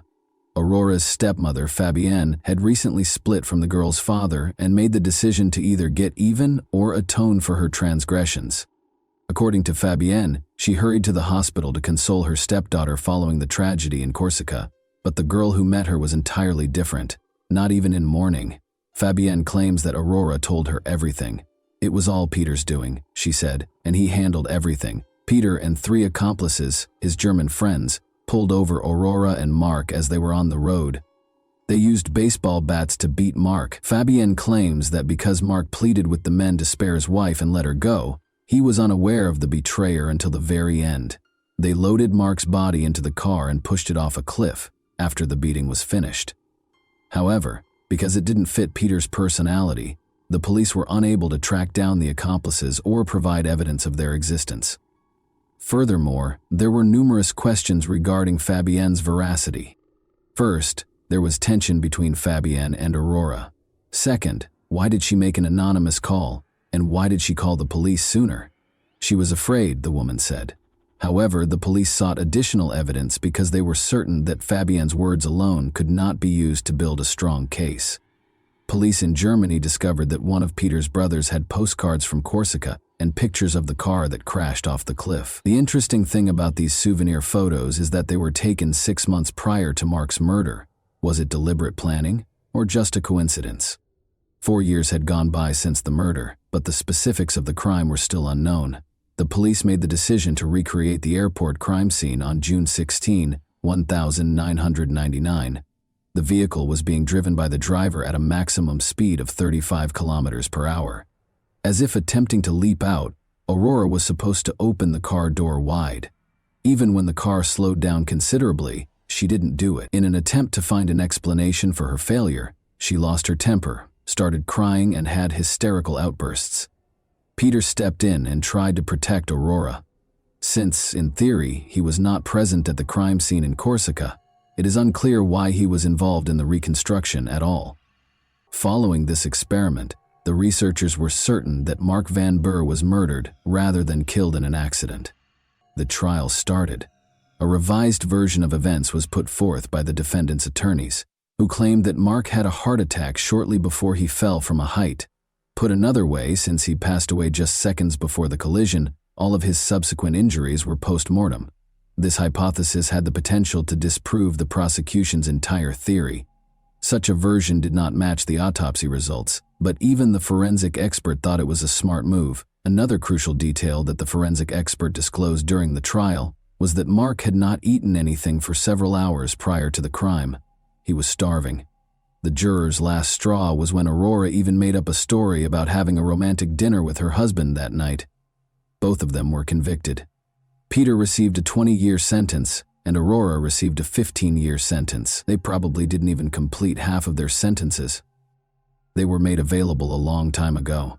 As of 2021, they remained together even after Aurora was forbidden from leaving the country, and Peter was deported to Germany. Peter secured employment as a carpenter and Aurora is employed due to her multilingualism. The most amazing aspect of this case is that Aurora and Peter committed two nearly flawless murders. If Aurora had been a little more patient and hadn't slammed the door in front of her husband's family, the second murder would have probably gone undetected. She would have quietly left after a few months if she had continued to be the kind girl they knew, and the Van Burr family would never have suspected her of anything. And that wraps up today's chilling story. If you enjoyed this video, don't forget to like and subscribe so you never miss a new upload. Also, let me know in the comments what part of this story shocked you the most. Thank you for watching, and I'll see you in the next video.